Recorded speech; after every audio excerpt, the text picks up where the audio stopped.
Even when I'm dreaming, brother. Even when I'm broke, I'm scheming. Real talk, no gimmicks. Break bread or fake dead. Yeah. If you love me, show it, that's all I say. Break bread or fake dead. Don't wait till I'm gone just to show respect. Break bread or fake dead. Yeah. I'm tryna make plays, not beg for a check. Break bread or fake dead. For real. If I ever looked out, don't forget that day. I ain't rich, but I move like I'm chosen. Same fish, same dream, still focused. Bill stack, but I still thank God. Ain't complain once, I just play my eyes. They see peace, but they don't see stress. They see the smile, not the pain I digest. If you my dog, then ride with intent. Don't care love, I know what that meant. Break bread or fake dead. You know who real when it's time to spread. Break bread or fake dead. I've been real, never switch for bread. Came from the bottom, but I don't feel low. Had to let some fake vibes go. Still keep it solid, that's night-ish cold. Never hate, just stick to the road. It's folks that smile but don't mean it. Love ain't love if you never seen it. I'm just saying, help me win a little. Don't wait till I'm gonna spin a red on bed. I build. But if you real, you help to feel. Break bread, that's how love spread. Night is cold, town lit. Break bread, fake dead. Yeah. I'm still grinding, watch how I tread. Break bread, fake dead. Don't show a leg when the table's fed. Break bread, fake dead. Yeah. If you with me, then mean what you said. Break bread, fake dead. I don't need much, just respect my bread. Real talk, no hate, no cap. Open soul forever.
talented.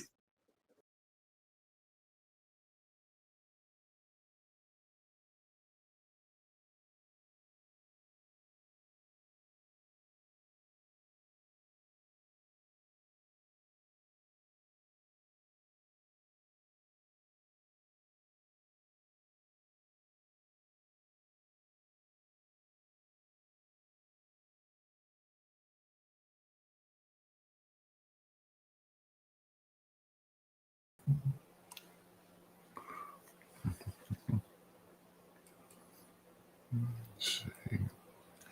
That's away. It's all good. Good morning, my Reed. Good morning, A-Dub. What's going on? Let me see. Let's get down here. What's this? Turn this down.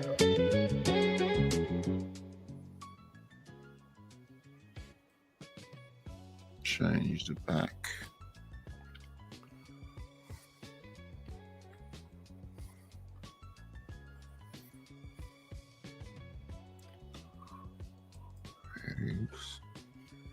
We'll get right into it.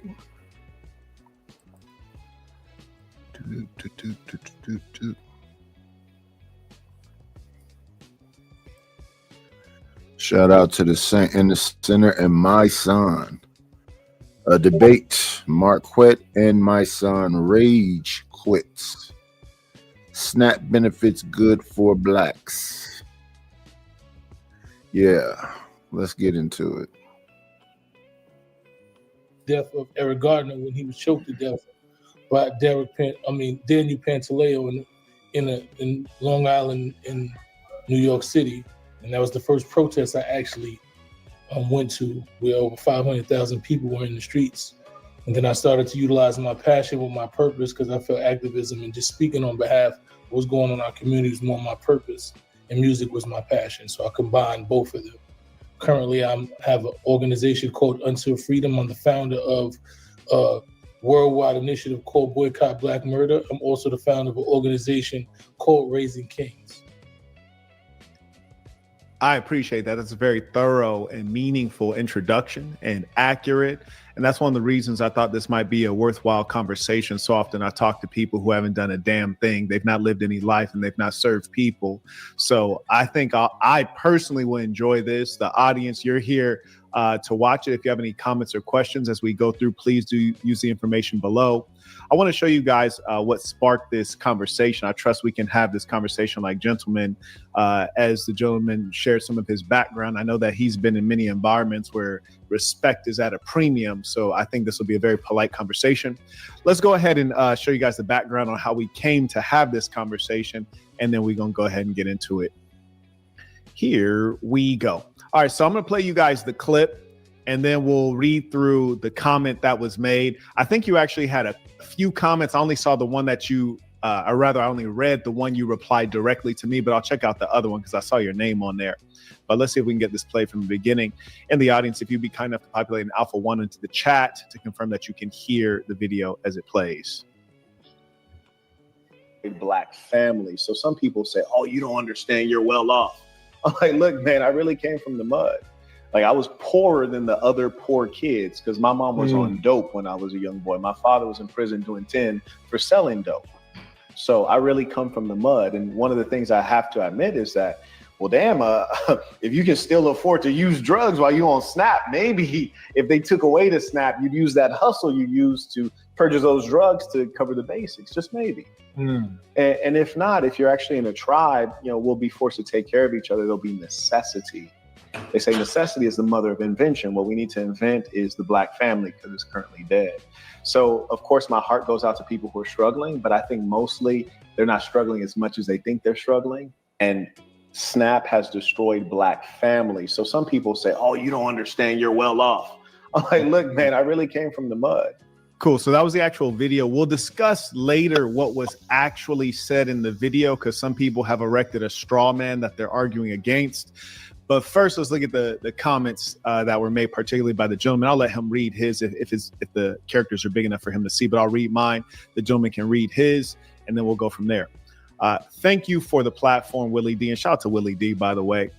I wrote, sad to see some Black folks arguing for government benefits, subsistence, instead of trying to figure out how we can really thrive.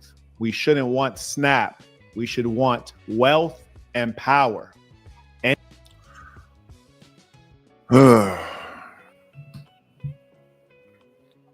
12 people in the building. Please hit the like button. What's going on, Wolfpack?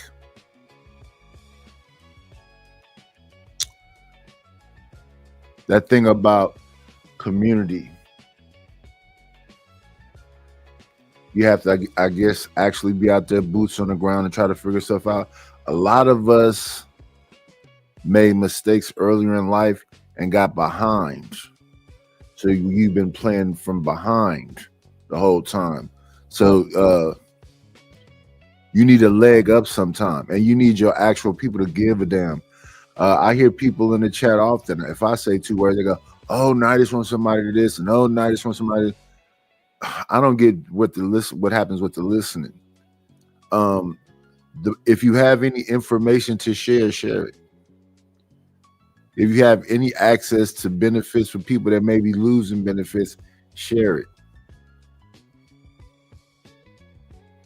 Because it seems like they just gonna, rip the Band-Aid off, and then what, you gonna have all these displaced people. At one point I heard them talking about they're gonna take away Meals on Wheels. So where them older people gonna get their hot food from? It's too much dismissive language, and a lot of that like separation talk. So you get rid of SNAP, then who's there to catch you and get you back on your footing? And then they say, well, just keep reading and keep. You got to get out the book and live life. Got actual bills every month. Before you know it, it's the new month. Some more bills get paid. And the way I have stuff set up, they just take it out of my account. I get up and go, whoa, $50? Whoa, $100? Yeah, they just take it out of my account. Same with this stuff. It's the beginning of the month, so they took the money out for StreamYard. They take the money out for YouTube Premium. So yes, support your favorite content creators. All of them, whoever you mess with.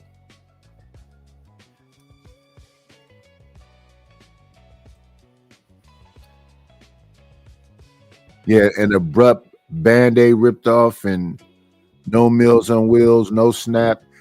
Just look at how people was responding to that, benefits being took in the beginning of November. I think they got them back now. It's back on track, but that's just abrupt. I don't know that you need to be on it for generations, but to just abruptly take something away, that's a bit much.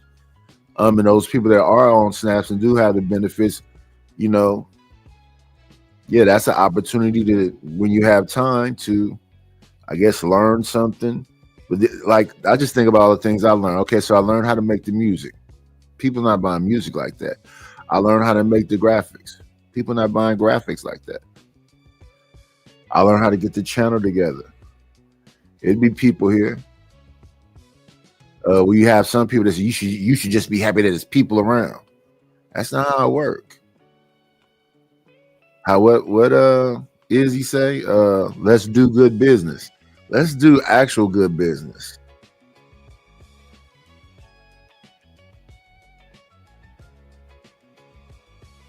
I be sometimes feeling like I'm getting a lot of shots over there. Yes, I do like being in beef. No, I don't. These are not beefs. These are people arguing online. Somebody made a stupid song about me. I made a stupid song back. But that person is really trying to, dig deep. Your wife cheated on you. Your dead wife. I'm gonna piss on the ground. That person really trying to hurt somebody. He's really upset. I'm not. Because now I'm used to hearing that. Now I understand the level of degeneracy. I didn't understand it when I got in the Fight Club. So the first time it was said, I was angry. but not the second and third and fourth and fifth and sixth and seventh and eighth and ninth and 10th time. Too many people go right to suck my dick, fuck your dead wife, fuck the people get there quickly. So now, yeah, it don't have the effect that it had the first time. Even when I look at this conversation, I just didn't expect what my son did for my son to do it. And as much as I know Marquette can do a little, be a little rough and whatever, I thought he was trying to be extremely respectful to my son. And I agree with a lot of things that he said. But we're going to let him rock out so you can hear what's being said and hope people understand it. A lot of sisters we be dealing with be indoctrinated because they got educated. Well, thought they got educated, they got indoctrinated. So what you're dealing with is a white liberal woman's mindset. And them liberal men have a white liberal woman's mindset. And a lot of that mindset is they don't need no man. And I remember that way, way back in the days of watching movies. I think of people like Mae West, who I think where Miss Piggy comes from. I think about the Golden Girls. I think about Maude. I think about Alice. I think about That Girl. Although That Girl was kind of a ditzy business lady, but still don't need no man. We're gonna girl power, get it together, and we don't need no man. And now that seems to be the chant of a lot of young people, indoctrinated, and then they say where they get it from. Grandma told her she was getting her head knocked between the wash. Everybody say the same thing. It's the same conversation. It's like they are reading out the same book. And then the other conversation is nobody's going back. Yeah, I don't think you have to go back, but the solution is burn it all down. Let's listen. Anyone who wants to discuss on live, DM. Okay, and you want to read that one? You able to see that? I said the government gives more benefits to billionaires than it does poor blacks. Most of the people on SNAP truly need it and have raised successful children who've been able to create generational wealth. Your comparison is just false. There are so many people who fell to drugs that weren't even on SNAP. Okay, very good.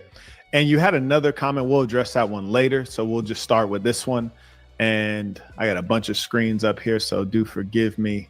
But I want to make our faces larger and we'll take it piece by piece. So I'll engage the rebuttal right here. I got my pen and paper out too. So the government gave more benefits to billionaires than it does to poor blacks. Now, right there, we agree there. Oh, absolutely. In fact, I would forward the idea that the government is a tool of the wealthy, and that's mostly what every government is. So there's that. So are we agreed that the government is a tool of the wealthy? Yes. All right, fair enough. All right, so we're on the same page there. So carrying on to the next point, the gentleman writes, most people on SNAP truly need it. So that's not even the whole sentence, but that's the first piece, which I actually disagree with that. And so I think we have a fundamental disagreement there. Tell me more about when you say most people on SNAP truly need it. Well, when you talk about most people that are on SNAP, they're truly elderly, they are incapacitated, injured, they have injuries where they can't work. There are some people who just are highly uneducated and don't have the resources to actually work where they can make a livable wage. And those are realities, right? And what happens is, I come from a family like that, right? My mother wasn't able to make a wage that was able to sustain 2 children. And when she started out on welfare, she started out on SNAP, on welfare, with getting benefits, was going to school at the same time, right? She was utilizing the system like most other ethnicities do. When we talk about, SNAP, we only represent 25% of the people that are on SNAP for Black people. So if when we're having these conversations, I know a lot of people that I know who are successful, who parents were on welfare, right? And it motivated them to never want to be on welfare. And their parents didn't say, hey, this is a tool that you utilize, that you're supposed to be on welfare. I'm on welfare right now because I don't have the resources. I didn't get the education. You know, I didn't have all of the access to wealth that someone else had, but I'm giving you the resources. And right now, this is what put foods on your table. So when you go to school, I need you to study harder so that you don't have to be in this position.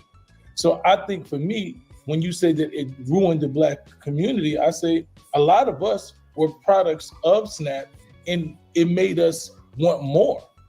You know, I know a lot of people, there are a lot of people that I know that in college who graduated top of their class, who parents came from welfare. Even if you look at athletes, most of the athletes, you know, they'll tell you their stories where their parents didn't have anything. They started out on welfare. They had cheese sandwiches. They were on the cheese lines. They were getting the butter. They were going to free lunch, free dinner, you know, and it motivated them to do more than their parents did. And their parents did the best they could. So when you say that it destroyed the Black community, I just don't believe that in full. I think you're actually describing a destruction that so many people needed. You're describing a destruction. What's going on, 18th letter? Good morning, Myla Stone. Hope I'm saying that right. Myla M. Stone. Good morning, Rapid. Good morning, TK.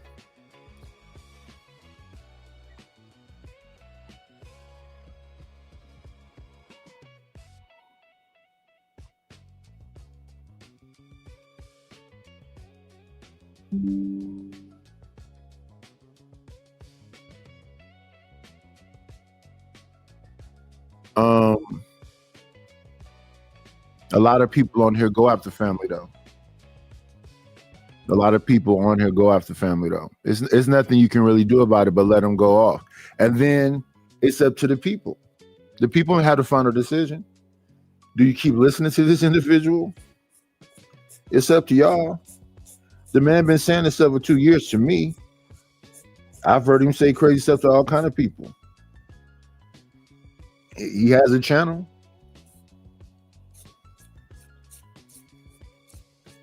Matter of fact, he made a freestyle about me. Said something about pissing on my wife's grave. Then when I was on Free to Green, he was going off over there. I think if I ever show up somewhere where he's gonna get into, your wife cheated on you and you took her back. Your wife was a whore. I piss on her grave. He gonna always do that, no matter where I show up at. That's his get down. So he made a freestyle about me. I didn't want to get too elaborate with my freestyle, but I responded. I did respond.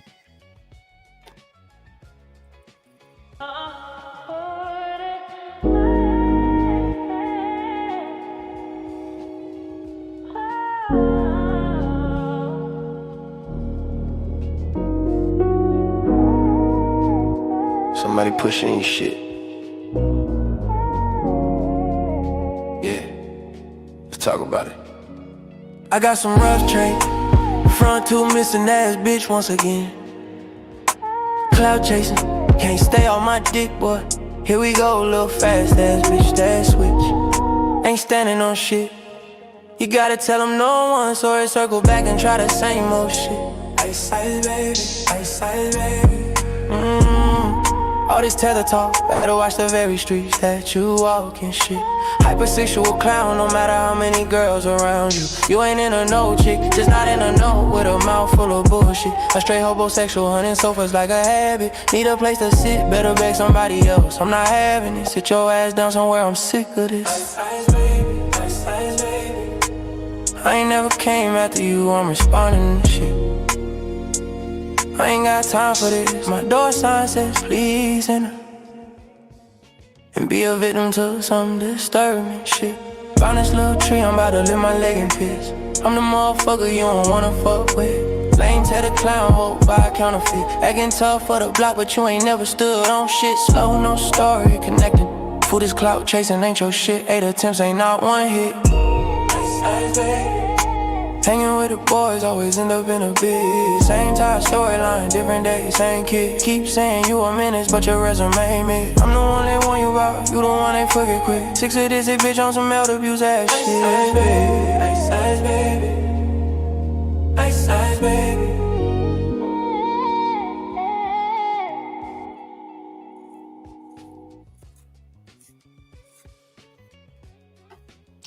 Ice, ice, baby.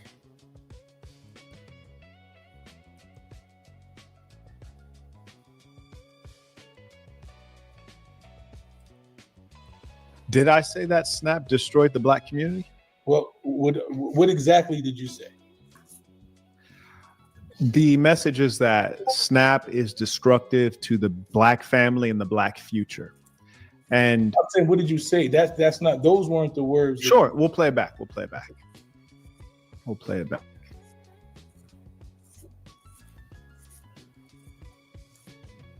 Like, I was poorer than the other poor kids because my mom was on dope when I was a young boy. My father was in prison doing 10 for selling dope.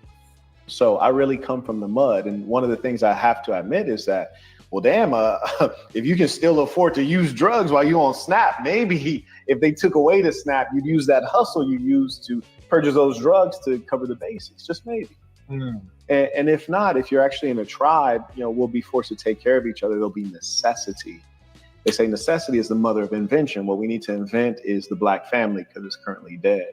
So, of course, my heart goes out to people who are struggling, but I think mostly they're not struggling as much as they think they're struggling. And Snap has destroyed black families. So some. Okay. Right. So here's the difference. You stated that I said Snap has destroyed the black community. Okay, I said Snap has destroyed the black family. And those are two different things. Number one, there's no such thing as the black community. And we can explain that another time. But the black family, there's no doubt that Snap has been a part of the destruction of such. When you look at the data in terms of blacks getting greater access to Snap benefits, we see that there has been an inverse correlation in terms of the black man being in the household and being at the helm of the family. So it has driven more instances of illegitimate families, fatherless children, unprotected mothers. And in fact, there's a study that points out that while on Snap benefits, a woman is less likely to actually get married. And then when that same woman gets off of Snap benefits, the likelihood of marrying shoots up. And that's because the government has been positioned where the black man would have been. So it's destructive. And I'll ask you this. Do you think that the short term is more important in general or the long term is more important? Which would you say is more important? It's always the long term. Always the long term. We agree there. And my discussion, my ideas that I share, the system of thinking that I promote, and the revolution that I'm currently waging is for the long term. And there can be no birth without pain. The truth of the matter is that, did you know there was a time when black women had a higher marriage rate than white women? But now it's flipped around.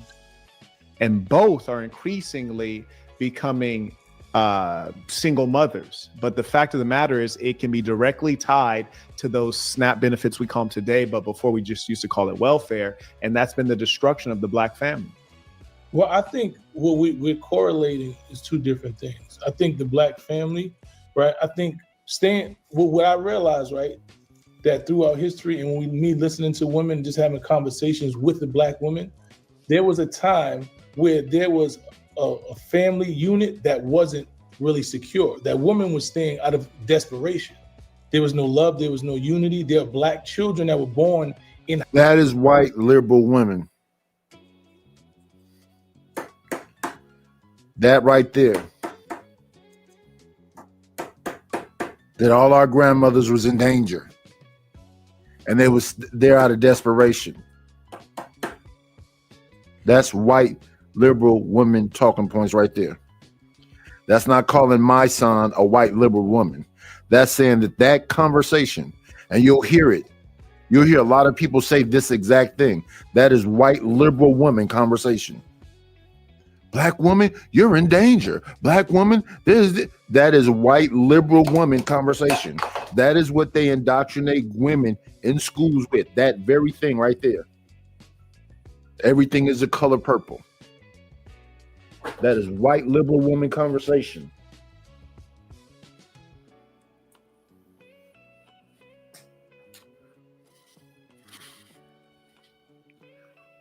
With this welfare, you don't need that man. With this Section 8 housing, you don't need that man. That is white liberal woman conversation right there. So when you hear any man saying that, that's where it comes from.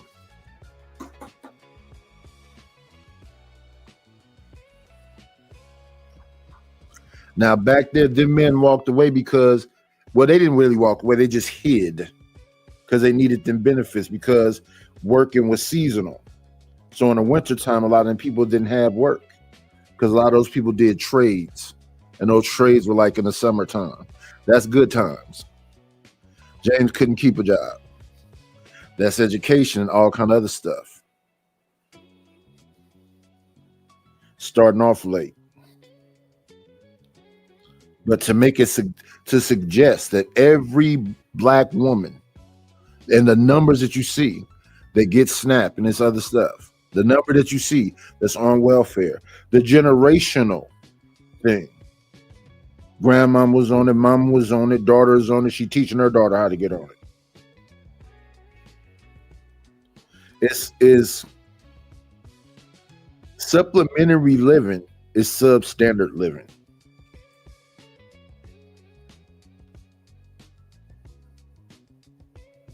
Now some people have hustles. They get their welfare. They do hair. They got side hustles, all the other stuff. They may have a dude. They give them a couple dollars. Then that works out. But what it doesn't do is create marriages. It creates having a lot of boyfriends. But households, there was no love, that they didn't even see passion between parents. One second. We got a guest in the building.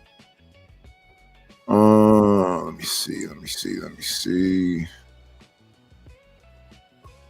Come on in. Play, it's always a treat when players leave. Judge. What's happening, 18th? What up? Shout out to my OG Nighters. How you been, bro? I'm good. Sometime I be on the other page, stopping and so I'm be inside the StreamYard, so that's why I be missing y'all. Oh, it's all good. I can't. What's going on with you? Man, in the words of my Bay Area brothers, man, I'm fucked up in the game. Right now. We had a snowstorm here. And during that snowstorm, I was trying to make it to work, and I end up hitting something. I don't know whether it was a large chunk of ice or something. Tore up your car? It messed up my muffler, and it messed up my catalytic converter. So I got to pay $1,000 to get that fixed. And I got to Uber to work until they get it fixed. So. Okay.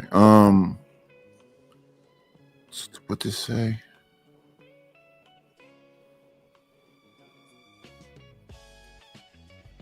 It's not about obsessing over welfare or SNAP or any of that other shit. It's about hearing the same. When too many people say the same thing, I tend to think it's a lie. When too many people from different places saying the exact same thing, the exact same way, I tend to think it's a lie. Everybody's grandmother told them that they lived in the color purple, and granddad was Mr. What I remember about anybody who had some grandfathers or fathers around, their father was too busy working. You barely saw that man. That man left early in the morning. You saw him leaving early in the morning. I used to wake up super early in the morning because I used to walk to school. I used to like to be at school to get breakfast. So I used to be at school before the school opened. And every time I was getting up in the morning, you saw all them people with their windshield cleaners with their engines running, all about to go to work. So this man when is he whooping on you? When do we have energy? And most of the men, when I used to see them after school, they were sitting outside their house drinking or in their garage. They wasn't even going to. So when was they doing all this ass whooping? Yeah, I don't know where people, from what I remember from my grandfather, he did, he did shit in the street here and there, but he wasn't jumping on women or anything like that. And he worked in, different steel factories here and everything when he came up from Mississippi. My great grandfather, who came from Arkansas, ended up dying early because of working in a lot of these different factories. He worked at a steel factory in Gary, and he ended up dying early. But he left my great grandmother a lot of money, which is what she used to purchase the house that I grew up in, over on the far south side and all of that. So I'll be trying to figure it out too. Yeah, my mother's mother husband was sick when I was younger, and he lived in a whole different house. My father's mother husband passed away when my father was a young man. I never met him. My great grandmother on my mother's side, no husband, passed away young. My great grandmother on my father's side, Beatrice, no husband passed away young. So whoever's all these, and now they're talking about the South. I was born in Oakland, California. I'm third generation in Oakland, California. My kids is fourth generation in Oakland, California. My father's side came from Jackson, Mississippi. My mother's side came from Pine Bluff, Arkansas. No, I did not grow up in the South. What does growing up in the South have to do with anything? Most of those people migrated north. Mm-hmm. A lot of us did. They came from them factory jobs. Yep, I'm third generation in Chicago by way of Mississippi, and some of my people came from Arkansas and Alabama as well. So, yeah, man, I'm not saying there wasn't any issues. I give you a perfect example. My great grandfather, who I guess things didn't really work out with my great grandmother, who I knew very well. I used to spend a lot of time with my great grandmother, who was from Pine Bluff. That's where she was born at, in Pine Bluff, and came here. My great grandfather, which was my grandmother's father, things didn't work out with him, and he went to Detroit for work. He went to Detroit to work in the the automobile industry and all of that. And I think that's where he lived out the rest of his days. But when he would always come back with money for the family. And even though things didn't work out with him and my great grandmother, he told my great grandmother not to divorce him, because I guess he had a girlfriend over there in Detroit, but he told her if she divorced him, then she won't be able to get his benefits when he passed away. And when he passed away, she got all of his benefits and all of his money and resources and everything that he built for working over there in the automobile industry in Detroit. Stanley, you're welcome to come up anytime you want to come up. My point is that people want one size to fit all. Am I saying that it didn't happen? No. But what they try to make it seem like is that's all that happened. All that happened was all these women getting their ass whooped. That wasn't going to happen in these families. See, I remember when families was functioning. I was old enough to see that. Mm-hmm. And I remember younger people coming over to my grandmother's house talking about what was going on with their husband, whatever else. And my grandmother was like, you need to take your ass back home to your husband. Mm-hmm. And most families used to say that. Go back home to your wife. You have a commitment there. People keep trying to make marriage seem like it's all about this damn Disney shit. That ain't what marriage is. No, it's not. It's never been. And that's what the fuck is wrong with people. Like, I got this goofy ass nigga over here talking about your wife cheated on you, took her back. Oh yeah, that's it's stupid to me because I'll fuck with him, but but it's stupid people that just give up everything because of somebody's not perfect. Right. Nobody is perfect. Absolutely. And that's what the problem is. That's what the real problem. Fuck welfare. Fuck motherfuckers is looking to have everything from you. And that's why I hear women on here talking about, and ain't no reason to be a good woman. And that's why I hear men on here saying, it ain't no reason to be no good man. Why? Because they both selfish than a motherfucker and they want everything. And that's cool. You know what? And that's the thing that gets me, right? I don't want to argue with people about their own selfish mentality. Just don't switch it up. You know, take whatever you get in the process of your own decision. Whatever decision that you made, if you end up, you know, feeling like you came up short, just accept that. I just hate when people, you know, want to be selfish and they think that the grass is green on the other side, and then they go make decisions, and then they try to double back. Like, nah, I didn't do. No, you knew exactly what you was doing, and that's the end result. Like, I don't blame nobody for the decisions that I make at all. Whatever decision I made, whether I was influenced, whether I might have been misguided, whatever decision that I made, in the end, that was the decision that I chose. Now, do I want to clean it up, or if I can clean it up, I'll try to fix it the best I can.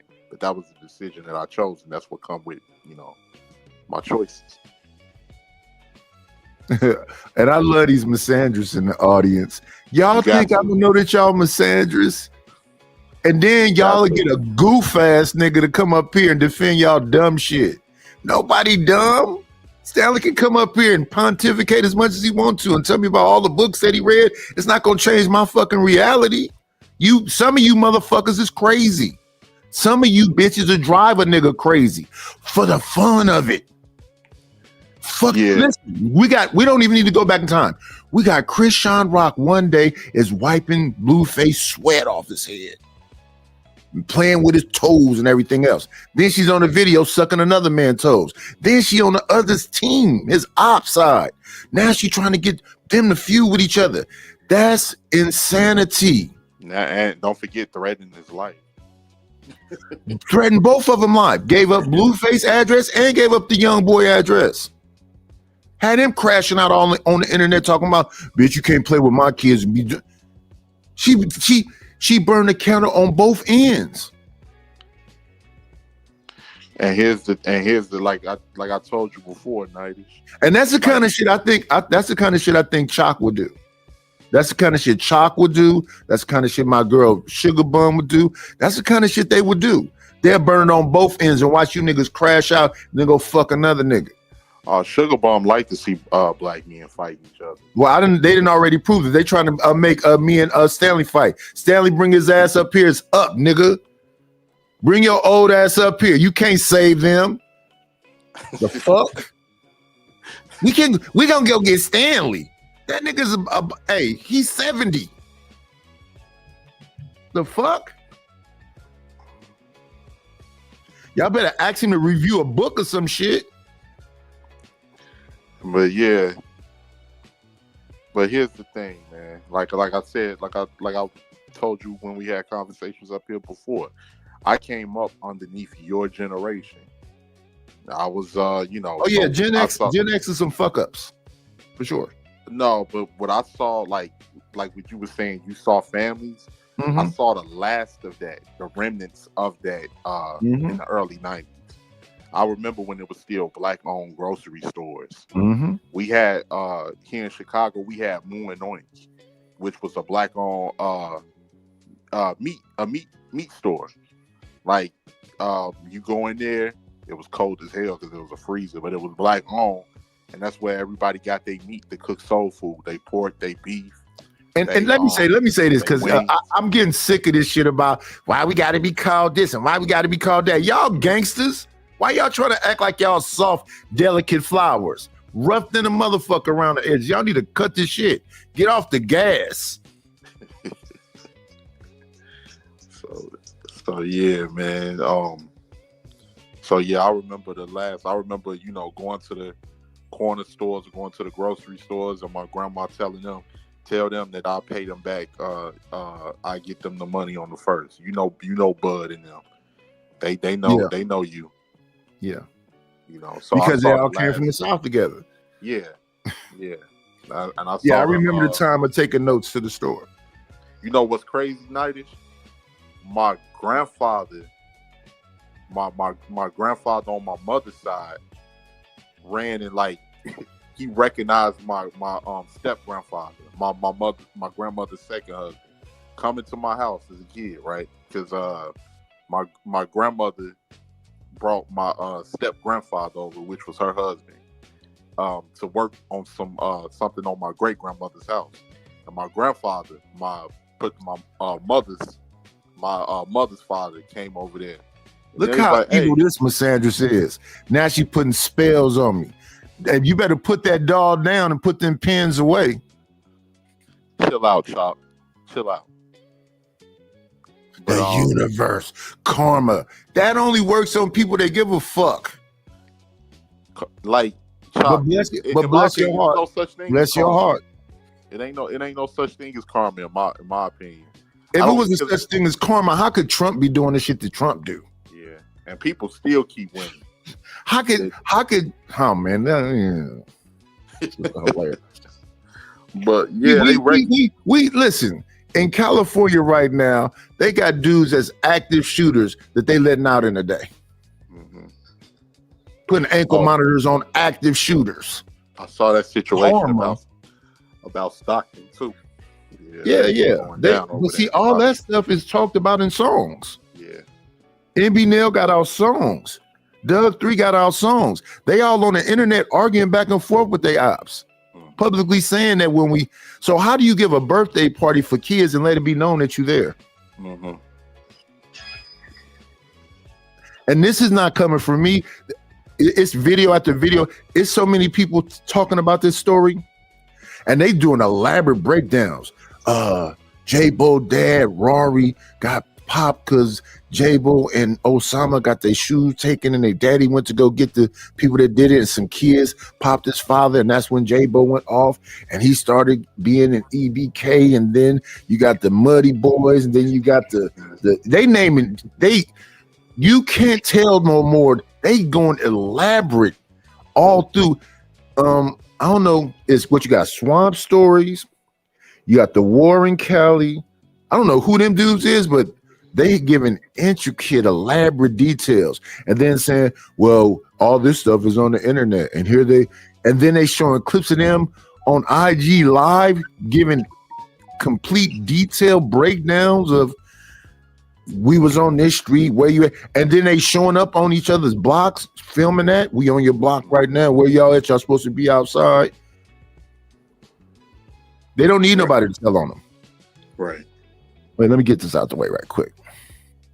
And then Chalk, see the difference between you and me is that I actually care about you. I actually like you. That's why I don't be timing you out and doing the other stuff. But you be saying, you try to say that all y'all be trying to cut low, cut deep I into swear a they person. do. Yeah, and why? I'm cool with you. So I can just imagine if you're mad at somebody. Thank you for the money, cheese, ready to go. Good scratch, squill of paper. Let me say shout out to Miss Deborah Leonelli. Thank you, Miss Deborah Leonelli. I appreciate you. I appreciate you. I appreciate you. We got one more and then we get back to the conversation.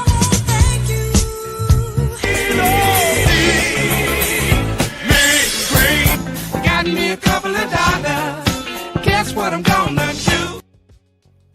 do? Shout out to 18th letter for the cash app. Thank you. But this the thing, Sugar Bum and Chalk and Reese, I don't dislike y'all. I just talk, I be making mistakes. I take you, if it offends you for being called a bitch, I take calling you a bitch back. I just slip up sometime. Blame my head, it's not my heart. You motherfuckers just be doing too much. It's early in the morning. I swear, Sugar Bum, did you even make any breakfast? Did you brush your teeth? Did you get the boogers out of your eye? Up there eating some damn Fruit Loops. This But is anyway, shout out, of course I got love for love for Sugar Bum. Ain't got nothing against Chalk, but y'all and then they always saying they ain't doing nothing. You do the most. I be in chats, I just be relaxing. I be just looking down there. I'm liars. I'm talking out my ass. I ain't even said nothing yet. Oh, what the lies you finna tell today? Okay. Just because I can't find all the clips, because I watch a lot of clips. Mm-hmm. I watch a lot of stuff before I come over here and start talking about it. I saw so many yesterday. I'm like, man, this is a lot of stuff from every angle. And listen, it's not just the ladies. Sometimes it's these dudes too. I don't know what's up with these dudes that's popping folks in relationships. Damn, road raging. I mean, they gun happy nowadays. Yeah, everybody. It's like, but it's been kind of like this younger generation is brain. Oh no, these is old dudes. This is across the board. This is young people. You saw the one that the cat he upped the strap on dude in the barbershop. That was an old dude too. Yeah. And he said he worked for the county or something. Yeah. I don't know if well, it's viral, so he must have said something. But I'm like, yo, you come the haircut when he didn't like his haircut. Yeah, no, but he went to the car and came back with the bang. Yeah, he went to the car, came back, and it was two little kids right there. Yep. So it's not just the young folks, man, it's across the board. You don't want to go back to jail. You already went back to jail when you did it. You already went back to jail as soon as you did that. Because now that's assault with a deadly weapon, brandishing a firearm. And then if you already a felon, that's you ain't supposed to have it. It depends on where they at though. Yeah. Cause I'm telling you, in California, folks be felons on parole, everything, and they be right. You be like, didn't dude just go to jail? Mm-hmm. And they already back out. Yeah, I saw. Like, I had to holler at my little cousin. I was like, "Come here, cuz. Let me holler at you for a minute." I'm like, I know you be watching all of this drill shit, and I'm like, you done seen what happened with our family, man. You don't want to be like our uncles. You want to be like your pops. See what he done had to go through, in and out of jail, 3 years here, 5 years there. Well, it's indoctrination. Yeah. It's indoctrination. It's garbage in, garbage out. If you wake up smoking blunts, listening to this music, it becomes intoxicating. And then everybody else. And I think the difference between Gen X and this generation is Gen X was like they jumping off the porch at 11 and 12. They in YA, they in gladiator school. So by the time they get to time to go to the pen, they hardened criminals already. Right, they are. That's true. So they ready for something that was actually, if you ask me, Gen X was much worse than what it is today because they didn't have no cameras. So there's a lot of shit that was being done that only people in them neighborhoods knew. And then on top of that, the influence was different. It was more influence to get swole to fight. It was, don't get me wrong, it was a lot of shootings and shit. But it felt like it was still fist-to-fist combat was still a thing. Yeah, it's much more shooting going on now. Yeah, it was still a lot of shooting back then. And yeah, but if you got a 38 Bulldog, you only got 5 shots and you got to reload it. You got the sawed-off pump or a Uzi. That stuff is not a switch. Yeah, they're saying that they surrounded a little kid thing and they had buttons, so it just Yeah, and it wasn't shooting for no long time. It wasn't no drums either. Or no switches and none of that. Yeah. Shout out to Team KC. Shout out to my homegirl, Team KC. What's up, Team KC? Yeah, what's going on, TMKC? What's going on, Mo Business?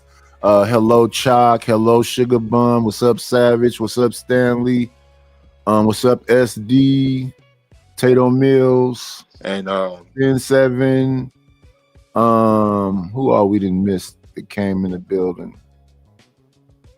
And get this, Chalk like argue with me. Why you want to argue with me, Chalk? Hello, Deborah Leonelli. What up, Ronnie?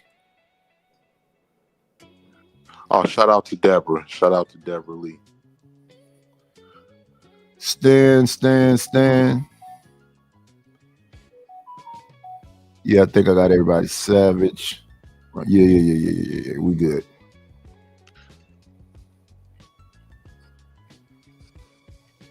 And then they be want to say the other day they say I'm a stop trying to make me things I'm not.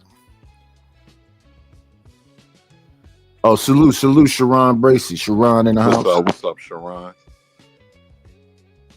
Yeah, I don't want to fight all the damn time with no damn body. I don't even Those feel wanna- like it, man. Like that's the thing, man. I be wondering how much people, what y'all be doing outside of YouTube with y'all self. Do y'all just get Especially nowadays, folks is popping folks You up gotta from be arguments. kidding me. You gotta be kidding me. I'm gonna show outside in just 1 second. I'm looking out my window and it snows some more. God damn it. Oh yeah, that snow thing is crazy. When I was in Oregon, they used to have snow days. You couldn't even go out. It took time for them trucks to come. Then you have black ice. Then when it go from snow to being actual ice, you got to have your chains on your car. Your cars are sliding. So you need some remote work or something.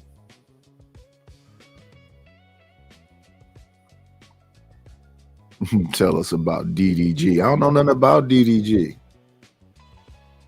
Shout out to that man. Hopefully you working. When I think about the amount of money that they make and they still like be getting wild about money, I'm like, what are y'all doing with all that money? But then I see DDG buying people $15,000 bags and $10,000 jewelry pieces, and then don't even be with them. I'm like, what is that about? Put this around. You got to turn the camera the other way. We're looking at your brick wall. Yeah, gotcha.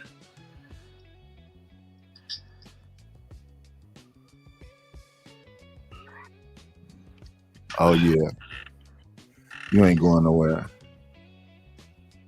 You got to have a plow.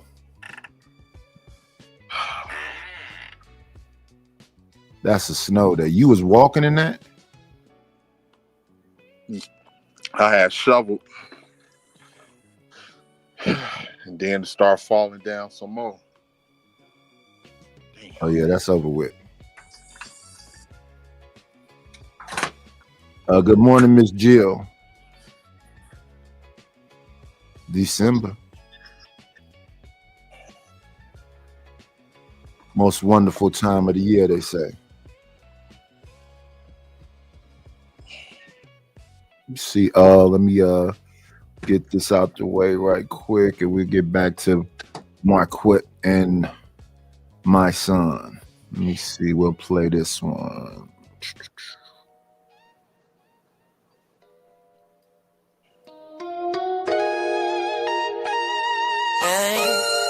Oh yeah, this is the night I've been waiting on you. Slipping in the dark with a freaky surprise too. No holding back, I'ma give it to you right. All the nasty things we've been thinking all night. It's so hard for you, baby, that's the truth. And when it's me and you, we know just what to do.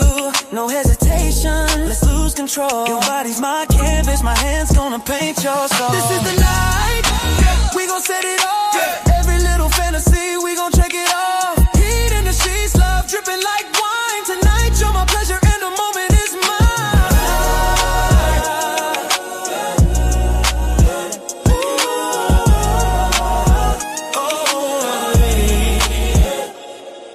Silk on your skin, got me lost in the feel. Every move you make, just making it real. Whispers in your ear, let me hear you moan. Tonight we in a zone, no one else at home. Slow grind, take time, ride it like a wave. In the heat of the moment, we both misbehave. Lights low, bodies glow, passion overflow. A freaky surprise, only you and I know. This is the night, we gon' set it off. Every little fantasy, we gon' check it off. Heat in the sheets, love dripping like wine. Tonight you're my pleasure and the moment is mine.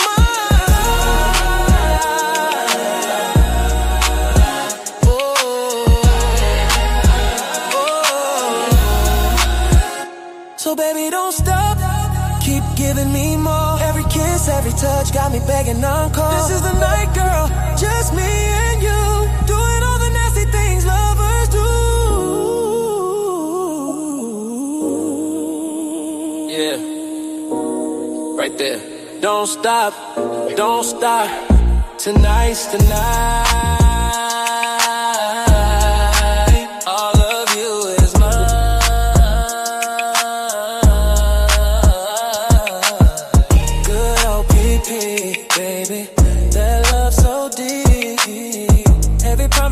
made, that's the one I'll keep.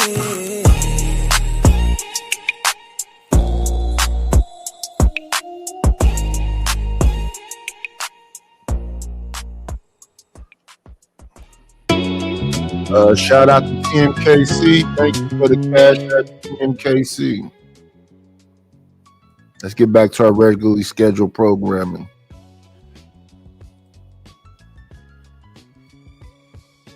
There are black children that said that they wish that the parents that they had probably would have been separated because the mother staying out of desperation because she didn't have need didn't create or foster love in a family. I think what happened now, and because I can say that accurately because I know parents, when we were on welfare, my father didn't have a job, right? But what he did was he went to get a job to get us off of welfare. I think that any man who loves his family is not leaving his household for SNAP benefits. I know that there's this ideology and this myth that black men left the house because you couldn't be in the household because you couldn't get the SNAP benefits. But my father would leave when the welfare person came. He would leave, put his little stuff in the corner, and when they came, he came back. And what he did was he made sure he left the house and he went and got a job until we didn't need welfare anymore. He didn't abandon his family. He didn't abandon his wife. He didn't abandon his children. And most men of honor and any level of integrity that I know didn't leave his family for SNAP benefits. There's no man who loves his family that just leaves his family for SNAP benefits. So what I think has happened is there were families that probably were broken from the beginning because there was a hierarchy. I have conversations with men, like you had a conversation I seen on your conversation where there was a man saying, if we could have a conversation and you say something and you sound like a man and I hit you in the mouth, I didn't abuse you, you just lost the fight. And that mentality is toxic. And no woman should have. Oh, my son, you hit me with this white liberal female talk. I didn't say it's toxic masculinity. I'm saying that mentality. I don't speak like a female. And I think when we talk to men, we can't talk to men and say that they talking like females. This is wrong. That's exactly what you talking like. You said all the same stuff. This black man is dangerous. And you said exactly, and that man had never said nothing about hitting no woman. But there are dudes that be talking about hitting women. My thing is, let nobody touch nobody, because no, you can't stab me. You can't bust me in the head with a bottle like Krishan Rock and I'm going to maintain my composure. No. You're not going to hit me in the head with a bottle, snatch stuff out of my hand and throw it, stab me in the chest, punch it. No, hell no. Let's both keep our hands off each other. That's crash out behavior from both people. And women that I've been around have never put their hands on me. Oh, that's a lie. That's a lie. One stabbed me. But that's only one. Out of all of them, only one. But yeah, if ain't nobody putting their hands on me, it's never the threat of anything. This is crazy though, but that is white liberal woman talking points that my son is saying. This seems so strange to me. Yeah. Well, my son is because what's that one chick that he run with? I forgot her name. She one of them New York Democrats and all of that. I can't remember. Tamika something. Oh yeah. He runs with her. So it's obviously name. I remember them being together. Yeah. So it's obvious like that they employ him. And to regurgitate this narrative. And it's the crazy thing with me that I don't understand with a lot of these people is they refuse to actually do the research to acknowledge what's going on. Well, he's getting paid. He's getting paid by them. Yeah. So I think once you start working with the government and you get inside any kind of businesses and you start listening to H&R and all that other stuff, you start talking like them. Yeah. I would be scared to work in a business where I'm around these folks and somebody come up there that got that kind of mindset because everything is going to be something. Like I be seeing these videos of girls at gym with the most scantily clad stuff, and they got cameras aimed at them. And you know, if you walk by them, oh, why is he walking by me? So why is he working out by me? Why? You're in a public place, Right. and you got your. I like titties. I like ass. If you're gonna have the damn shorts all the way up your ass, well, this is workout. You're not working out. You're Right. walking around. Oh, look, it's Genesis. Oh man, it's a lot. It's a lot. Y'all got to go through a lot. Shout out to Genesis. That's the home girl right there. Shout out to Genesis. These young cats are scared to death.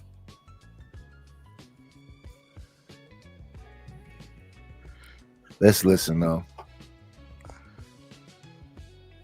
Oh, and I got something to read to you too after you play this night. Oh, go ahead. Go ahead. Go ahead. Hold on, let me grab it real quick. So get this. I ran across this post, right? Let me see here. And they was talking about how some of these women organizations did everything that they could do to really stop.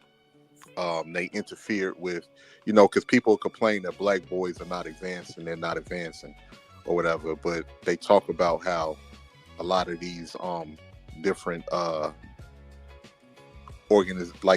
different women's organizations did everything they could to kind of stop these programs to help black boys advance.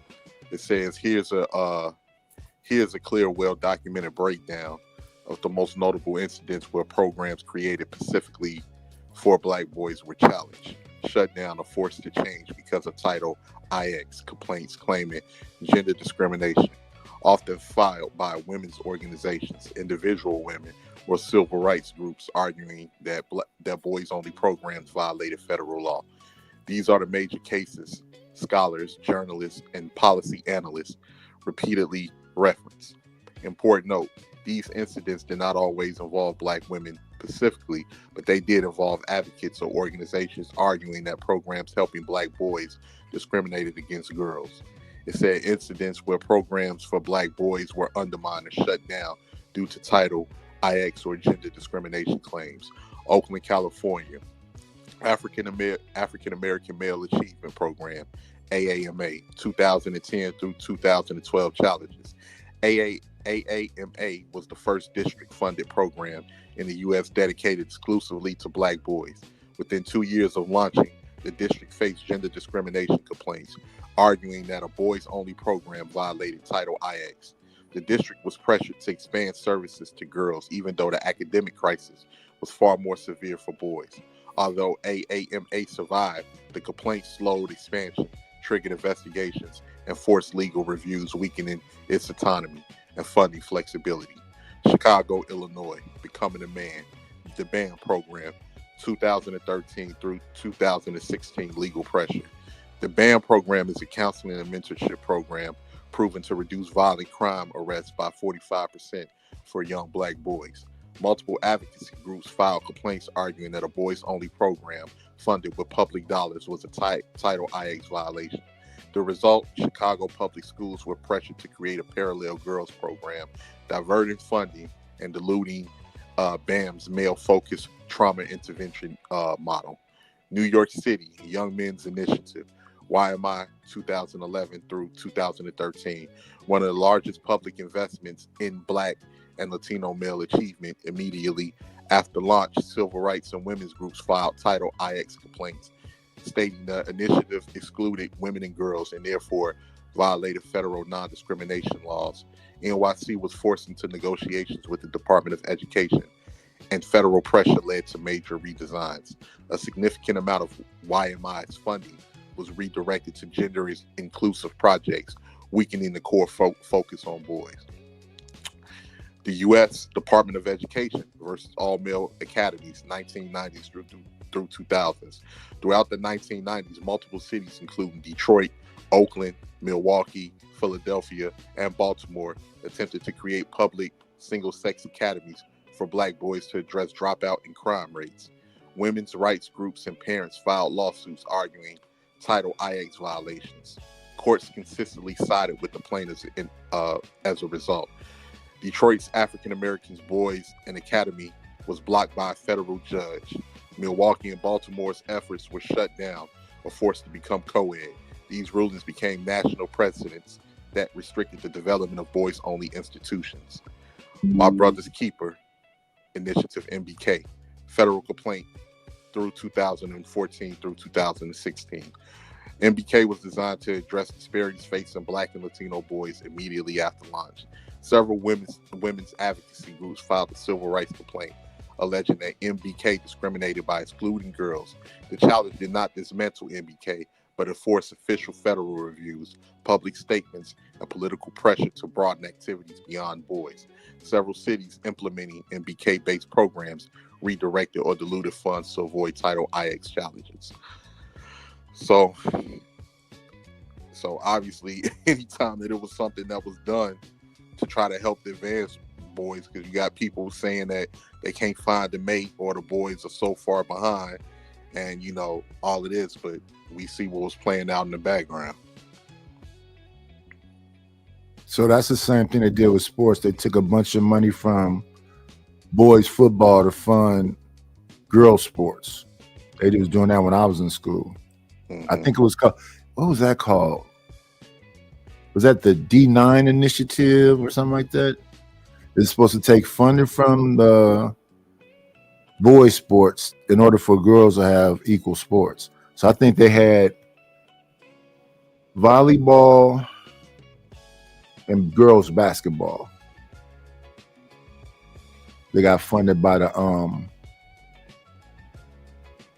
boys teams because it was discriminatory for the boys to have teams alone. It's basically what you just said, which is odd to me because you can have Black Girl Magic and that can be exclusively for girls. Yeah, and all of that was, rooted in academia to help boys, whether it be, Detroit, Milwaukee, Oakland, Chicago, any of the inner cities with the major crime rates to, help them advance and get them a little further by making an initiative to focus on them in academia so, they can have a chance. And a lot of it was sabotaged and, the funding was split. And here we are. And a lot of those, for people that was asking for the dates in the chat, a lot of these were just from 10 years ago, 9 years ago, 2013, 2016. A lot of these programs wasn't that long ago.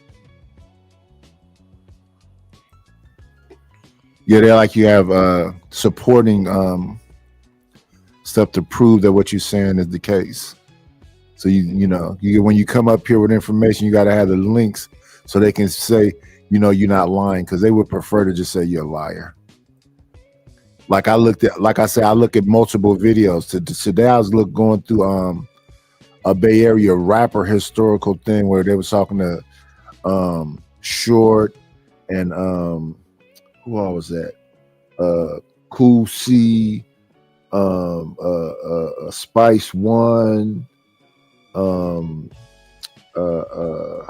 It was so many of them. And then I was looking at so many. Plus, I was looking at the Stockton stuff. I was looking at so many things. Oh yeah. That I'm gonna look at that one day. But you said one is called AAM8s, right? Yep. The African American. And the other one, it says African American Male Initiative Program. Yep. Is designed to work with students who are at risk, underdeveloped, and or disrepresented. The aim is to help prepare the young men for life after high school by introducing them to post-secondary options in the form of college, employment, and etc. I found the AAMA, and the other one was called what? Becoming a Man program, BAM program in Chicago, Illinois. The AMA was sent in Oakland. Yeah, so I see that one. Treatment for troubled teens boot camp for troubled teens, Newport Academy. The African American Male Initiative Program. BAM is Becoming a Man, Youth and Guidance. Let me see which other one.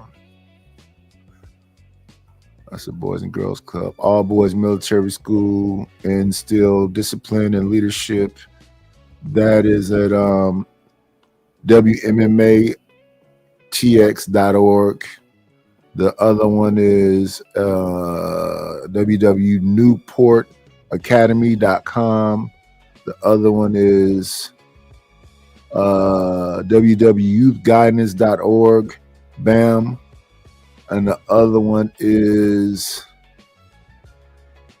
newportacademy.com. Those are all of the AAM8 programs that I can see right off the top.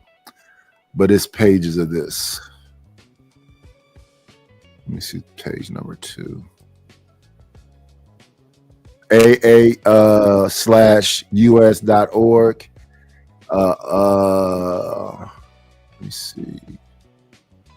What's this one? This is not the youth one, though. This is, we would like to show you a description here, but the site won't allow us. American.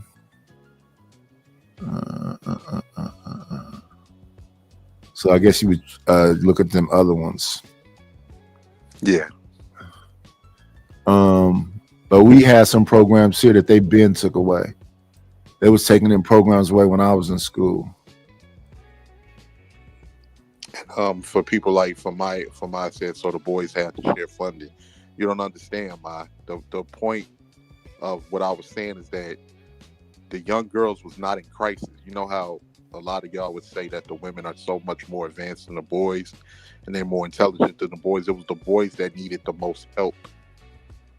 And they filed, you know, since we want to get technical when it comes to literacy, Title IX against them. That's it, Title IX. That's it. That's what it was. Title IX is what took the money from the football teams for them to have soccer teams for girls and volleyball at my school. Yeah, I have no idea what it is now. Because y'all claim y'all can't find boys that's on y'all level. Well, those were some certain programs to put young boys on the women's level so they can find a respectable mate. And we obviously saw what that was. That was about. But the funny thing is that when it's girls only programs, you don't hear people filing Title IX against those programs, especially the boys. You don't hear that.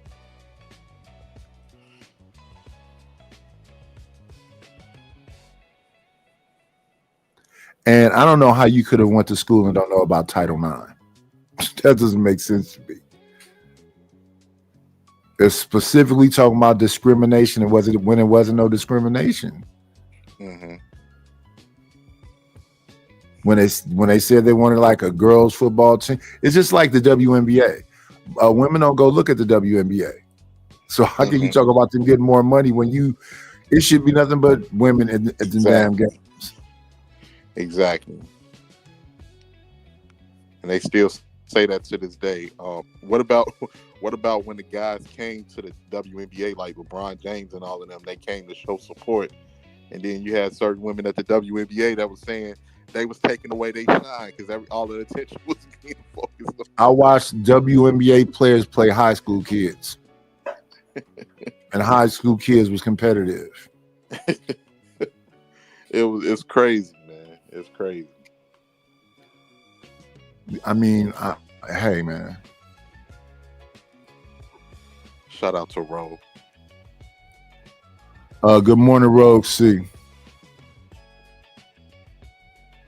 Because we started off saying something, we're going to talk with respect. I'm talking to you like a man. Yes. And see, he didn't say nothing disrespectful to you.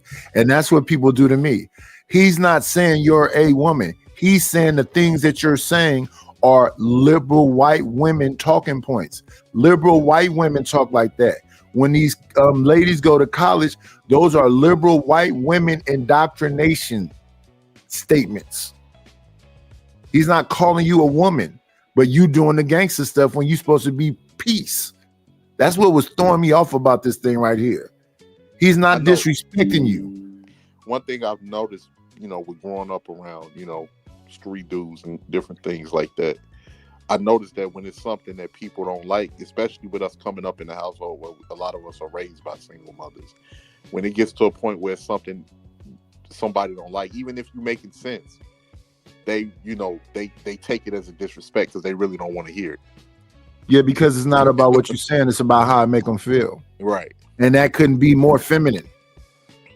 Exactly. Like I got a man straight up saying he trying to say the most horrible things he can say to me. Why am I not reacting to it? Because I'm not a child. You never knew my wife. You never knew. You don't know me. Right. How can I get emotionally invested to somebody that I know is just trying to say the most evil stuff they can say to try to affect me? Right.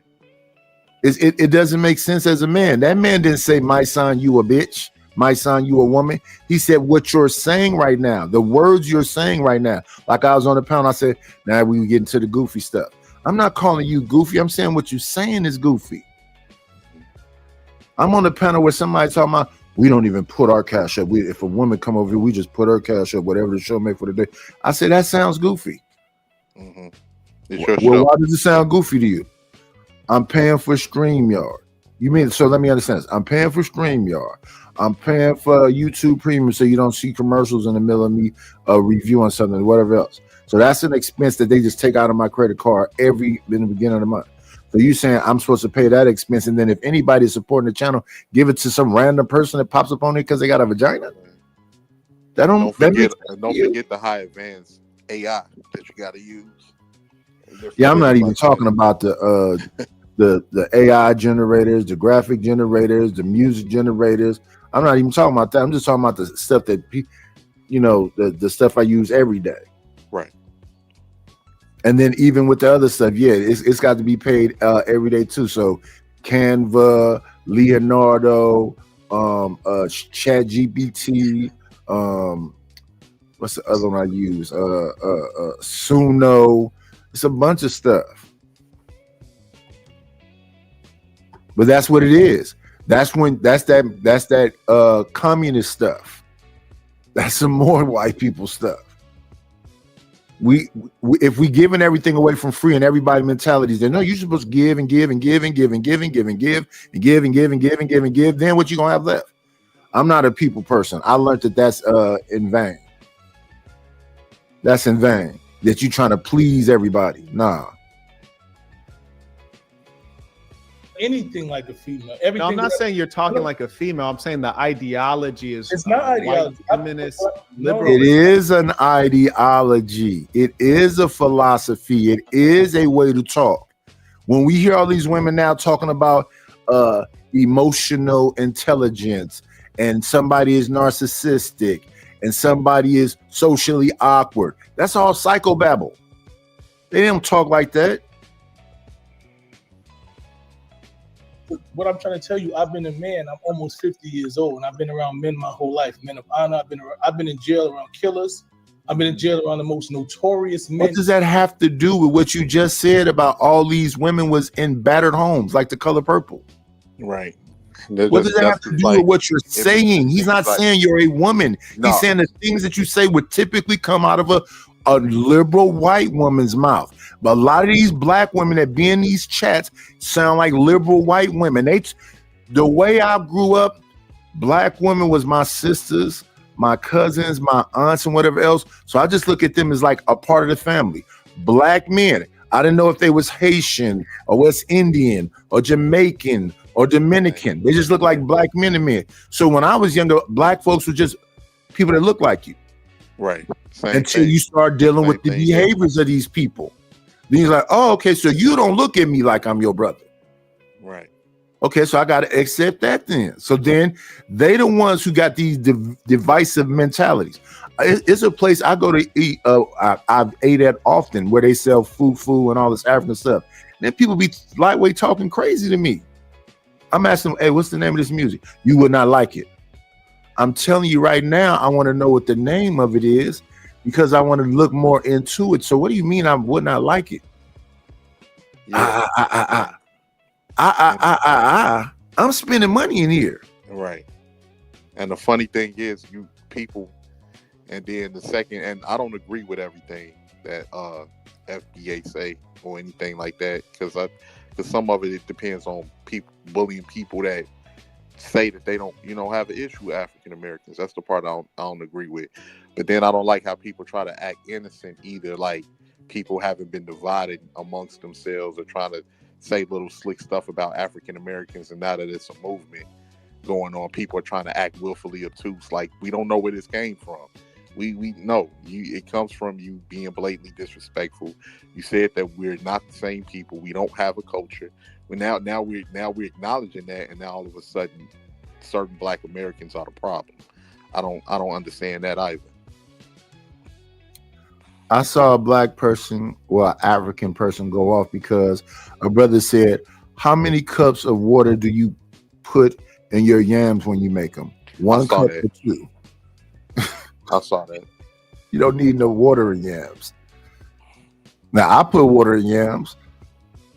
Yeah, just a very little bit. Just a little bit. Anytime I'm cooking sweet potatoes, I always added just a tad bit of water, because I know they make their own water. But she said, that's slave food. I was definitely a slave. Yeah, I saw that. So they still saying akata. They still calling people cotton pickers. They still calling people slaves. Mm-hmm. I have a culture. I'm not a slave. I say, you dress like me. You're talking to me about Tupac. You're talking to me about Biggie. Afro beats. It's some still hip hop. And the funny thing about Afro beats, one of y'all founding fathers, Fela Kuti, got all of his game from Black Americans when he came to the United States. I went and saw the documentary. I mean, not the documentary. I went downtown with my grandmother and saw the play for Fela Kuti and how he came here to the United States. All the the corruption and everything that was going on in Nigeria. He came to the United States and he was dating African American woman. Yeah. Here's the thing though. In the 80s, hip hop had us all running around here with African medallions, kente cloths, all of this stuff, all this Africa support to them folks that had the attitudes that they have. What was the clothing line that people used to wear from the HBCUs to the African American? Yeah, they had the African prints on. I forget the name of it. Spike Lee made it famous. Yeah, Spike Lee made it famous. Kente patterns on. I got a hoodie. I got one of their hoodies. I had one too. I had all of that stuff. I was running around here like BDP and a Zulu Nation and all that stuff. I had all that stuff and supported Africa. So I mean, it is what it is. Yeah, I went through all of them trends. That's why I don't mess around with it no more. We went through the cross colors, the jabots, the Carl Kanais, the Bally's, then some stuff that wasn't necessarily back, but the Lacoste Sportif, the Fila, the Jinko jeans, I can't even remember all the damn 5,001 flavors. Remember that? All this crazy stuff. We had the Snorkats. We had the I can't even remember all them hats either. I didn't have all the hairs. I didn't have the Gumby. I didn't have the step fade. I had the Rakim. I had the 3 parts in the eyebrow because New York was the main music. Yep, A-ball jackets. You said A-ball jackets, Pelly jackets. Oh yeah, I remember A-ball. I tore that A-ball jacket up though. Yeah, because the sleeves was white.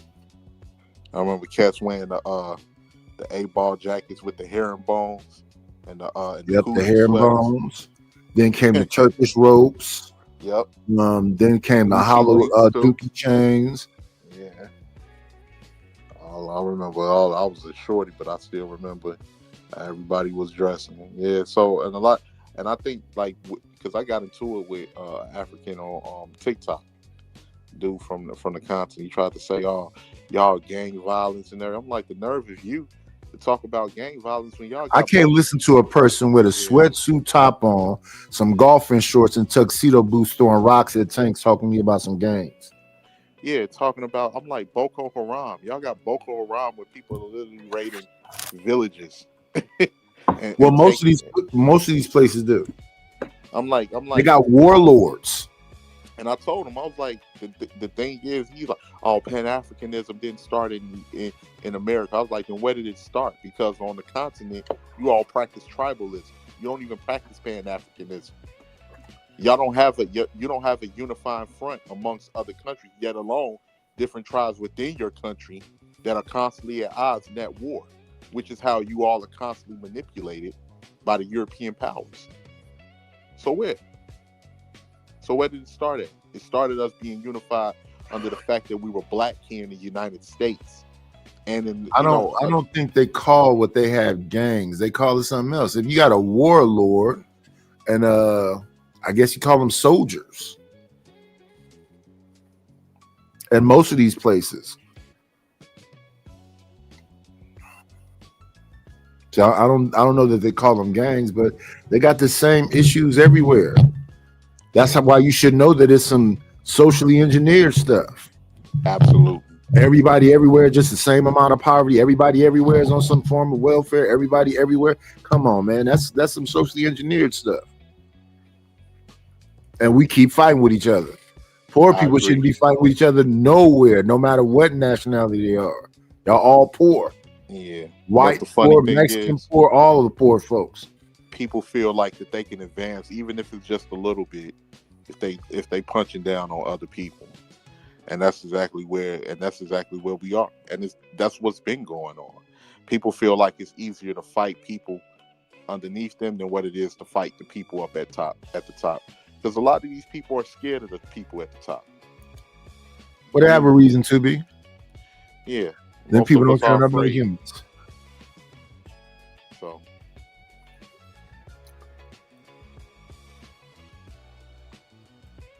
In the world, and none of them think putting your hand on a woman because she says something that you don't agree with is masculine or strong. So I'm trying to tell you, there's an ideology that certain men have that think because a woman doesn't abide by your rules and you pay the rules, that you have the ability to abuse her. So what happened when? Do you mind if I address some of the things you said, because you're kind of going on to a different topic at this point? And this is the thing. Who said anything about beating on women? This is a white liberal woman talking point. That man didn't say anything about beating on no women. He was on a show where a man said, if a woman thinks she's my equal when she is not, and she addresses me like a man addresses me, then she's the one that's giving away her femininity. Her strength is in her femininity and her softness and everything else. That was another man talking. That Marquette just happened to be on that same show with. So let me just finish. So what I'm trying to say is, when you talk about that SNAP benefits broke up the home, it wasn't that SNAP benefits broke up the home. There was a level of independence that women had in toxic relationships that made them believe that I don't have to be around a man who thinks because I say something he don't likes and he hits me in the mouth that I lost the fight. I'm just making some notes here. Okay. So I would challenge that a number of the things you have articulated are speculative, they're anecdotal, they diverge from logic, and they're very much so what feels good, what sounds good, and what's emotional. And the reason that I say that is because you noted that Black people represent 25% of SNAP benefits recipients. And I know you said that because I wrote it down. Now, that actually doesn't make sense in as much as Black people in America, and I'm not talking about the foundational Black American, because I think that they're more so like 10%, but Black people, which would be inclusive of Haitians and all of these other groups that have a different ethnic background, but Black people represent 13%. So they're nearly twice, they're at 200% of the representation they should be at, kind of similar to prisons. And you spoke about that earlier. You know, we're 13% of the US population, but a much higher percentage of the prison population. We're overrepresented. I think there's a very reasonable story that you could articulate in both cases, but what is certain is that we're overrepresented in a bad way and it's detrimental.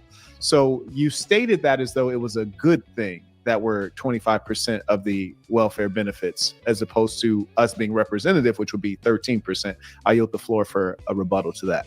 Well, basically, if we're talking about wealth in America, we only represent 3% of the wealth in America, right? So if we look at communities where blacks inhabit majorly, most of those are poor communities, right? So if we're in the poorest communities, then more likely we're going to need the most assistance.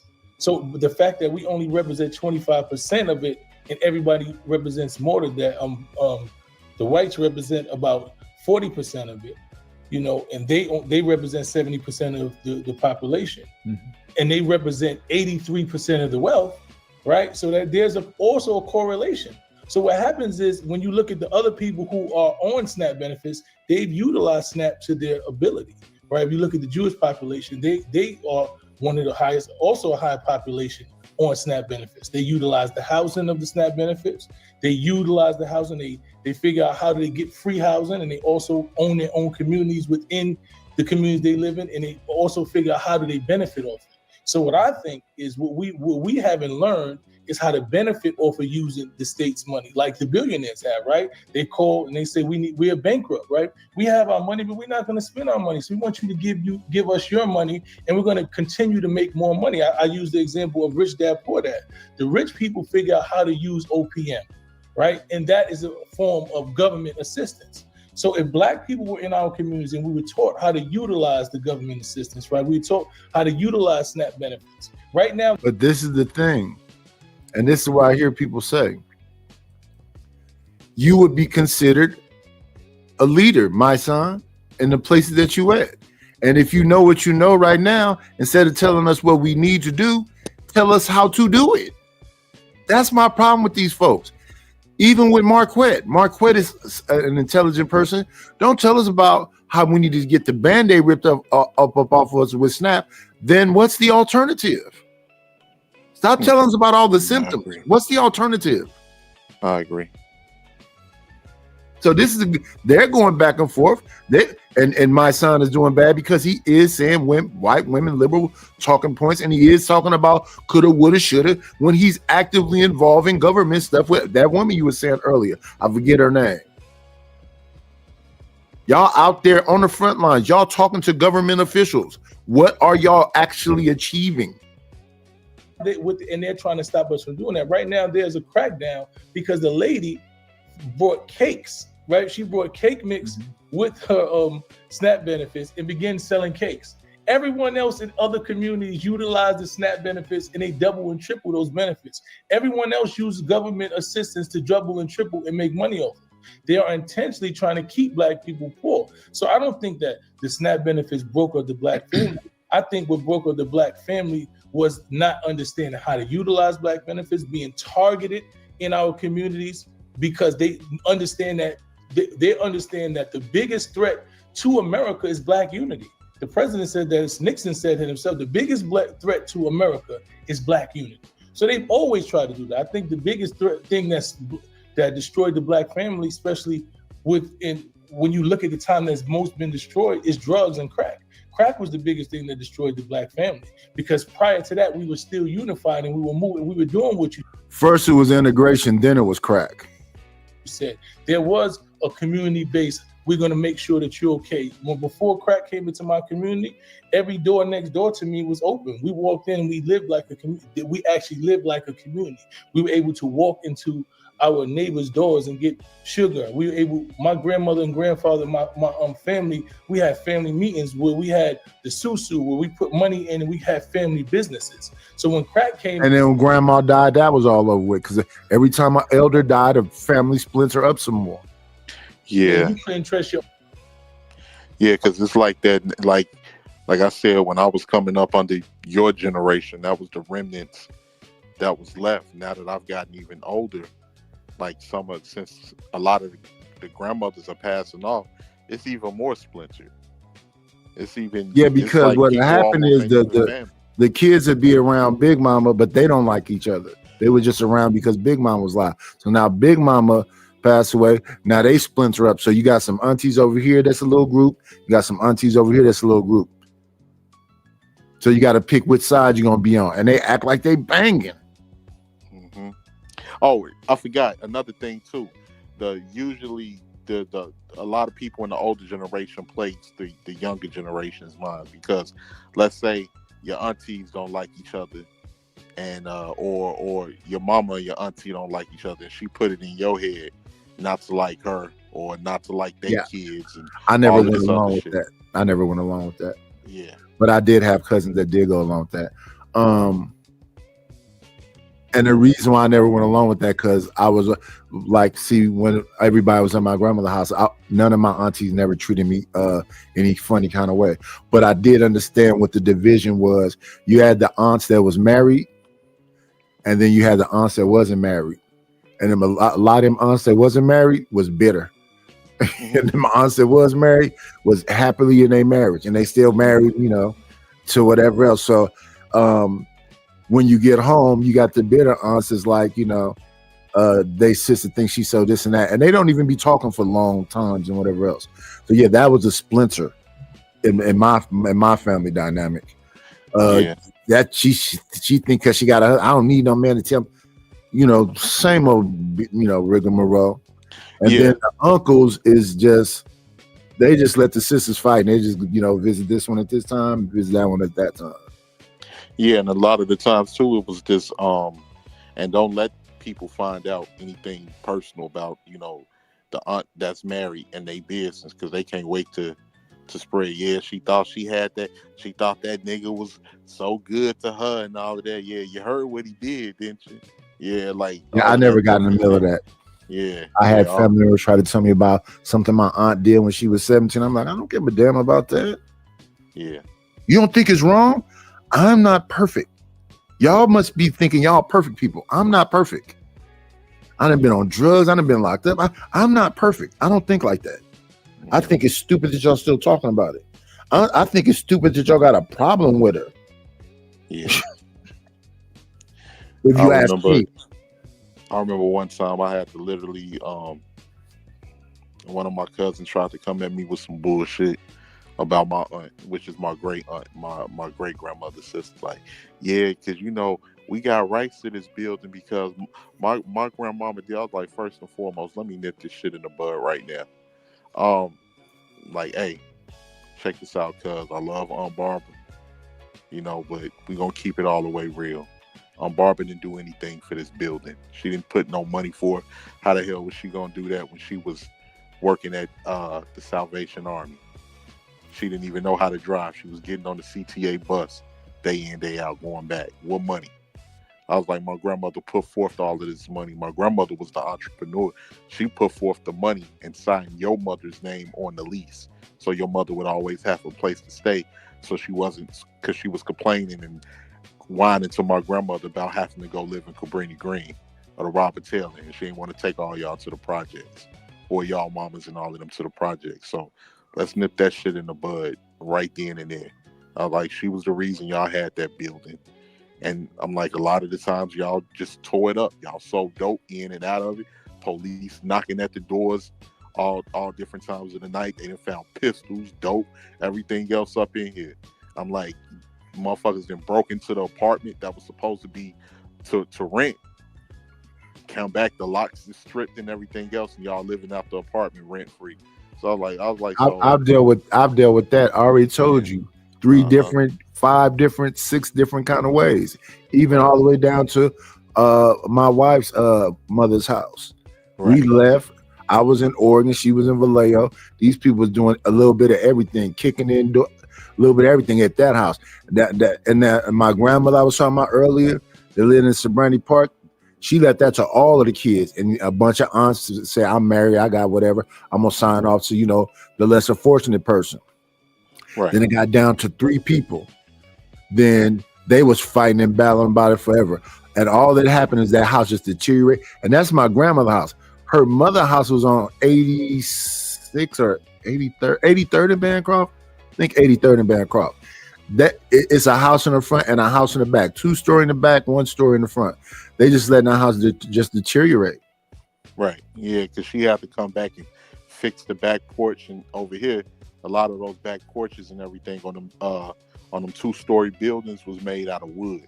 So she'll have to come and Here's have a somebody- problem though. Here's a problem though. My whole family is in construction. That's crazy. How are y'all all in construction and the houses are deteriorating? Right. We got plumbers, we got roofers, we got electricians. How are y'all letting these houses fall apart? Mm-hmm. And then when I was calling them, when I was redoing my house, they was just, now they want to be in like boss roles. So why didn't you in your strength buy a couple of vans and hire some folks and have some people? I don't get it. I don't get it at all. I try to gracefully bow out of because it's just a war that'll never end. What up, Vic? And it It's a depends war on that'll never your end. I don't want to mindset. talk that much. Yeah, it depends on what people's minds is at. Like you said with folks, I have to learn that too. Because I used to, I just had it in me, man. I wanted to see people doing well. I was willing Yeah, to they help. don't want to see everybody do well. Yeah. So I had to, I became more selfish as the years went on. I didn't want to be like that. I really did, because I wanted to see people. I was like, man, we gonna do this, we do that, y'all. But then I saw a lot of people's fucked up ass habits.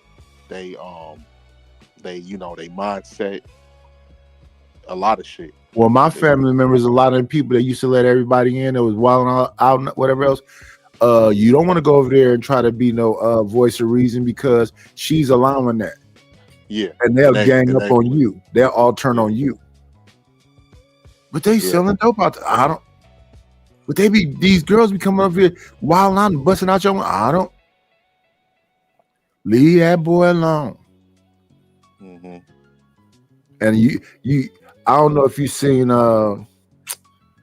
what is the Wayans brothers is mocking all the Menace to Society and Boys in the Hood. What's it called? Drinking my gin. Don't be a menace while drinking your Yeah. Okay. Remember the old dude that still lived at the house with his mama? Yeah, Huggy Bear. Huggy Bear. How many uncles you got them Huggy Bear uncles? They hella old and be dressing like a young dude. Yeah. I know a few. Man, I got. Mama said I couldn't go nowhere. I gotta stay on the porch.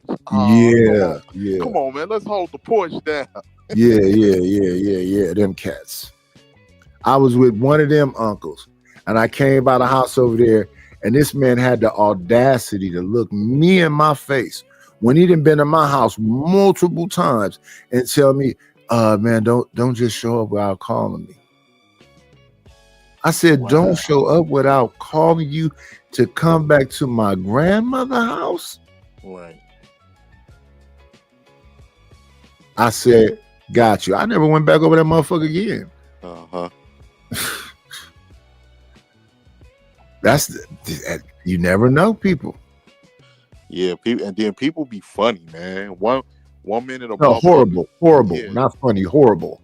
Yeah, funny style. Like you're right, yeah. Because 1 minute I don't be knowing what be up with people. Because 1 minute their personality is cool, then the next minute they shift, and they never communicate. And just saying just like, yo, I had a fucked up day. My mood is down right now, or whatever. Motherfuckers, they No, it ain't a mood down. This is my father's youngest brother, my youngest uncle, kind of close to my age. I think he's like 5 years older than me. Always smile in my face.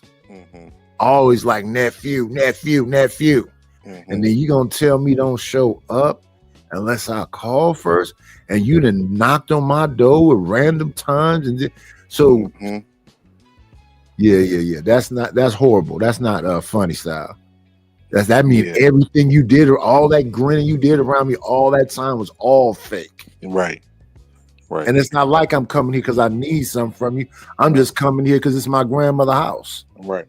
Then I find out later on that him and my father and my other uncle been feuding. Oh, okay. Daddy was outside my house. I think he had a gun. My father ain't gonna shoot you. Neither one of y'all finna do nothing to each other but threaten each other. Uh-huh. It's just crazy. But that's black folks. own family member, because once they got the money, they wasn't gonna come back to it. So I don't think SNAP was the biggest thing that destroyed the black family. I think drugs, and that was an intentional thing by the government to destroy the black family. Okay, very good. So my challenge with folks who often take your position, and your position can very much so be described as a liberal position. I don't suggest that to put myself on the other side as a conservative. Yeah, it's a white liberal woman position, because you can't say white liberal man, because the white liberal man is just kissing his white liberal wife's ass. So he's already defeated. So you don't even have to mention him. I'm not a Republican or a Democrat, a liberal or a conservative. I just follow this ism. Marquettism is for the kids. Marquettism saves lives. Now let's talk about this piece. So we agreed earlier that the government is for the rich. I think we can probably also agree that the government is, and always has been in the United States, organized for and controlled by white people. Would you agree with that? Yes, sir. Okay, so if the government is for the rich, and you said black people are not the rich in this country, if the government is organized for the benefit of white people, organized by white people, and black people are in fact black, which color-wise would be opposite of white people, then why is it that your idea is using government benefits, which is to say using the benefit from the enemy or from the person or the group that doesn't care about you? How would you think that that would benefit you? It's nonsensical. Furthermore, it suggests a level of inferiority. Not that the white man believes you're inferior, but that you believe you're inferior, such that you must rely on the government handout.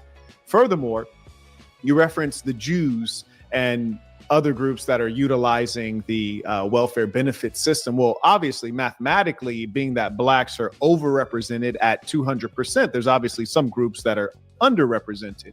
And I think that's worth considering. Furthermore, the Jews are actually categorized as white and have been for some time, especially since the data started being recorded when these public benefits were given out.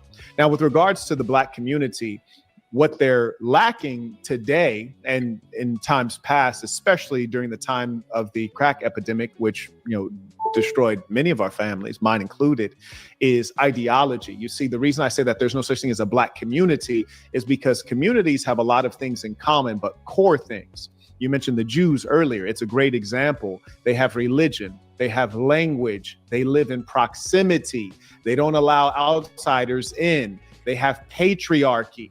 They have their own hospitals, they have their own policing force, and they have a strict system of belief, and they don't snitch and rat on each other. And also, they don't rely on the outsiders, the Goyim. Whereas conversely, you're kind of describing all of the opposite things for black people. You're describing the idea that we should rely on the government, which has been our open enemy since we arrived here on a slave ship named Jesus. Black people, some are Muslims, some are Christians, some are atheists. They don't have a uniformity in the religion. Black people don't have their own language. Our folkways, mores, and our music and culture has been commercialized and stolen from us. And that's precisely why there has to be one system that dominates. And because black people are very effeminate as a mass, very soft and emotional, they have trouble accepting the fact that something must dominate to unify us into what would rightly be described as a community. Furthermore, you speak of the idea that blacks need welfare and they need government assistance. And if you were to only look at the 54 states of Africa, and you find every one of them is accepting foreign aid, also known as welfare and assistance, from whom? From the same group, which is to say the West, the whites, and they're all failing. Because government assistance is not designed to get you off of it. And even though you think it's benefiting the black people, it is actually not. It's making them weaker, because as you yourself admitted, it forced your father to have to disappear when the social worker comes up to check in, to make him have to creep around with no dignity. The truth of the matter is black people are the wealthiest group of black people, the ones in America, on the whole planet Earth. And so I assure you they can get by without those SNAP benefits, and it will open up a whole different way of living. You mentioned something about and the issue there is this. So the first destruction was integration. And we can go find clips of black people talking about these Southern blacks are going to come up here and mess things. This is black people talking about black people. These Southern blacks are gonna come up here and they hicks and hip. This is black people talking about black people. Yeah, over there in LA. I saw that video, yeah. Oh, so you seen that video, that old school video? Yep. And from there, So the first thing that hit the black families was integration. Then, like I said, first I saw white flight, then I saw black flight. What is black flight? Black flight is when the niggas say, I don't want to be around those niggers. Yeah. Black flight was Los Angeles. And so then you get into being around like-minded people. So then you start talking about the D9, which is those sororities and fraternities, having those communities that you call bourgeoisie. Bourgeoisie don't want you, your ghetto ass around their kids. You're not gonna finna have no damn Aladdin happening. You're not finna have no damn Romeo and Juliet. You better stay away from that broke motherfucker, that uneducated motherfucker. Where did his grandfather go to college at? They literally talk like that. And they don't see themselves as black. They see themselves as bourgeoisie. So when they say, I'm not black, I'm OJ, exactly. I'm not black, I'm Jay-Z, exactly. So y'all went and took all them knees, and then he got a big position in the football league.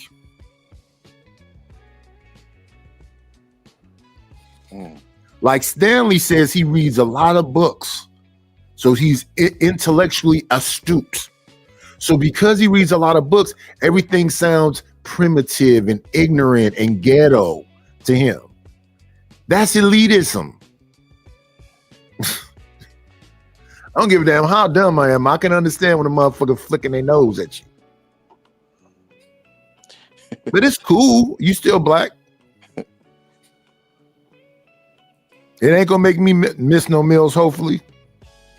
Woman being independent. I would describe it. What I do though, because they say a handout. No, I'm saying that I think we can have a nice rapport with each other, but if you have all these tips and clues and this and that, why aren't you like this picture I got behind me where this brother is reaching over the wall, pulling the other brother up versus being the crab at the bottom of the bucket, pulling him down? I already heard I'm a drug addict. I already heard I'm a criminal. I already heard I'm ghetto. I already heard I'm country. I already heard all that shit before. So me hearing it now, is disobedient and rebellious. The man is the leader and he is more rational, and there's data on that. And he is to lead. The idea that the black woman would use SNAP benefits to allow her to shirk her responsibilities and her duty to the black man is an abomination. And that is something that has caused a great deal of trouble. So what you're describing as a good thing is in fact a bad thing. When you look at the data, we see that those black children who grow up without their father because their mother was independent for whatever reason, they have higher levels of criminality. And you were locked up with a lot of them. They have higher levels of mental illness. They have low levels of educational attainment. And then the other thing that you mentioned that should not be mentioned at all, and it is not a factor, and that is why this ism has to spread around the whole world. You mentioned love. Love is fantastic. Marriage is not about love. Family unit is not about love. It's about pushing toward a particular set of milestones in a life well lived. Love is great. Compatibility is better. Love is great, but being able to cooperate and produce is better. How do you measure love? You can't measure it. And the worst thing about it is love is something that the women are very much so hooked on. And that's when they want to leave the relationship because I didn't feel the love. You have a duty now to be a mother. You have a duty to be a wife. And that outstrips love. I yield the floor to you. And I respect everything that you said with it. No, you don't. You said the opposite of everything he just said. This is this is him responding to what you just said. You said something about love, feelings. People, they used to say, well, Nidus, you seem robotic. I'm not robotic. It's shit that need to get done. Yeah. The fuck you mean robotic? Yeah. If I show you my house, them boulders back there are not boulders. We busted concrete. I bought other concrete and wire mesh and wrapped it around and made those boulders. I made my fire pit stone by stone. I went and got the multicolored flagstone. I went to different rock quarries to get different Everything you see back there, I made it with my hands. I knocked down the walls in my house. I put up the new walls. I cut out the windows, the new windows, and covered the old windows. But if you listen to people, your wife, mama left her the house, and you just reaped the benefit. No, what was left to us was a house that hadn't been repaired since the 70s. The only thing that got done new to that house was a roof was put on in the 90s. And So if you know anything about the houses, they bought the houses from the house was built in the 30s, so it had a pot-belly stove. So you can't. The house that I made it into, which everybody was all about, the backyard that I created that was a fucking park. It had a fucking 2-level play structure with a clubhouse next to it. But I had a wife, so my kids was at jumping rooms with them big blow up things we can bounce around. There's at this artificial tidal wave. So I built a fucking park in the backyard, and every weekend you going to some new, who knows what, Great America, Disneyland. So of course they are never gonna be satisfied. They're never going to be satisfied because someone is teaching them opulence and all this other stuff when we got beer money. I like to live within our means, below our means if possible. Why? Because that way you be in a position to save, so you can do what? Then maybe invest in another house. Maybe use some of this equity to get another house. Why? Because those other doors will pay for this house. Right. Then you can take as many vacations as you want to. Right. I'm gonna get a student loan. Don't get a student loan. Let's refi on a house. That's a reason to refi, because then you won't have no student loan debt. It won't be no balloon payment. Our mortgages just go up $100. Oh, you don't know what you're talking about. Blah blah blah blah. I don't want to fight. So yeah, if you got somebody that's fighting with you all the time, if that person is actually the one that's causing whatever destruction, just own up to the destruction that's being caused and let's move forward. Just accept whatever's being and just move forward. Like even in these YouTube streets. Okay, you yelled at me, I yelled at you, now let's move forward. No, you want to stay there. So we'll get on the panel. Oh, your wife. I already heard you say that one.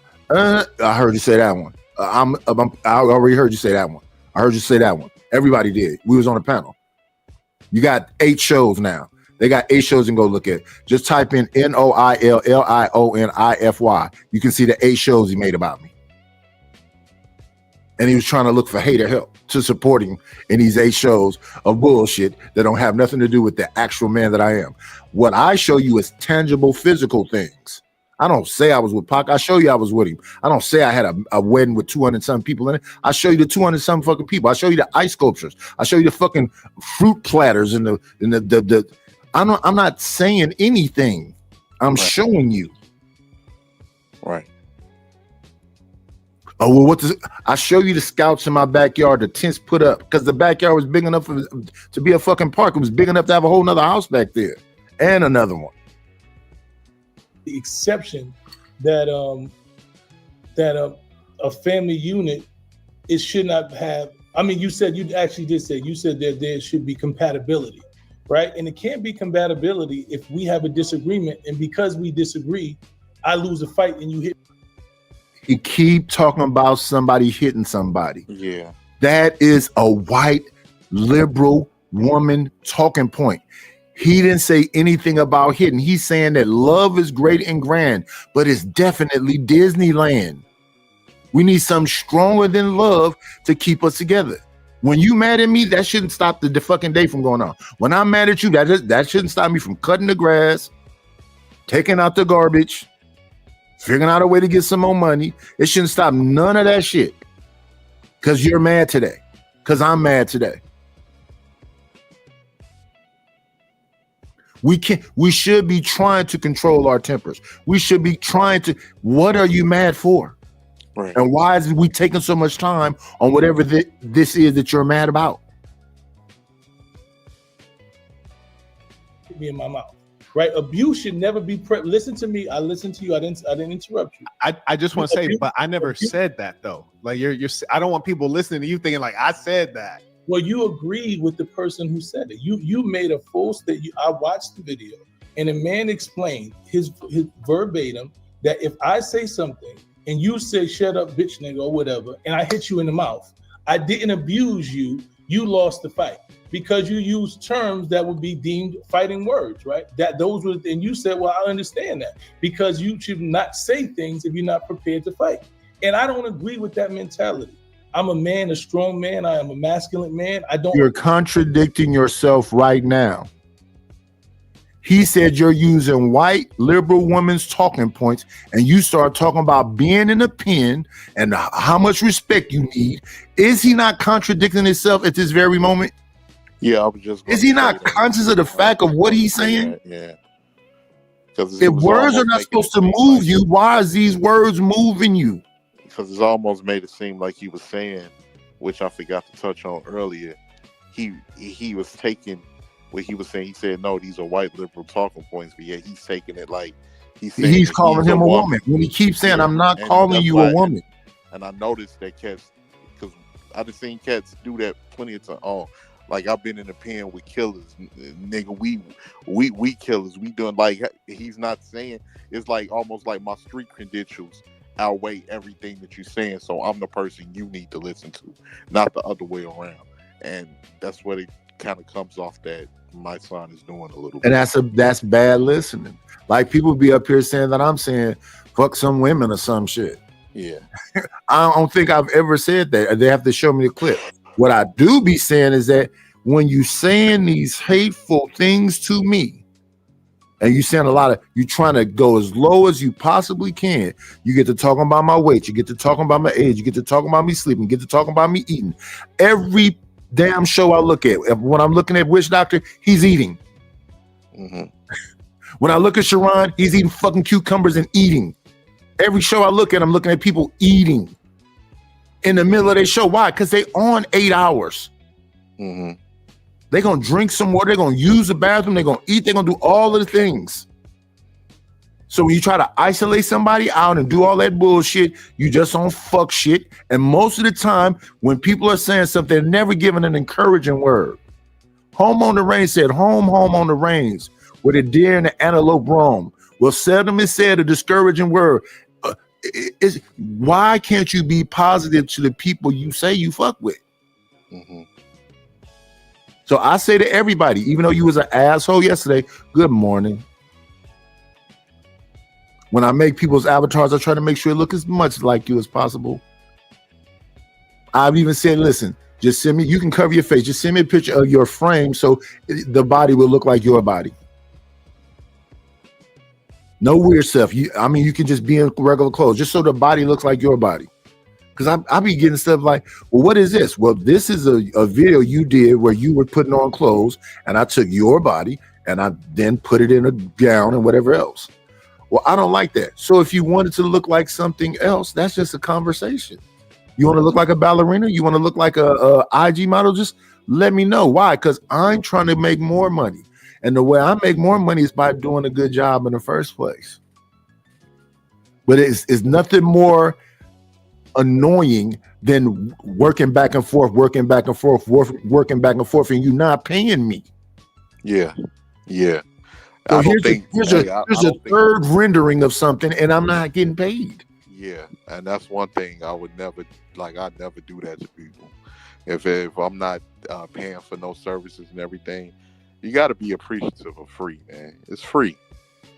it's fucking free. You got to be, now, if you want some type of high level advance, more, artistry, then you have to pay for that.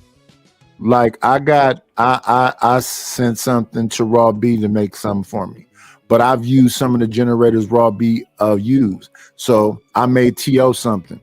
The generator, even though I put the prompt to say I want a car, I want to get in the car, I want the car to move forward. In the generation, the car rolls backwards. I can see the glitches in it because it's the beta version of something, and I've used multiple generators. It's just certain things it just won't do. I use Leonardo and it doesn't keep consistency. So I can put in a picture, okay, the picture looks just like whatever else, but in the generation, it changes it. So I guess I got to learn Sorrow now or some other thing.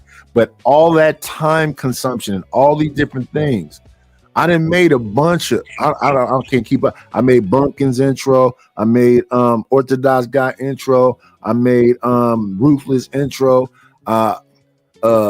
So I just need detail of exactly what it is you want. And we just try to strive for that. But if you look at the beginning of my video, I'm laying in the bed with the dollars falling on me. I'm sitting in the chair, my eyes do some crazy thing while I look to I see all the glitches in it, but I understand them generators do that. So I took the thing and just said, okay, thank you, and paid her. Because I understand you probably wanted the warrior scene for him to be running forward with the spear, but I run backwards with it. I know exactly what that is. I know exactly what generator that is. That's the best you can get out of it. Right. So that's what I'm saying. People don't have that kind of patience or understanding. They're just like, make it what you have to tell me what your vision is. If you don't tell me exactly what your vision is, I can make something that look fly, but it might not be what you're thinking because you're not being specific. Even with the songs, what do you want the song to say? I'm not a song. No, but what do you basically want it to say? I'll build on it, but what do you basically want it to say? Because if the song is exclusively to you, I wanted to make sure that it's for you. So if I do Mo Love song, I know she's a religious person, so let's make it sound gospel-y. Mm-hmm. Let's make sure we don't put no cuss words in it. I only know what you tell me. Everything that you don't tell me, you leave it up to me to try to figure it out. Right. Come on in. Play, it's always a treat when players leave. Judge. Good morning. Peace to the gods, man. Church, Peace to the gods. tabernacle, and synagogue. What's happening? Man, shout out to my wild. So we're up here, and I'm a little bit shocked of my son's attitude with a brother who started off saying, "I respect your work. I respect what you do in the community," because a lot of people come up here and they haven't done a damn thing. I got a lot of respect for you, and I'm not going to be disrespectful. And then my son kept saying a lot of white woman liberal talking points, and he don't know he's doing it. So he turned that into, I've been at a pen and blah, blah, blah. I'm like, why is he? And then he keep accusing this man of saying something about agreeing with women getting beat on, and he didn't say that. So now we're here. So hopefully you caught up. We're gonna get back to it. You not surprised at my son? Yes, I am, because he talks all this peace stuff. His whole conversation with Chia Lee when Chia Lee got back home is, Chia Lee, you went to jail for unaliving a man for telling you SMD. So you can't let words move you like that. He said that in the beginning of this conversation. I'm not the type of man that let words move you. All Marquez said is what you're saying right now are white women liberal talking points. And my son is taking that to mean that he's calling my son a woman. Yeah, I'm surprised that he went on there. So I didn't watch the whole thing. I'm just surprised that he went on there. But you know, that's Tamika Why are you Mallory. surprised that these people be wanting to clout chase? Well, if you got a big enough listen, when I'm hearing people say Anton, I heard Joe Budden the other day say Anton name. If your numbers is up, yeah, of course you're gonna want to talk to Pearly Thing. She got 2 million subscribers. I don't care that she was with Nick Fuentes. I'll act like I don't even know she was with Nick Fuentes. She got 2 million subscribers. Yeah, that's why they need to restore comm teams and PR, right? Because we don't know what type of 2 million she got. You know, is that a consumer? Infamy or fame? I agree with you. Yeah, I agree with you on that part. They want the fame for sure. I'm just surprised. They're okay with infamy too. Well, yeah, sure. I'm just surprised because for the work that he does, there's no benefit to him. Like, what's the name is making work of him? This is content for Marquette.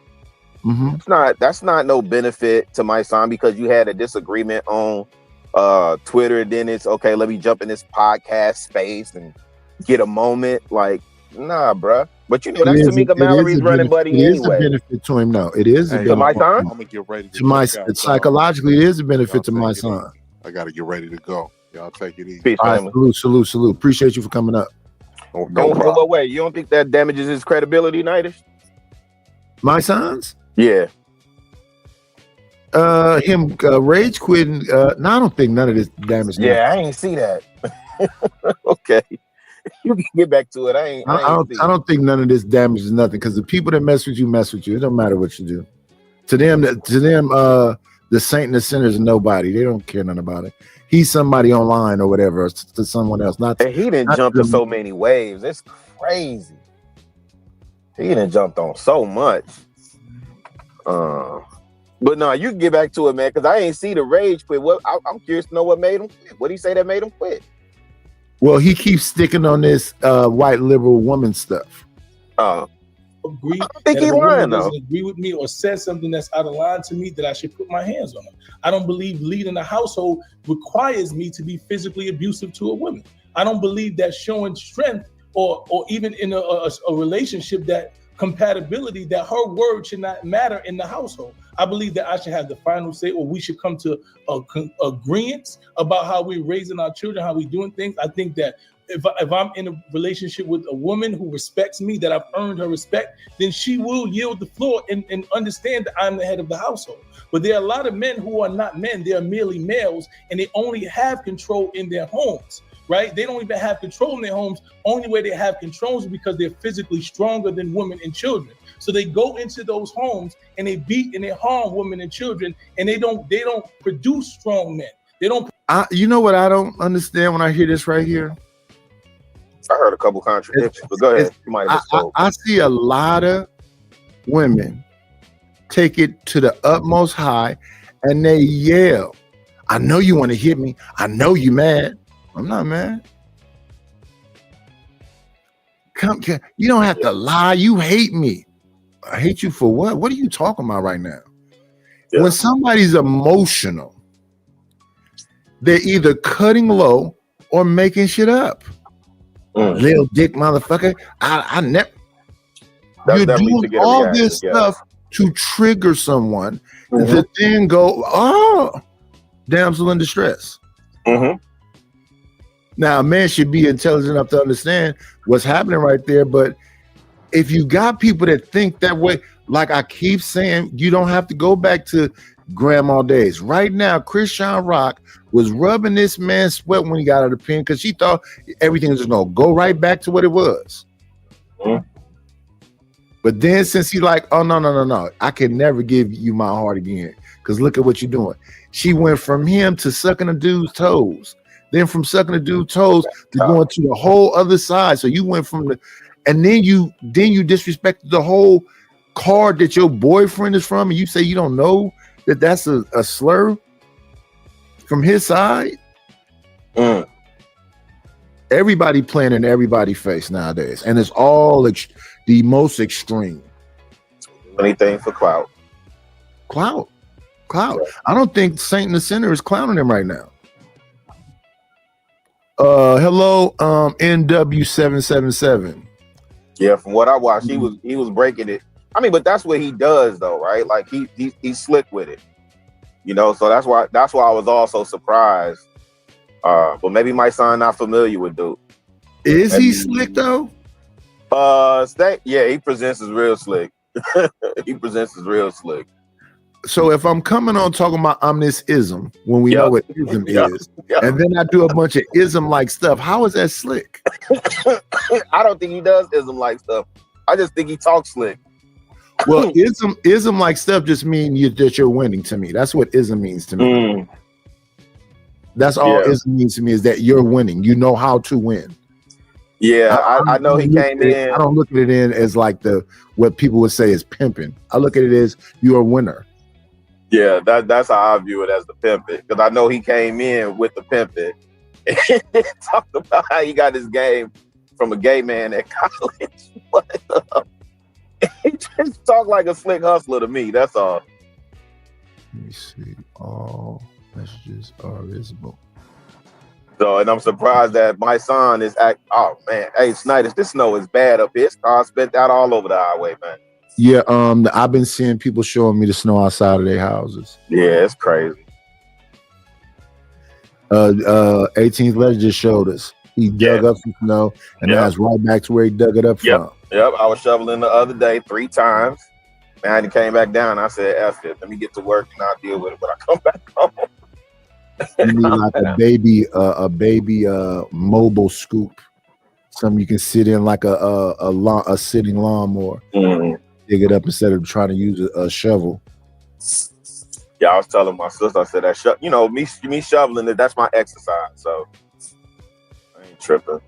And like my grandma, she got a small yard, so it ain't hard to shovel hers, but I got a lot to shovel. So I don't mind it. That work out there. Produce strong women. They don't have partners. They have people who are in fear of them. And I believe that for years, that's how a lot of when you have conversations with elder women, they're elder women who said, I wasn't in love, I wasn't in compassion, I was in fear. And I lived in this relationship out of fear. Right? So no woman or children should be in a household where they're in fear of someone who is supposed to be the head of their household. There should be a unit. So I understand what you're saying. And yes, I believe that a man should be dominant, but I believe some people try to say that bullshit too. When my kids was born, I literally said, we're not going to live in a house of fear. We're going to have conversations. We're going to talk about stuff. We're not going to live in a house of fear. And we're going to be respectful to each other. We're not going to be raising our voices and all the other stuff. Now, that was me saying it. Yeah. But if you got somebody running around saying that's not being quiet, that's not publicly praising, that's not talking about stuff in private, that's elevating up stuff and whatever else. See, to me, the author of confusion is the author of confusion. If I'm constantly trying to find ways to fix things, why is it more shit to fix?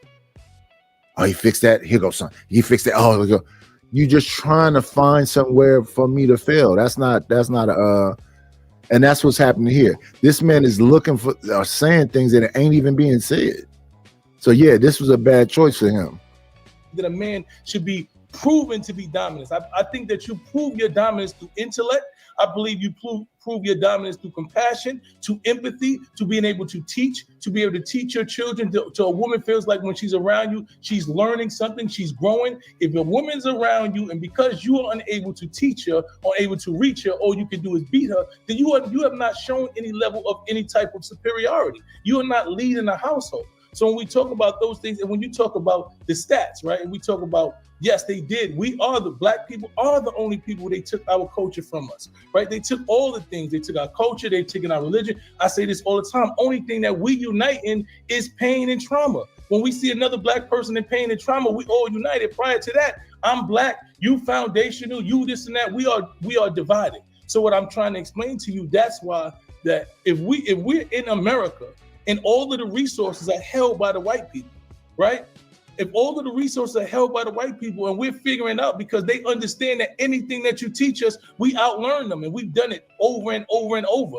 I've watched, and this is why every 100 years they disenfranchise black people, because what happens is once you teach us the game, we play it better than you. So what they do May I respond to your earlier point since you're going on to a different point now? I'm going into what you went into 3 different points.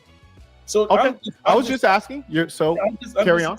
To what you said. You were talking about how we're divided as a culture, how we don't have a culture, how we don't have religion. So I'm explaining to you what happened. So they know that we don't have religion. So what happens is now that we start to build our culture, we start to come back in congruency, we start to be united, and they see that united. This is right now. There's a reckoning. This is a reckoning for what Obama did. People say Obama, the president, didn't do anything individually for black. He did. What he did was inspire and motivate more black people to be professional.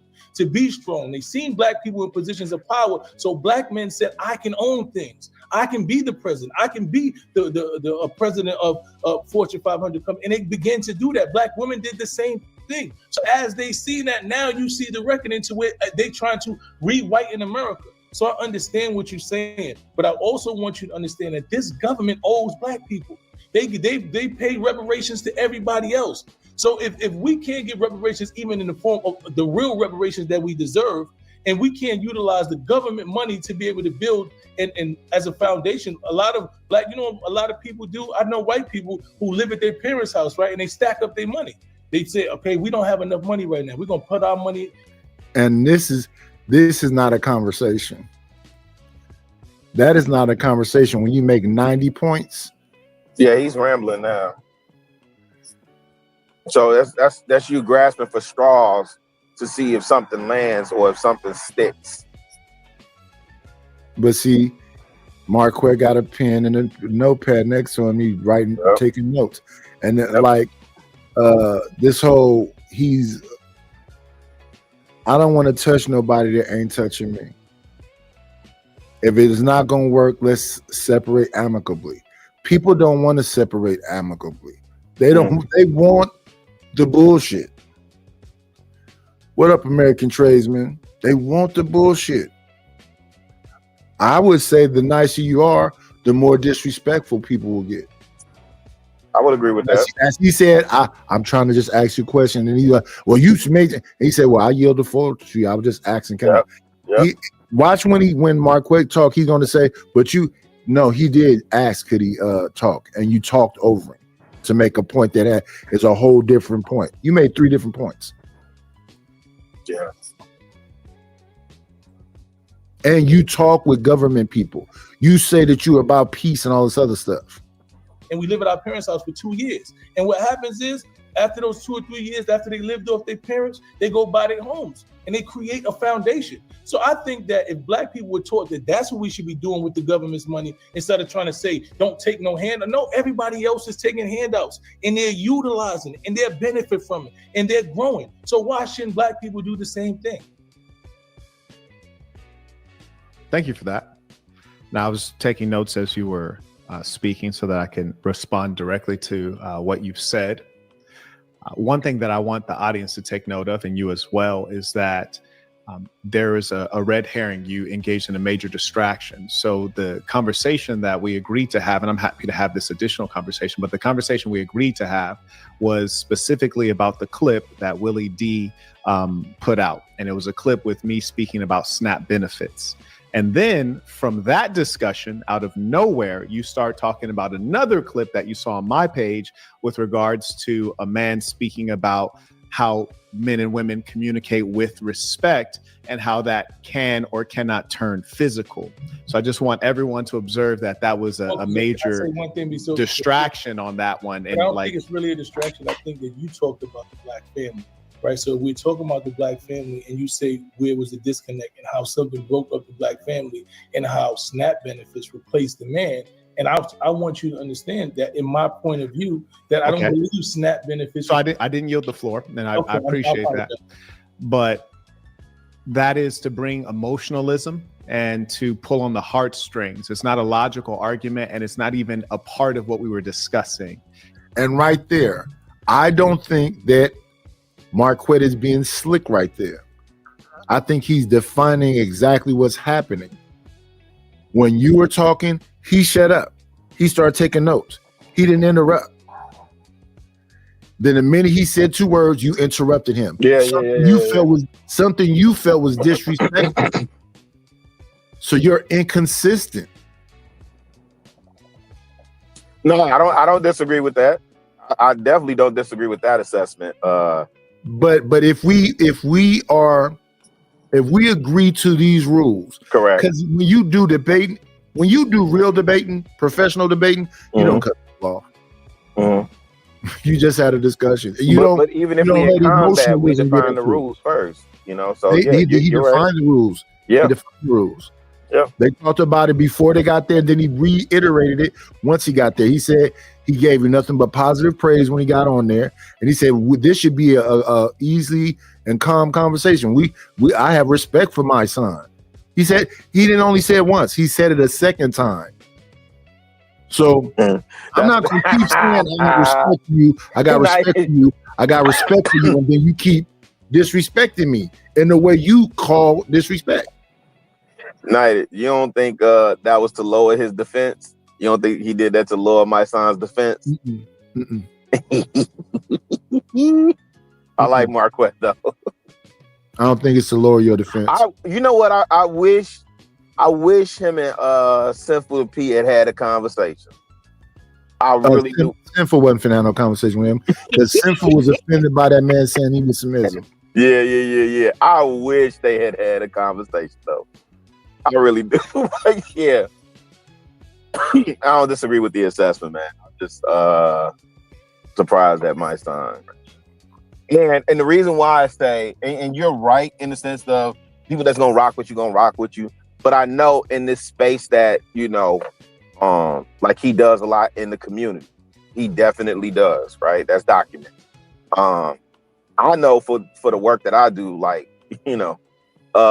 even for me being online and the conversations that I have online and the way that I have these conversations online at times, right? If the people that I work with in the community as a community stakeholder, right? If they were to get wind of it, something may be called into question, right? So that's why I was saying I didn't hear all of this conversation with them too, but I'm wondering if anything was said that could call his credibility into question. That's why I was saying that. I don't think it can. Do you believe that Charleston White was a community activist, worked with young kids, after legislation change and all other stuff? Yeah, I do. He showed proof of that, yes. Okay, so people think he's a cornball when he was doing that before he ever got to Grifton. Yeah, do you think he could, what are they doing? Do you think Charleston White can go? Man. My question, well, let me ask you. Do you think Charleston White today could go into a community, have credibility as a community activist? Yeah, because I don't think they need very much. I always think about good times, Alderman Davis. Alderman Davis was clearly a scumbag. That's a fact. He just knows how to talk well. He wears suits and he'll be there. To me, Alderman Davis is Roland Martin. Roland Martin get to go everywhere and be real pro-black and wear kente cloth and just do all that old Al Sharpton bullshit. Al Sharpton was a known snitch informant. And he's considered a black leader. Jesse Jackson was on that balcony with Martin Luther King. Yeah. And he was considered a black leader. Yeah. So yeah, we don't need much. All you got to do is sound good, dress good, and say whatever. Nightish, would you be surprised if I told you this? We have 19 black aldermen in the city of Chicago. And a high percentage might be Alderman Davis still to this day. No, I wouldn't be surprised about that. Ain't that crazy? That's what's happening with our money. Ain't that crazy? No, the politician like what's her name? TT out there that was in that retirement area. They had a whole group, and she dressed up like Wesley Snipes in New Jack City, and was up there talking about Rihanna. Oh, you talking about Henyard? Yeah, Tiffany Henyard. You said TT. Where's LA? Where's Lamar Wills? Where's he at? And the other one, Fonnie Willis, sleeping with her. Oh yeah, man, yeah. It's too many of them. Yeah. Hey, listen, Night, it's not for nothing. The guy that took over her, not the Dalton mayorship, he's solid. The guy that actually took over her Thornton Township seat, though, same issues, same freaking issues, and he ran on. I'm not her. I think, that's all you need to do. I think that a lot of them people that was there when she was there, that was upset with her, was jealous. I want Yeah. to be able to F over some people. I want to have some access to them funds. Well, so I always say I think Chicago, New York, and Boston are the most gangster, politically corrupt cities, right? And I think Chicago may top it. And so for some reason, because we had the Dailies, we had Daddy Daily and Baby Daily, and they ran a number. Then you had Emmanuel Rahm, who was Barack's right hand in office, right? And he did a number. My point is, when we get in the office, for some reason, we think we have the same autonomy to do what they do. And these folk gonna show you every single time you do not. You are not me. I'm me. You're not me. Right? You can't do what I do. The slick hustles that they pull and all that, you can't do it. And we gonna get caught, and your foot gonna get chopped every time. Toby.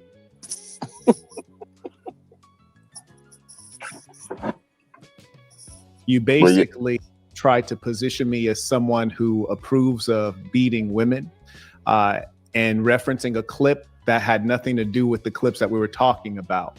And this is it's almost like a mudslinging tactic, honestly.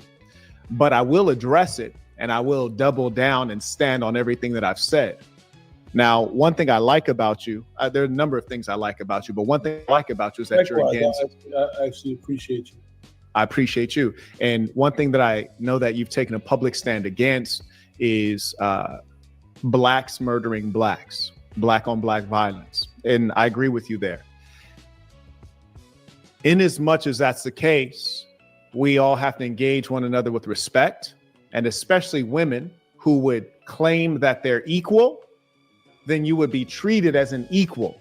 If you wish to be treated as a child, or be treated as one who is not as rational, as responsible as a man, then you need to completely submit and be obedient. Now me, if I had you on one hand and my lady on the other hand, and you said, Marquette, you're this, that, and the third, cursing and being vulgar and being verbally threatening, I do my best to give you my worst straight away. There'd be no conversation. If my lady said the exact same things that you said, I wouldn't even take it seriously, because she is truly a lady. She's feminine. I know she's irrational, but most importantly, she's in full submission to me. So even if she got emotional for a moment, I would forgive it, because we already understand our hierarchy and that there's asymmetry and that I'm above her. So being that I view myself above her, she views me above her, I don't expect her to engage me with an equal level of rationality and of decorum. So I would not engage her physically. However, if I'm dealing with a woman who says that she's an independent woman, she says she's a strong woman, she says she's the same as a man, she's not taking my leadership, we're equal partners. Now, me personally, if I have an issue with a woman at any level, she's gone. There's no need to even play games with it. I wouldn't lift a hand to her. It's not a good use of time. I send her packing. But let's just say in the scenario of an average guy and he's dealing with a woman on an equal basis.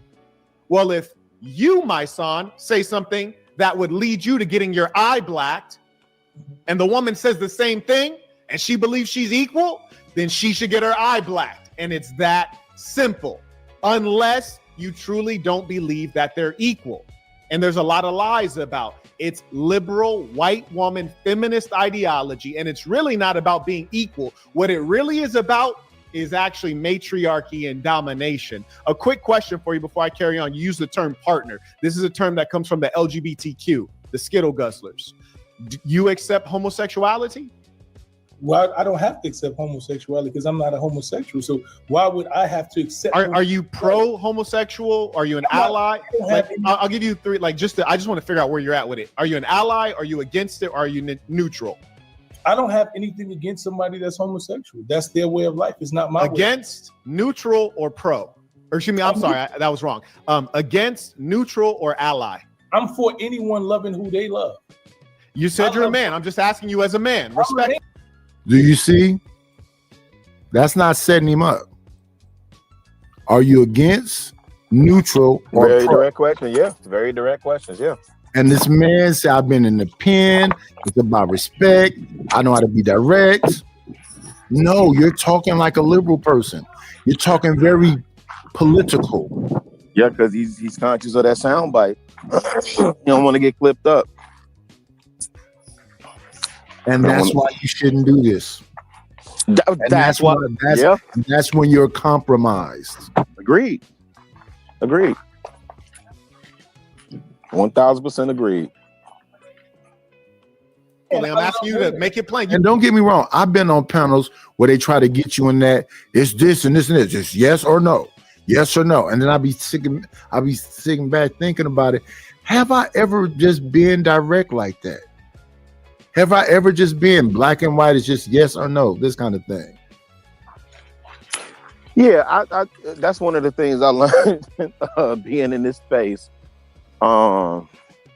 And most of this stuff don't well, it matters and it don't matter, right? But I've learned to just answer directly and then just follow up with whatever, you know. And of course, the woman think that he answered. He didn't answer anything. He had three choices. He didn't choose neither one of the three. Yeah. So black folks, we say make it plain. So like, make it plain for me. You're against it, you're neutral, or you're an ally. I am for people loving who they love. Against it, neutral, or ally. Nothing else. So he's either pro or an ally. You're against it, you're neutral, or you're an ally. That's better than yes or no. Like me, I have gay family members. I love them, gonna love them till my heart stops beating. I don't support that lifestyle, and I don't think I have to. Well, such and such says there, he, we, thee, or that. I'm just gonna call him his name.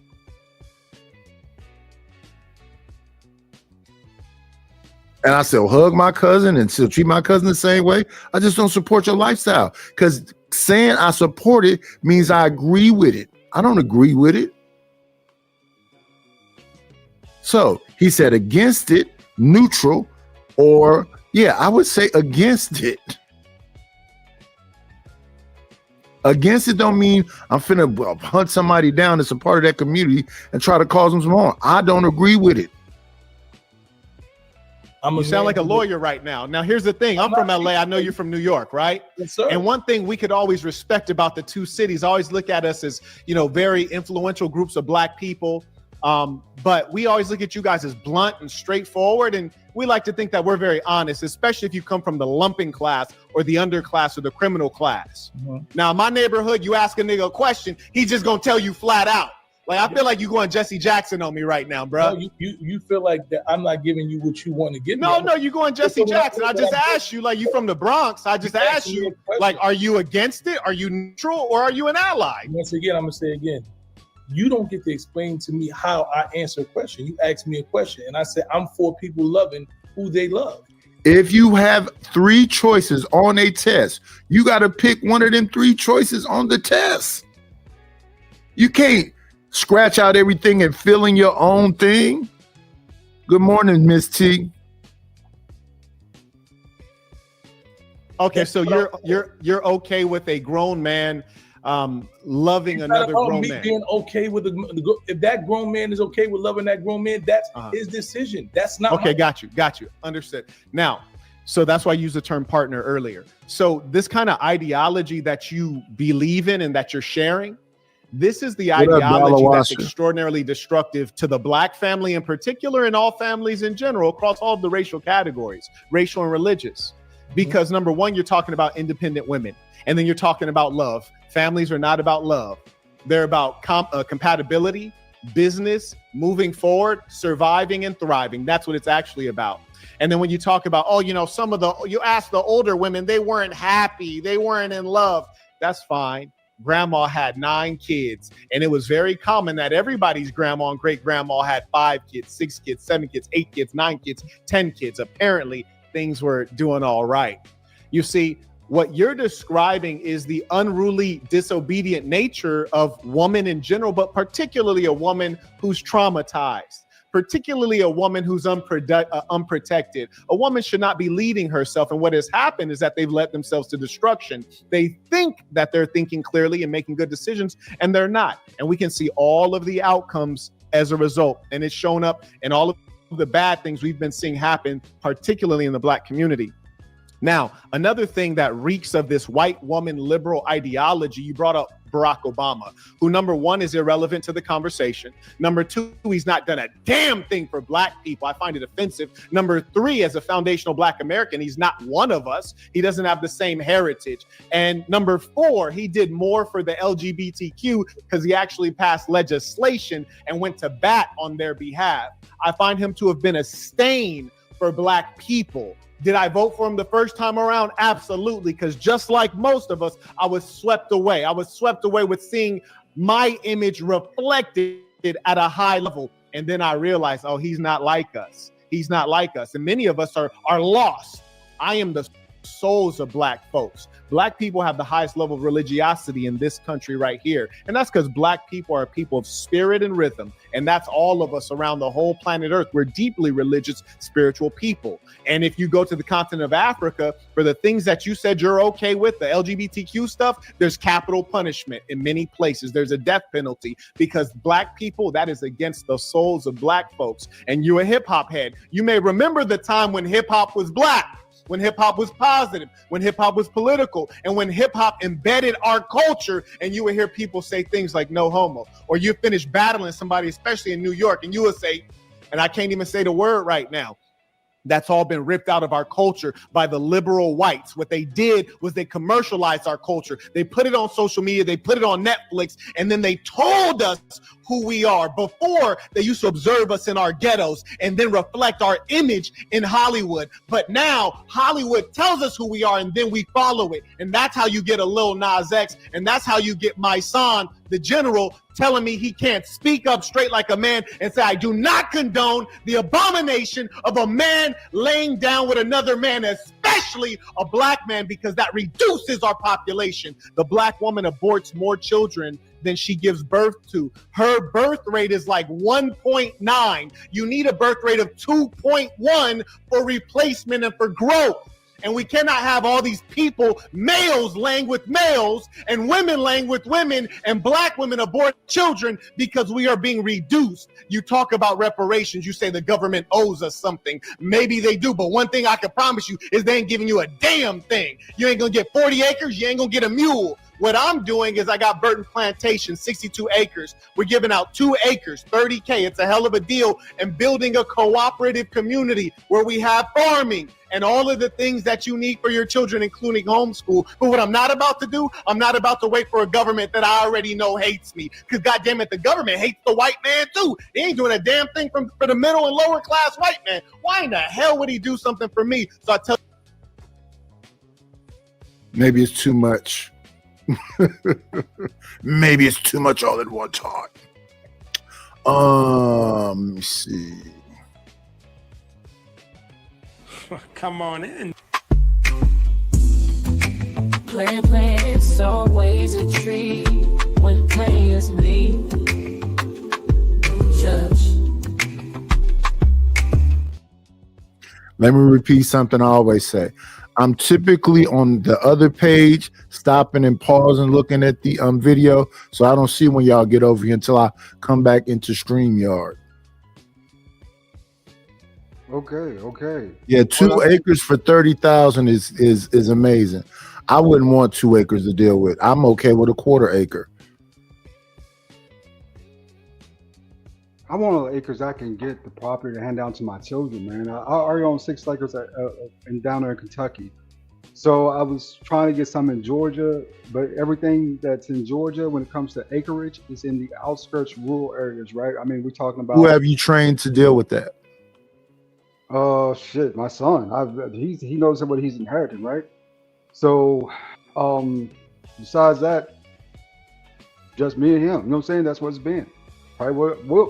I'm hoping to expand out some when it comes to the family thing, but man, let me tell you, it's no joke. This is no joke being out here. But back to the video though. this is why I watch Saint. You know what I'm saying? Sometimes he's a little off in some of the stuff he says too, but when he's on, right? When he's cooking, he's cooking. You know what I'm saying? So, you know, this is just something that I think really should have been said years ago, but we've been so reluctant to say it, so passive aggressive. It was said years ago. They took it up out of you. It was normal. Not you. I don't know why y'all personalize things. Black men, period. My son, do you know who my son is? My son, the general from New York. Yeah. I've seen a couple of his videos on YouTube too. 10 years ago, 15 years ago, he would never be running all around him like this. He'd have just said, yeah, I don't agree with that lifestyle. He'd have just answered the question. But he's compromised because he works with government officials now. He's concerned about how this is going to look on him. So he has to watch everything he says. That is compromised. This is the same thing Colin Muhammad used to do to people. Colin Muhammad would go on a Donahue, and Donahue would go, oh, let me ask you this, and let me ask you that. Let me see if you're going to slip up. Let me go see if and he just stayed on. And then you would have somebody like Sister Shahrazad Ali, who would say, I used to always try to tell Colin, you know, you don't cuss so much. Like these people in this chat, they'd be like, nice, you just said bitch. Nice, you tough motherfuckers in this chat. These women, you think these women is damsels in distress in 2025? No. Talk more shit than men. Talk more shit than men. But I'm a flower. No, you're not. If you are, your petals is all ruffled up. You the rose that grew through concrete. But I'll play the game. Ain't no delicate flowers out there. They like it like this.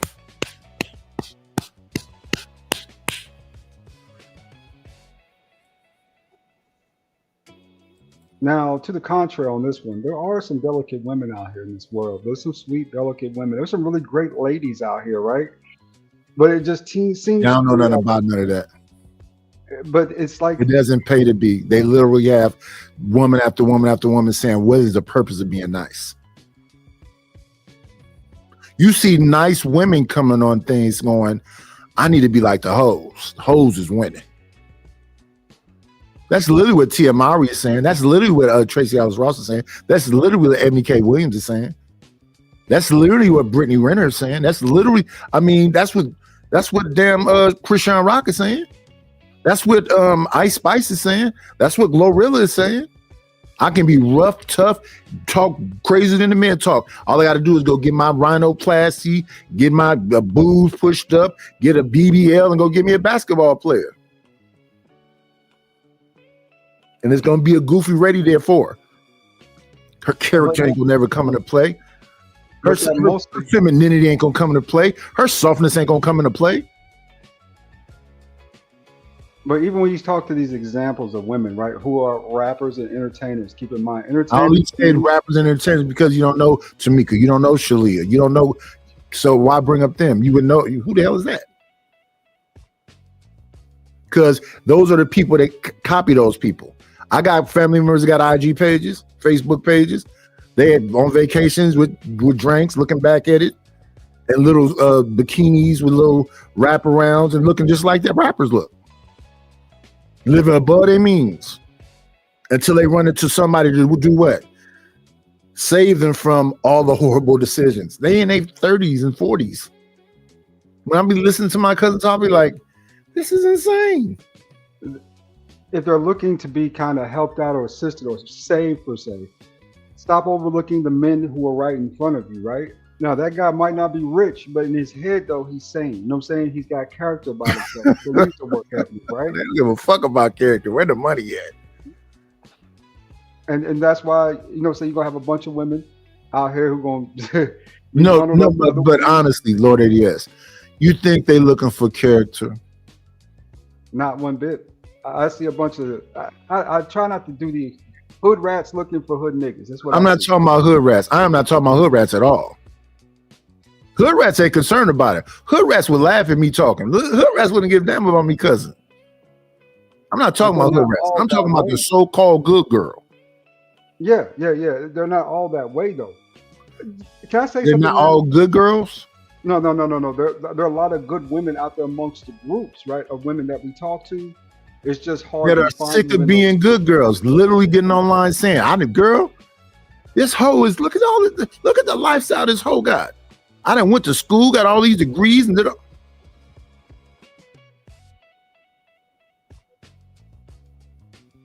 Do you know who Juliette Lewis is? No, I don't know those people. Let me see. Let me grab a clip of her right quick before I bring up this next person. I got a clip of Juliette Lewis in here. Here's Juliette Lewis right here. I don't want nobody fucking with me in these streets. Come on in. Playing, it's always a treat when players leave. Judge. Good morning. Good morning.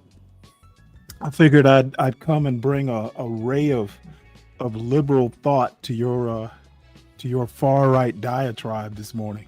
I don't vote at all. I've never voted in my life. I say fuck all government. And you were just in a bad mood. No, I don't think they all do. I don't think. What do you think conservatives are doing for black folks? Even though we may have some conservative You know values, what? suppose it came There from is that. nothing. I don't think either side is really doing that much. Thank you. American culture is racist. Okay, it Yeah. doesn't matter whether you're talking left or right. Yes. One side might be less overt than the other side. Yes. Covert and That's overt. what people need to be aware of that. Covert, overt, and gangster. The way they think is if they want it, manifest destiny is mine. It's bestowed to me and I'll just take it, you savage. Pretty much. And believe this or not, there are many, people, famous academics who would back up the thing you just said. We're fooling ourselves. Mm-hmm. And they're obvious. They don't even hide it. I remember Charleston Heston used to be on one. Sean Connery, Mel Gibson. They keep saying stuff right in front of people's faces. I don't understand what they're going to get. Well, Charlton Heston was he was on the civil rights marching line. Yeah, I think there was a picture out there of him.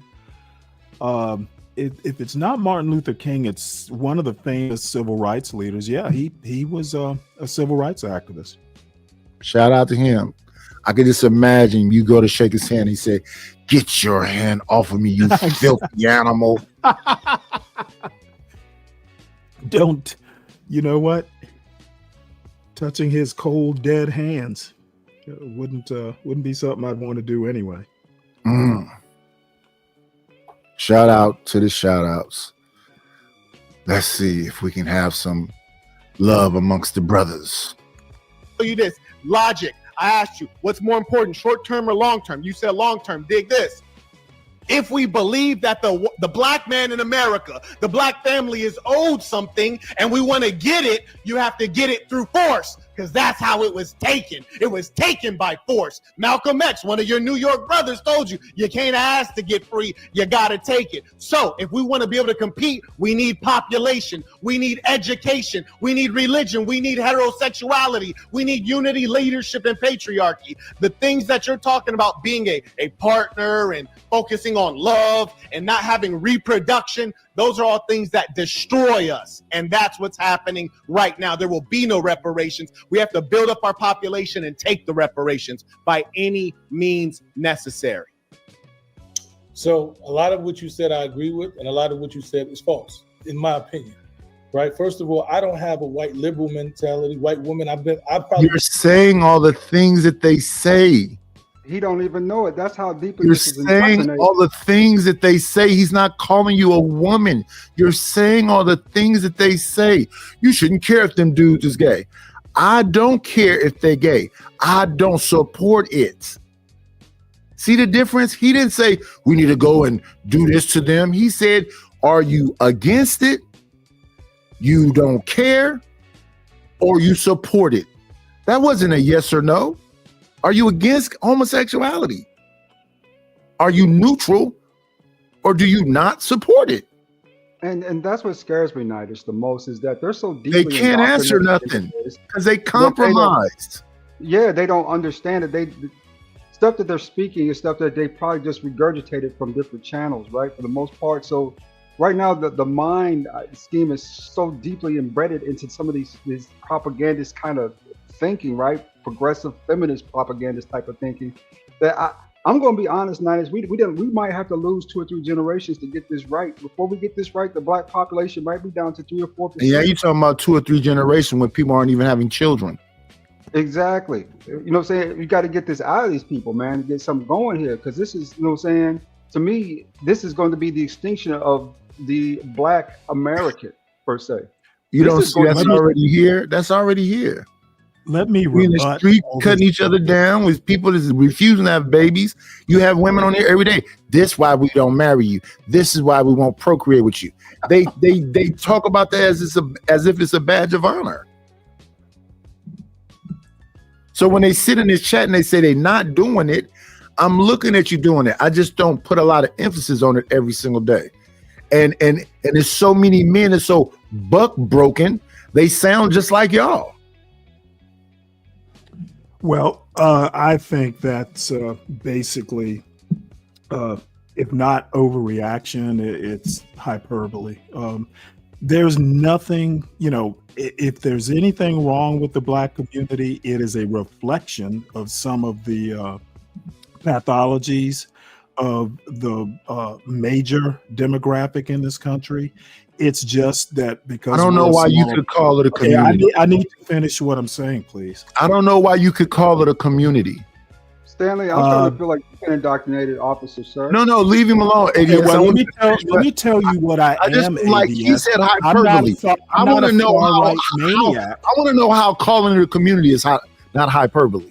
You know what? You can call something a community as a shorthand. Okay, when you say that black people are going extinct, are you not talking about a community? Is it better that I call it a demographic? Is that going to help you out a little bit? We are our own separate race unto ourselves. We are only people like not our own separate race. We are our own separate race. We are American. No other group. Who is we? ADS. Who is we? First, let Stanley finish. And when Stanley finished, Lord ADS, please tell me, who are we? Race is a social construct for starters. So you're starting from a position of fallacy. Okay, it is a social reality. It is not a biological reality. You need to understand that.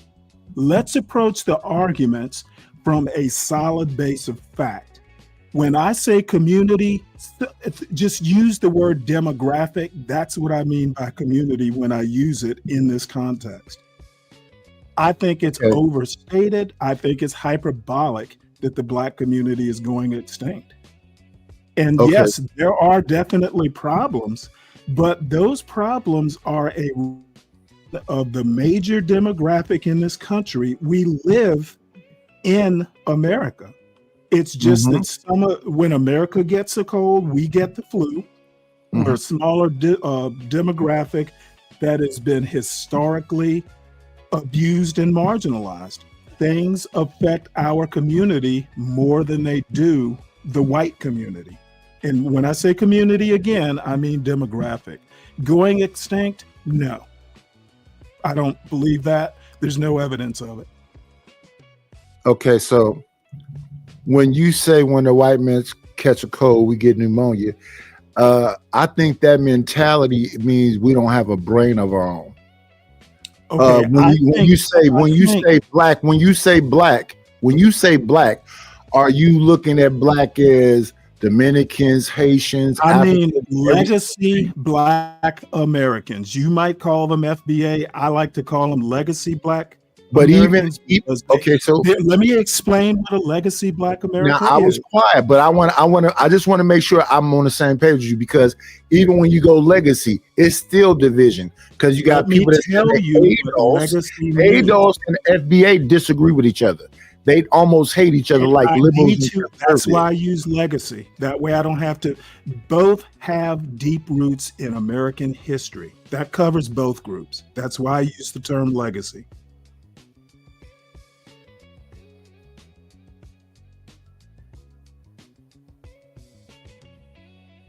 So you Does have that one make sense? you have one group that think we were here the whole time. You have another group that think we came here on ships, and they fight about it like cats and dogs. Yvette Carnell, Anton I'm Moore, not, and I don't have a Tariq dog Nasheed in that and all fight. them is it got so much we have I too don't many care. levels of divisiveness, and people aren't getting together, and they're not having children, and the numbers are so small that they're I mean, you're the learned one. You're the one that reads. You know what's going on with the numbers. If you don't And have I just told replacement you what I level, think. if you don't have replacement level babies being had, how is it not dying? Okay, did I not say that a lot of the problems in the Black demographic are reflective of the white demographic? Which means we're brainless. There are no replacements in the white community. Fuck them. I don't give a shit about them. Okay, well, damn it. Why ask me the question if I can't explain Because it? I'm talking about us, and you keep talking about some white folks. Okay, I keep saying that the problem is not unique to the Black demographic. Maybe Why say that? What? Why say that? Why not? It's a fact. So the answer to what I'm saying is white people do it too? No, the answer is stop thinking Black people are that special. We are human beings just like any other human being. I think we should be thinking. No, sir.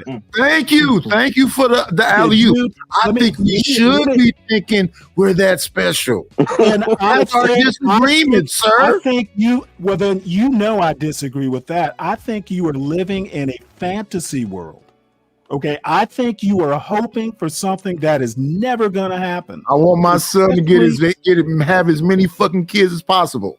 If he has to good do for it with you. baby mamas Good or for wherever you. the fuck it Now, is, son, what go out you there and actually- shoot up every motherfucking club you can, because we dying to fuck off. And you know what? I'm glad I don't have to be you right now. I have a little bit more optimism. Okay, a little bit more optimism. We'll see where that gets us. What up, Hey, Chicago you know what? Gorilla? I Pete say know yes. I'm What up? right. I know I'm right. I have no doubts that I'm right. Stanley, what are you optimistic about? I'm curious. I don't live a fact-free existence like He's thumbing his nose at us. He's giving us wedges and pushing us in You say you lockers. don't live a factory existence, but yet you say we're not special. So what type of existence do We're you live not in? special. Factory? No, we're not special. So not in the sense that we're immune from what happens in America. We don't live in a bubble. let me ask you We another actually live in America. Let me re-engineer the question you just said about white people. Well, right? you're gonna have to re-engineer it because as the way the question was asked, I pounce on it. Stanley, now you're just being rude because you. Well, are there any other groups that are reproducing, Stanley?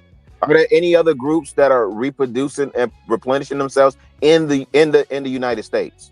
That's my point. Latinos no one is. They are. The Hispanics. Yeah, I think. Okay, I go ahead. think. Okay, is it going to be 1-on-1 or 2-on-1? Because I can do. No. I don't do orgies. Go ahead.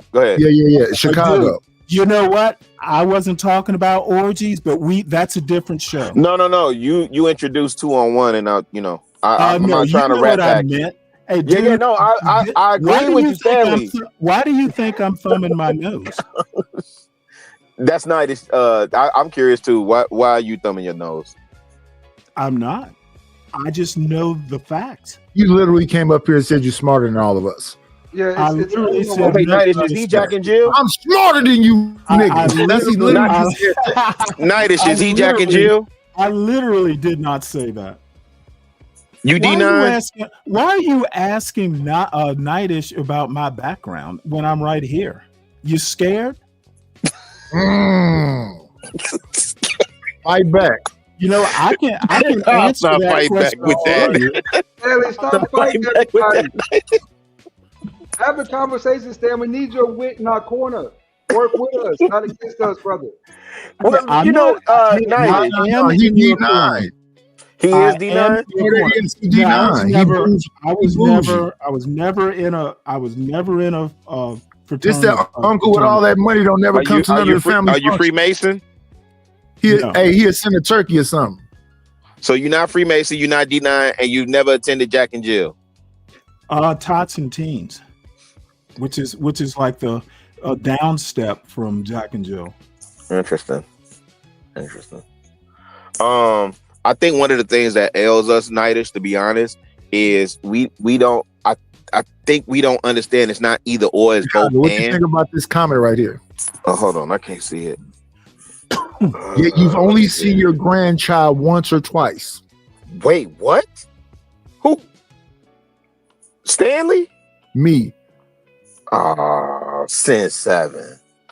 I didn't say I had to Man, see you them. I tweaking. said have them. Man, you tweaking. And if you bring them around, I'm getting them all the toys that make all noise. I'm getting that lawnmower to make that popping sound, pop, pop, pop. All the loud toys. Yeah, you definitely a 70. That lawnmower, that Fisher Price lawnmower. Yep. That sound like popcorn popping. Yep. You getting that thing that you hit. So you can be it like makes a Paw Paw. bird sound. You hit Yep. it, and it makes it stop. I'm getting all the Yeah, toys. he'd be right alongside Paw Paw. Hey, Mhm. Nightish, you gotta make sure you get I'm gonna Legos. tell the grandbaby, take that home with you. And the tool set, the Fisher Price tool set. As long as it's Legos. hammered and make noise. Yes. The Legos, so they step on them in the dark at night. All of that. Oh, definitely the Legos, yeah. And they super intricate now. Lego systems are something else now. I done walked through so many Legos. Yeah, oh yeah, I'm getting them the 1,000 pack. Oh man, God, dog. I don't think I walked on Legos, but I can dig it. Well, this is what I was saying though. I think one of the things that ails us is that we don't understand that it's not either or, it's both and. Like the what do they call it? The educated lames or something like that. Like we need them. No, but I understand their gripe. But it is What's all. the educated Right? It is all. Their gripe is when I was in school, the girls wouldn't touch it. No, they got to get over that. Wedgies and Yeah, they gotta get over that. in the lockers. Yeah, Oh, now they I'm got to in a get over that. position of power. I get to get at the job. No. Yeah, you They was got to a get job. over that. They got to Yeah, get over you that. was Al Bundy. You won a big football game at the end. Yeah. Now I'm checking your bitch because you ain't got enough money to No. spend out, nigga. Yeah. They got to get over that, Nightish. No, they got to get over that because the way that it works is you need the warrior class, which is being eradicated. Yeah. And I then already you know need the educated lanes. And you need the worker bees. It's all of us. You know what I'm saying? Like, What? I don't get who is the it's to warrior your- class? Just really quick, Stanley. I'm gonna land it right here. I don't understand. Nightish, like you keep laying it out, right? In terms of, I know you don't believe in community or that the community exists, but you really I believe. I just believe it's fragment. I believe the Nation of Islam is this group. I believe the Hebrew Israelites are their group. I believe that the talented 10th, they call themselves the D9, is their group. And if you ain't got a grandfather, they got 3 generations in a college. That's they shit. And Jack and Jill, they're gonna have arranged marriages. They got it all figured out. But And that's you know why I what don't they- divorce you know what they myself from also my do? cousins. They don't Yep. fuck with you. So this would be my rich Uncle Stanley that to Yeah, send turkeys on the holidays. If you see his face, that everybody, grandma might pass out and faint. Hey, and there's plastic on the couch when we go over that, Nightish. You can't sit on that couch. You can't sit on that furniture in the living room. Bring you some coffee out on the I don't porch. mind. Yeah, you I can't can sit on. afford a Hey, new one. Stanley, can we sit on the furniture in the living room? Absolutely. If you break it or mess it up, I'll get a new one. Oh, that's rich. Oh, you on that Reginald Lewis type time? Oh no. I'm okay. I'm not starving. Yeah, you on that Reginald by the Lewis way- type time. Shout out to Reginald Lewis. By the way, I don't really see. I think you are valid, Nightish, when you talk about the different, say, political or maybe they're, I even think a lot of the groups you're talking about, I think, tend to be more political in nature. Maybe not exactly. I think of communities, plural, more geographically. I think there are a lot of cultural similarities. We are more similar than different. However, the differences do make a difference.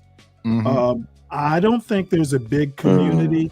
I also don't think after 1964 we will ever coalesce into one cohesive group outside of voting Democrat. And I think even that's going to go away eventually. So then 2053 is inevitable. You mean whites being a minority, or whatever the term? No. Whites, not whites being a minority, but the black vote, value be zero. The black net worth will be at zero.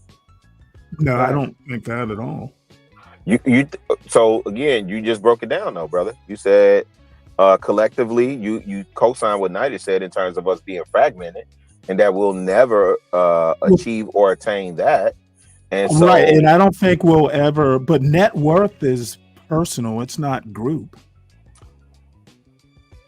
Unless you're talking average net worth. Yeah. Yeah, I think that's what Dr. Claude Anderson posits when he talks about 2053. I don't pay that much attention to Claude Anderson. As he's gotten older, he's become less apparent. Well, that he used to actually bring up another point. But the thing of it, yeah, he did, and the thing of it is, I'm not easily dismissive of our elders or whatever. Like, I would expect him to decline in cognition, right, as he ages, but he's still Baba, you know. Well, and I disrespected him. No. You said you don't pay attention because what again? I don't want to misquote. I don't. But yeah, really, you gave the reason why. I don't use him as an information source. If I'm looking for information, I don't go seek out Claude Anderson's opinion or his writings. Who do you look to inform you about Black America? Who do you seek out? You know what? I grew up in a Black neighborhood. I go to Du Bois. If you want somebody, if you want to go to someone more contemporary, I'll go to Cornel West, who people don't understand is he's written classical philosophy textbooks. I tend to be a little bit more liberal than most people in this space. I do not go to Thomas Sowell. I'll even go to a Glenn Lowry. I find I gotta look him up. He's actually pretty useful, but like a Thomas Sowell, no, absolutely not. You said Cornel West, okay? Yeah, and Cornel West, and there are others. Sounds like a politician also. You can't ask him shit either without him pontificating. Well, you just Michael Eric Dyson. Do you look to another one? I don't. Another one. I have no use for Michael Eric Dyson. Okay, well, I'm gonna research Glenn Lowry though. He's always trying to wrap you into some philosophical stuff. Hey man, I met I'm gonna post that picture in my community tab, man. I met Michael Eric Dyson at the it was Nas, Talib Kweli, and Jay Electronica. That's why I said another one. Yeah, he was doing a book on Nas. I think it did come out. It was interesting meeting him in person. I'll just say it that way. It was interesting meeting him in person. What was your impression? His breath stank. Believe it or not, I know someone who is actually like, I wouldn't say close, but when she was in college, she knew him fairly well because she was at Georgia. Now his problem is that he keeps getting in trouble with the little young students of his. So he's had to go from Georgetown to Vanderbilt. I think he's still. Oh, he's at Vanderbilt now? I thought he was at Princeton. Okay, he's at Vanderbilt. No, he's at Vanderbilt. But he's a Detroit cat, so none of that surprises me. Right? And I'm saying that because once you get past all the the cute words, and you just kind of dig into, okay, what's actually being said. That's the substance that I think we all are looking for. And I don't necessarily always find that in him, but I do think it was interesting that he was at that concert that night. I thought that was dope. It reminded me of Nikki Giovanni and her. Yep, Nikki Giovanni. I've heard her speak before. I wouldn't exactly call her That's a dope. wise elder. Nikki Giovanni? No, she was more feminist, in my opinion. Yes, I agree. I agree. Than Black elder. I mean, she was both, but when I think of her, I think more Black feminism. Like a bell. Yeah. I agree with you. Kind of in I agree that with category. You know what did it for me? Just as a young, Do you what I think she always was black remember. first or gay first? Yeah, her, she was gay first. She was gay first. No, let me take that back. Towards the end of her life, yeah, I would agree with that. Yeah, let me take that back. 90. She was black first, because I think that same way about James Baldwin. I think James Baldwin was black. No. I think in the 70s, James Baldwin and Nikki Giovanni both was black first. Yeah, I think you're right. Yeah, but Stanley, to your point, what as a young man, Baynard Rustin also seeing who Baynard Rustin. Oh, but Baynard Rustin, yeah. Baynard Rustin, yeah. What did it for me with Nikki Giovanni, when she identified with Tupac and got that tattoo, I was like, dang, okay. Right? I didn't know about that. Yeah, she got Thug Life tattooed on her. Wow. On her arm. Yep. Let me also say one thing. And she did the opening poem, I think, from the Rose That Grew from. Let me say this and land, Stanley, real quick before you pontificate. Anybody in the audience that think they know Tupac and you have not read The Rose That Grew from Concrete, you are not a Tupac fan. Go back and read The Rose That Grew from Concrete. Fans. Get them on your own. That's fair. I mean, I wanted to say that guy was very radical, very two-brained. Yes, that's a great observation, Nidish. You're exactly right. Very two-brained. Yes. And I didn't mean to cut you off, Stanley. Double-minded. That's all right. I was going to say, speaking of people, I had, very lucky. I had two great parents. I grew up with books. My mother was an English teacher and a history fan. And, the older I've gotten, the more I've gotten into history. I never have to and never had to wonder whether I was Black or how Black was I or anything like that. People can say whatever they want to say. I know where I come from. I grew up in a middle-class Black neighborhood. I could go whole summers and not see white people, and often did for months at a time. So if I have Black heroes, and I don't, it would be my parents. And then after that, it's people, Frederick Douglass especially. I think a lot of the Du Boises and even Booker T. Washington, there's a lot of John Henrik Clark, there's a lot of wisdom in some of the classic Black educators and the traditional kind of Black heroes. There's no shortage of them. I would almost say. What about Ivan Van Sertima? I'm sorry, who? Ivan Van Sertima. I heard his name before. So you said Glenn Lowry and Ivan Van Sertima. No, he said Dr. John Henry Clark. No. I was saying the name you introduced that I haven't. I've heard of him, but I haven't researched him. So Glenn Lowry, he's a Black conservative, and I don't agree with much of his politics. But I think as an elder, he's someone to me that's more solid and more quote worldly than someone like a Thomas Sowell, and he's in his 70s. He's getting older, but he has a show on YouTube. You just brought up a great point.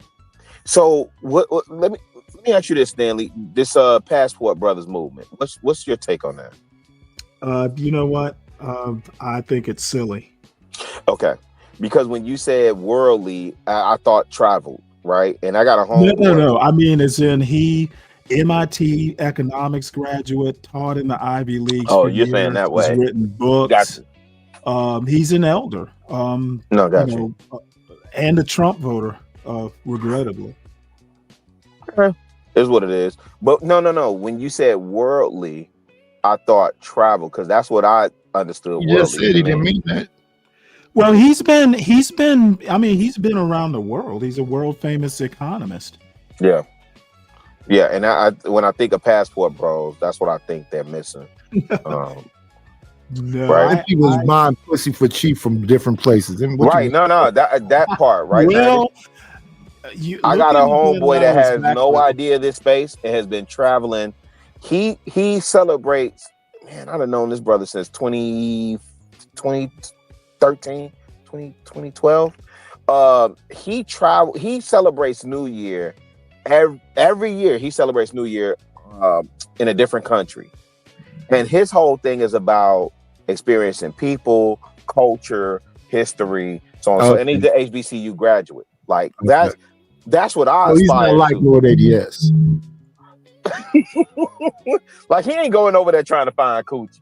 I promise you that. Shout outs. Yeah. Shout out to That's what I think the Passport Bros be missing, man.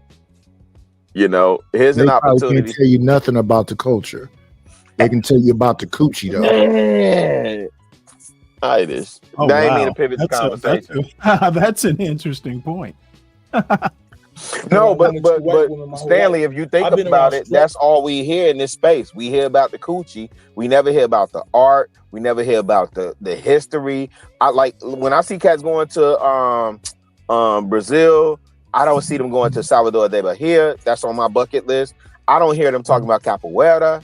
You know what I'm saying? I don't even hear them talking about the connection of hip hop and graffiti and the whole culture, how that migrated or how that infiltrated Brazil. Right? They don't talk about that. I think that they're upfront about why they're going these places. Yeah. I don't think they never say, "Hey, I'm going for." No, let's be honest. I went to the museum and tripped over some pussy. Let's be honest. Yeah, but how many of them found wives down there? We're not the only culture of men to do that. We're probably the last. They're not looking for wives either, just pussy. There we go. I mean, white men were doing it before. Be upfront about that, because they say they're looking for little wives. Different countries doing the same thing, and now that black men are doing it, it's a problem. I don't understand. Every other group of men have been doing this the whole time. No. Wait. They don't abandon their women. Let's get Lord ADS to stop being defensive. Who said it was a problem? We just saying what it is. If you can't get no pussy here because you got weak game and you got to go somewhere where you can get it for $50 and you ain't got enough cash apps coming in, so you got to compromise even in a poor place, we know what you're there for. We're not saying good, bad. We just saying what it is. God dog.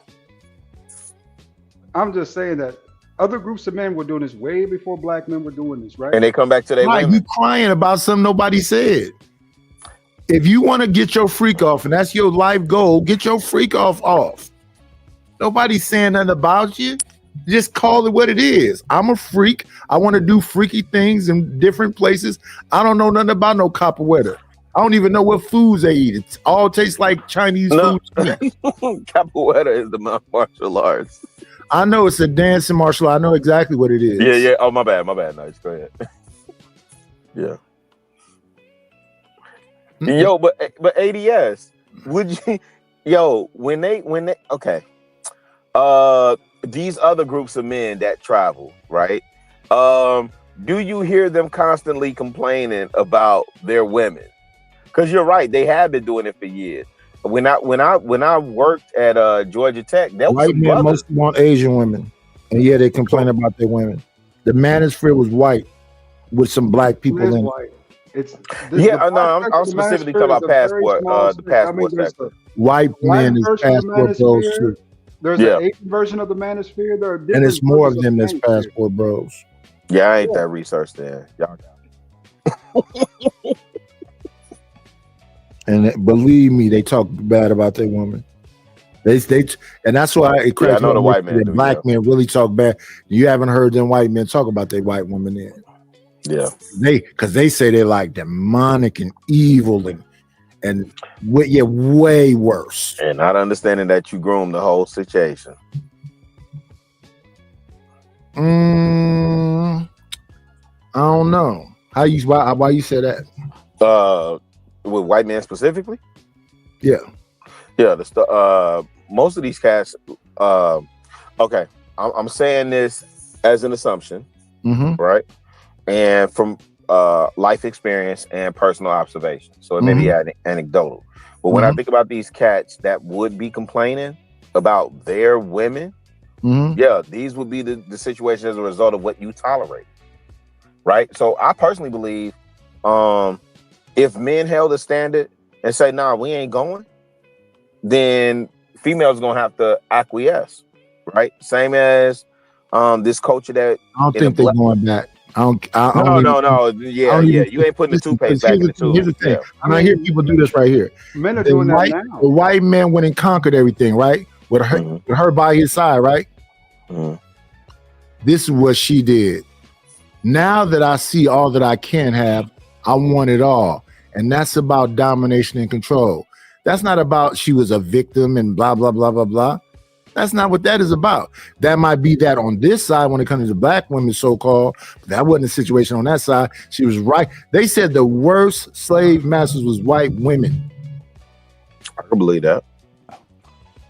So she looked at the savage that she had that conquered a bunch of stuff and said, I can be a bigger savage. Yeah, but I'm saying in today's time, right?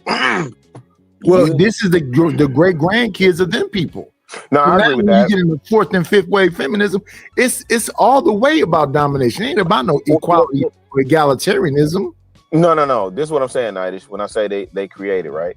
So we know that white women vote with their men, right? We seen it in the last to keep them in power, yes. Right. They said when Trump was coming to office, they rather vote for somebody to grab them by the pussy than somebody with a pussy. Yeah, I heard them. Right. And so again, I think this is assumption, personal observation. I don't have data. I'm not a statistician. But it would be, if they complaining, it would be the result of what you created. I don't think these women created themselves, right? Because even when you listen to the manosphere space and they talk about all these white knights and all this other stuff, all these rights these women have, it's the result. What are you talking about? The white manosphere, the manosphere itself, or the black manosphere? I don't know. All of it. all of the manosphere who the white manosphere say they need to shut up them liberals. They sick of the liberals. Liberal men. If they could just shut them liberal men up, then everything would be okay. Because they would definitely take everything away from them. They wouldn't even allow them to vote. Okay. I see what you're saying. Okay. So their fight is up against men. So their thing is right. Okay. I yield. And everything else. Yeah. Okay. So those dudes complaining. Okay. All right. I want you to versus us. We say things like, "We can't wait till they do it." That's a fact. That's a fact.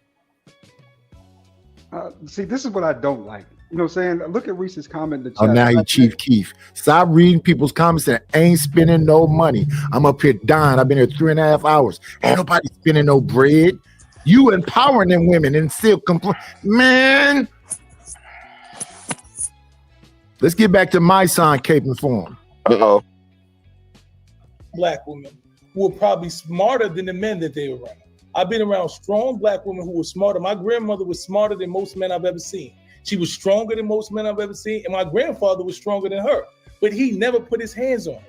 He never put his hands on her, and she talked crazy. He never put his hands on her. He was a man. He was a strong adult man, and he never felt like he had to overpower her or take or diminish her power for him to be great. I don't feel like I have to diminish any woman's power around me. I'm around strong, intelligent, beautiful, smart black women every day of my life. The most powerful black woman in this country every day of my life. And I don't following them in certain situations. They follow me in certain situations because they know I'm strong enough to lead. And any leader Stop is strong lying. enough to follow. And if you think that you have to lead in every situation, then you've never really been a leader. And that is what you call a weak man's mentality. And it's a weak man mentality. It's not a white. If you took the bass out of his voice and closed your eyes, does that sound like a man talking? Nope. Yep. No. Yep. Dang. Go ahead.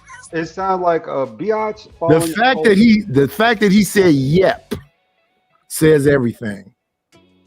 Yeah, it says yes as in affirmative. Same as yeah. Else? Yeah. What and else? What? Yeah Tell me, and Knight. yep are What? perfect. What They else? are What else could it apropos. mean? Yeah and yep is the Give perfect us, thing to say. give us the Yeah. benefit of your expert cultural analysis. There you go back with that. I'm smarter than you bullshit.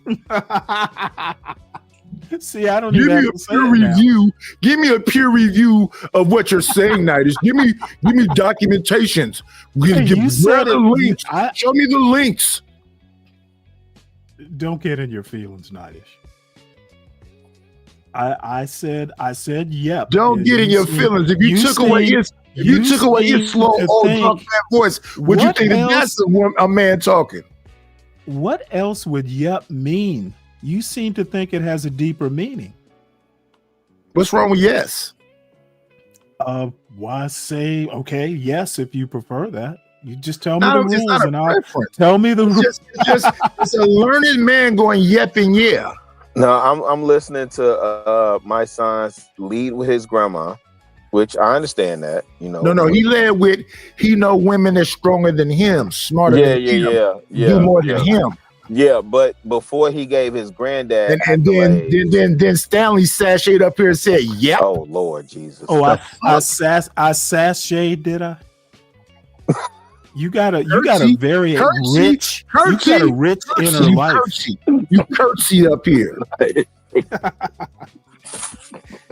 Women with a weak men's mentality to believe that every room he's in and every time he's around a woman that he has to be in some position of power. No, I've been around women, like I said, who are stronger, who are doing more, who are more educated, who are more or more artistic, who are more theological, who lead better, who are organized better. I've been That's around Tamika those women in my Mallory. life, so I understand what that is. So when we talk about women, I understand that from my perspective, not from the white woman's perspective. He acts like he doesn't know that they took away from programs for boys to be educated to give the money to girls. Girls didn't whatever. He doesn't understand in a lot of these high schools, they take money from the football team so girls could have soccer ball and whatever else. Flag football now. They say that the boys are behind and that they can't find good husbands because the boys aren't up to par, yet they have funding to stop things that's supposed to be uplifting these boys to put them in this position. So it all sounds amazing. Hey, Can I Nightish, tell you you know what's why not in my I high school think no they're more? doing it? Oh, go ahead, Stan. Okay. No, I think the boys don't do well in school. They should take all the football money. Put the boys in class, and when their grades come up, then they can play football. That works. again. So That ticket, works so for me. tick, no. That works. So the ticket sale. Wait, Chicago. Eliminate the football team so the whole fucking school can shut down. Okay, there you go. That works. Hey, you know what? If they're Genius. public schools, fucking they're learned public man. schools. Curtsy up some more. Hey, you know what? Apparently, you can't take a joke. You can't take one. I'm saying curtsy and why the are other you- stuff is a joke. Why are you? This is my way of being funny. Like I said, the Why you don't girls wanna do play better. fair, The Stanley? We girls both do talking better shit. in school. The girls They're do better in school because they got the incentive to make sure they're better. So if you they think taking all the deserve money the away money. from the football team is the best They thing to do, deserve the cool. money. Wait, say that when the again. Nice. boys, They got the when what the to do better? boys bring up their grades, they can have their football. Yeah, I I hope said you're the joking. school is open in the first place, Chicago, because of sports. That's what I said. Yeah, I hope Take you're away the joking with football that. team into the school. That's what I said. You disagree? You know, Does anybody the up here girls- disagree? No. girls are I just doing wanted to well make sure I enough heard that it they clear. They deserve the funding. That's about right. And you do know that there are a lot of Told you rural it's high curtsy. schools.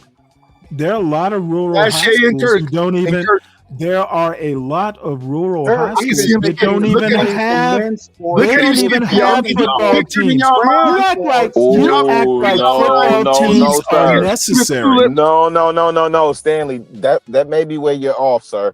Respectfully, I'm out. I work in a what would be considered a rural area. It's a south suburb of Chicago. Dude, Deep I live in south suburb. Georgia. I live in Georgia. Don't tell me about They rural. definitely listen. You know, I lived in Atlanta for 20 years. You know, they definitely got football teams because a lot of them big cornfed defensive linemen. It's Okay. the Offensive it's, line it's All what, I said, it's what all I brings the people said, Chicago. I didn't It's say what football brings the teams people didn't out. exist. It's how they in get the a lot of rural. their funding. That's correct. Yeah, them Okay, scouts are and out again, there, and Stanley. again, I will stand by my point. There Sure. are Keep many. skipping There are and many cursing rural and high schools sashaying. that don't even have Yell football louder. teams. Are they the majority or minority? Schools can exist without football. No. Of those high schools that you say that don't have a football team, right? Are those Dude, premier I'm schools? not gonna get knee deep in this.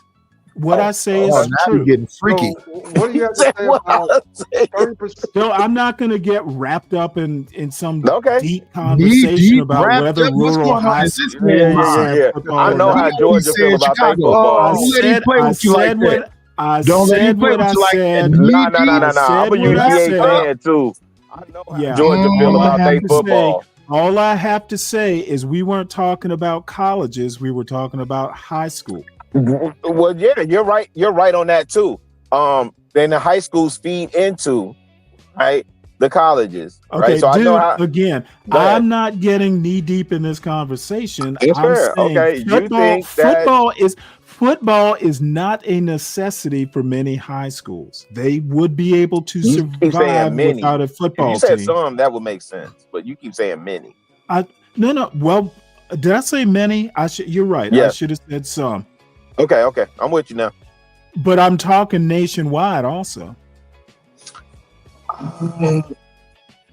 Yeah, I don't know that I would agree. Chicago, what's the little girl name Well, that you don't always have picks to up the agree. football when Charlie I'm not Brown asking. tried to kick it? You don't have Gosh, to agree Peppermint with Patty. the obvious. Is that Peppermint I Patty? thought it was Lucy. Lucy. Yeah, you're right. It is. Yeah, Lucy. y'all keep listening to Lucy and see what happens.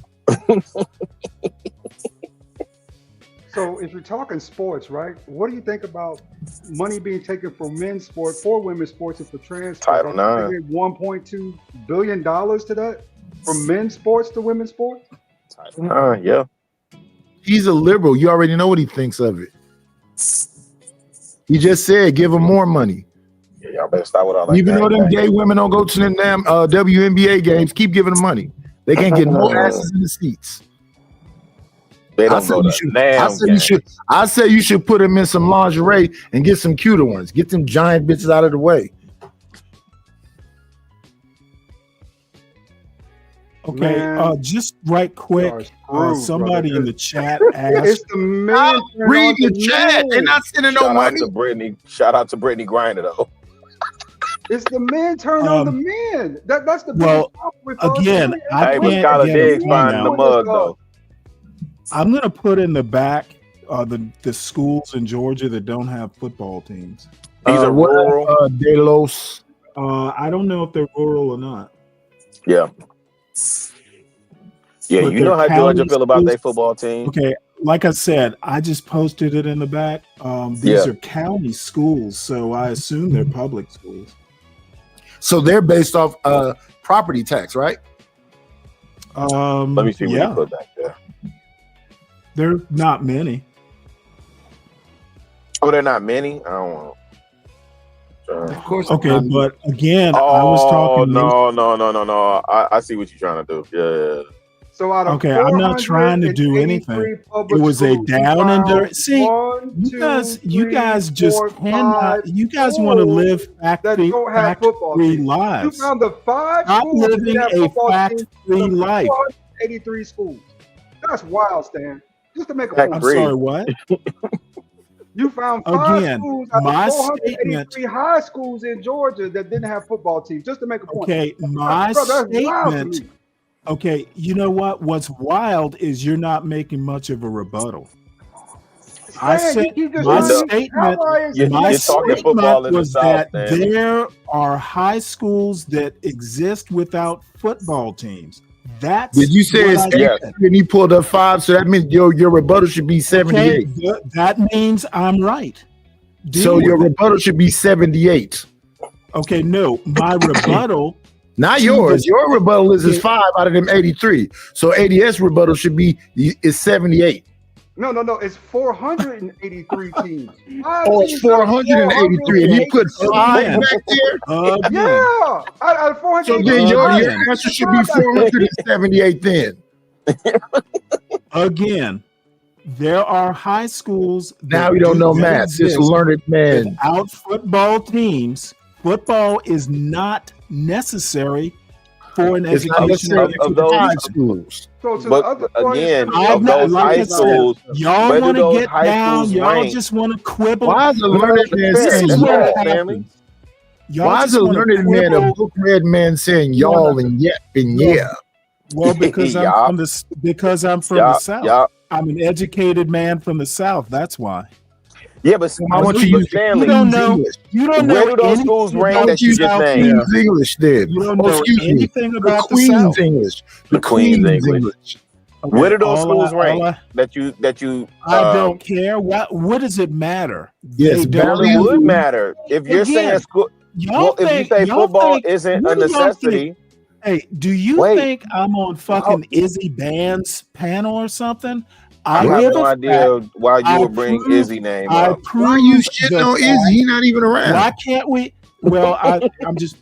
Y'all think quibbling is actually a rebuttal? It's not. No. I'm asking you, where do those schools rank academically? I don't care. But if That you wasn't my say, statement. By the way, if I your didn't premise say is there that, are many highly ranked high schools. So wait. This is what Wait happens one when you second. lose Wait an one second. argument. Wait one second. So Stop let me understand. interjecting all this stuff. Let me understand this right quick. So they don't have football in they shit schools. Okay, yeah. Well, you know what? Do your best. They don't have football teams, is my point.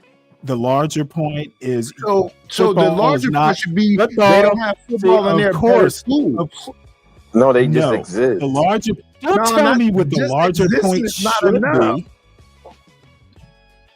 Again, Just existing is not enough. football, It's gotta be- all I that agree with damn you, United. That's all why I that asked what's the football ranking. money.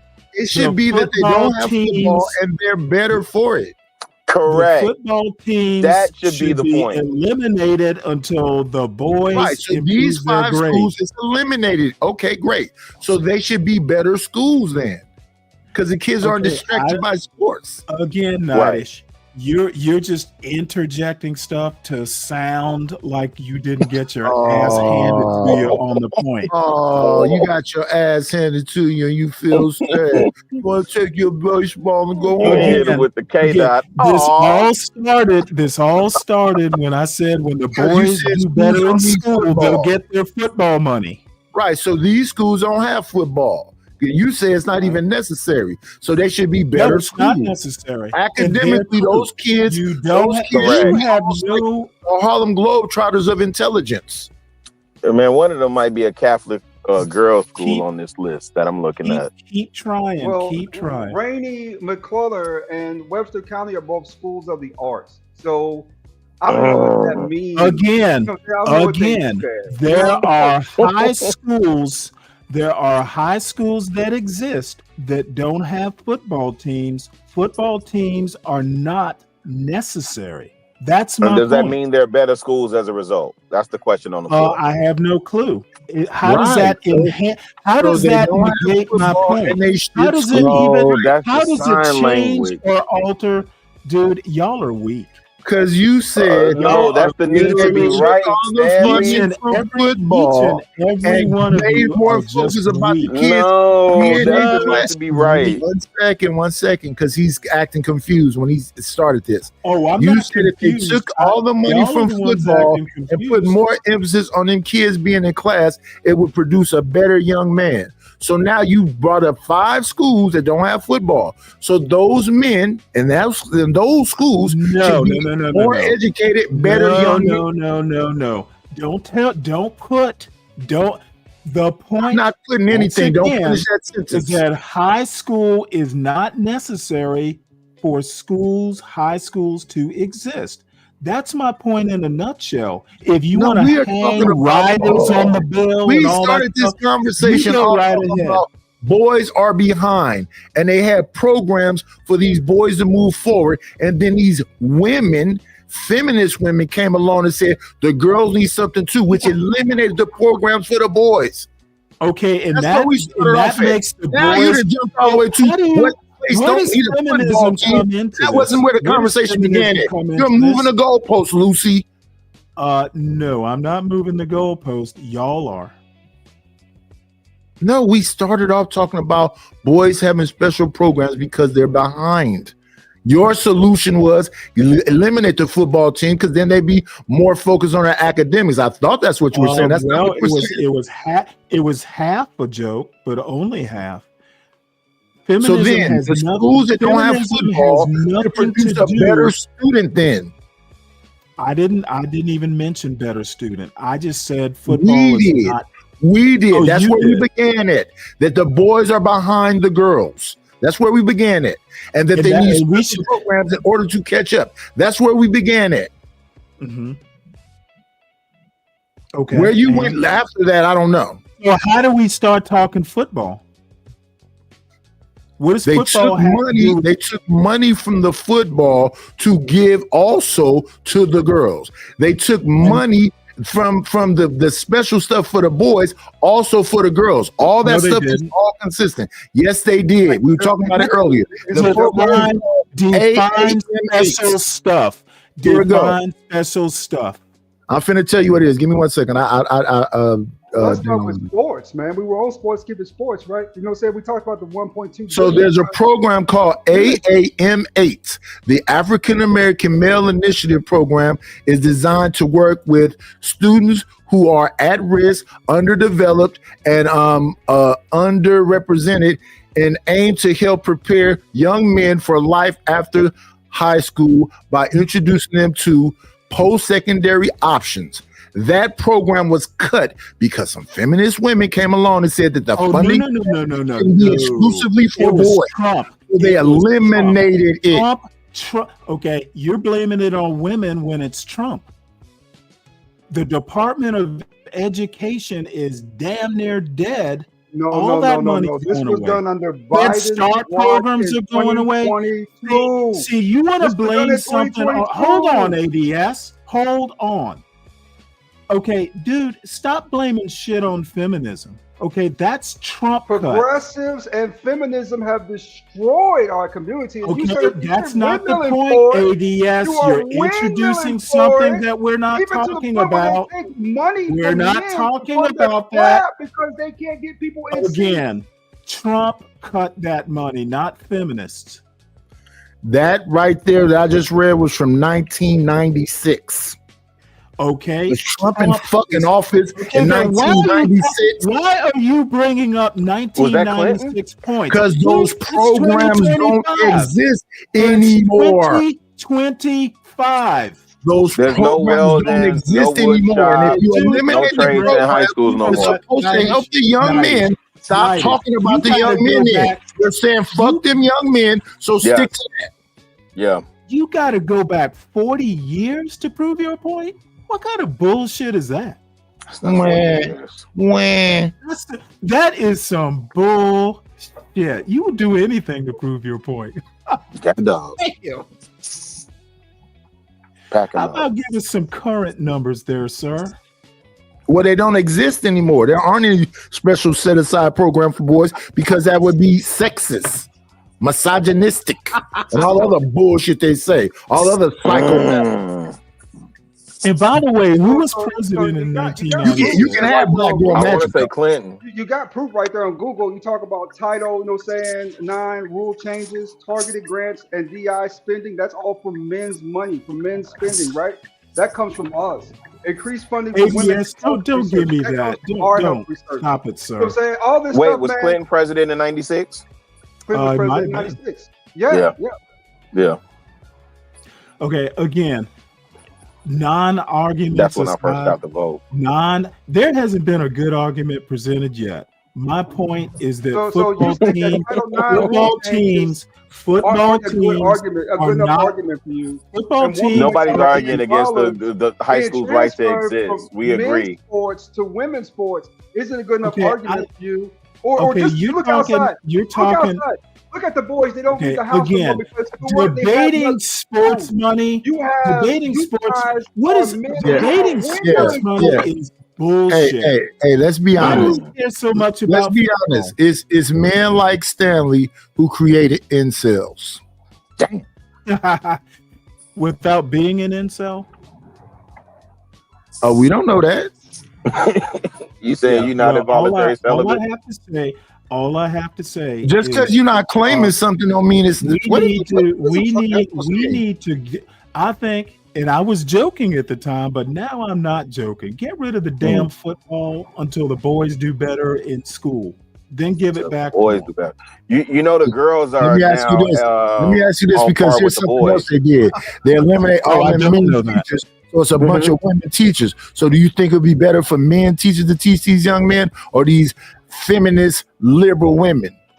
You know what? Anecdotally, Oh, I well, would some say of them yes. they say Okay, they're. I don't women, even but they get would- to finish They my probably answer. ain't even apparently. that. Do you think they should have that time where they read about their Oh their my God! I alternative hate it when lifestyle to people these ask a kids? question and keep talking. Somebody with fake boobs and is walking around Again, with a whole. Shout out I to would Teacher Bay. say, I would say anecdotally, Shout out to based on my this one experience my son had in elementary school, Mm. I would say male teachers can make a difference. However, traditionally, women have always been the teachers. So this sudden argument about problems When I was with there was women plenty men teaching, teachers. I think it's BS. When I was Shout in out school, to it was Mr. female Stubbs. teachers. Yeah, Shout well, out to Nightish, Mr. McGee. you don't have. Shout out you to don't Dr. have- Douglas. Dude. You said what traditionally coach- was women. So what happened when I was in school? Dude, where did you go to school? California? Yes. Then I need not say more. Back where Mm. real black people live in the Wait. South. Shout out to the where coastal real hate. black people, where real Hey, we black supposed to people be live, brothers though. that's in the We supposed to South. be brothers though. Listen, the It's teachers supposed to have be a been community. you know, California We supposed to be full of brothers. contradictions and We supposed to be gender brothers though. bending. You know, they do a lot of gender bending. What happened out to the there. community? Wait, In the when South, Nightish where was we in don't school, do- they did gender bending? You know what? Must be. They were. He said all his Damn. teachers were men. I did not say Nightish, all you my 4 teachers years were men. older I than said me. there was plenty. Can you He said prove, there were plenty. He did prove say that there they were were? plenty. Can you Look at prove that they were? oh my goodness, Can he you prove losing they were? bad. Can you prove they were street? I'm sorry, they were straight. I don't know They if they weren't were straight or trans? not. Well, how do you prove Hey, Mr. somebody's Stubbs street? definitely was straight. It's California. Who knows? Everything goes out there. Mm. Damn. Shout out to the I shout out. talk as a man of the South. I grew up where real black people live, so I speak from a position of somewhat of a knowledge base. Was that Savannah?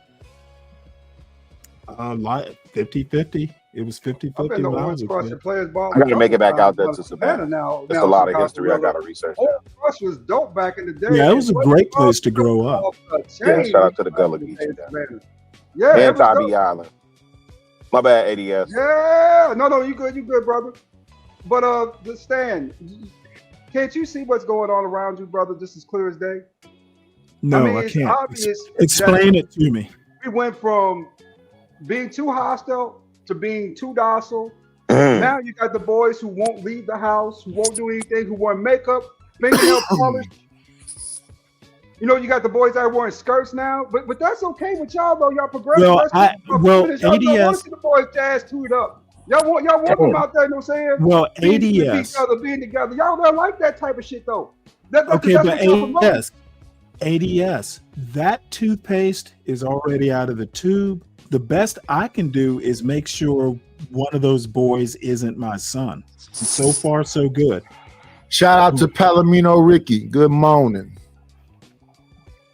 Hey, but Nice, let me ask you this: what happened? Because I got a nephew that's like scared to fly the coop, right? Like when I was growing up, I saw my uncle get into it with my granddad. He said, "Well, if you think you can do whatever, get your own shit." And my uncle left. Right? Yeah, that's some nigga shit. White people don't have mind them kids having failure lunch. Them kids can stay home. No, my uncle had crossed the line, and granddad said, if you think you could do better, you know. The white boys call their mama by their name, Jennifer.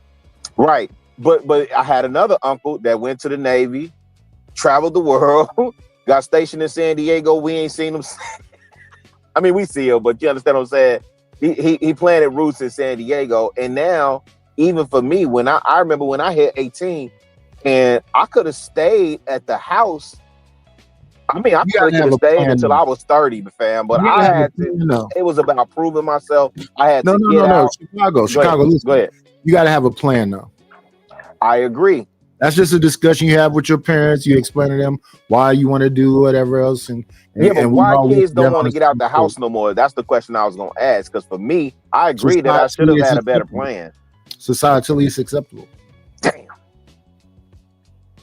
But these young bloods don't want to prove nothing no more. They don't want their own. They want to sit up under the mama house. It's because of how they've been conditioned by women. They've been conditioned to follow the woman's lead. I don't think it's about women. I think it's about a lack of leadership across the board. Don't nobody want to do what men don't want to be husbands no more. Women don't want to be wives no more. It ain't no standard. We hear both sides. Both people is complaining. Both people is slinging rocks. And the kids just looking at like a tennis game. Do I listen to mom? Listen to dad? I'm confused. I'm scared.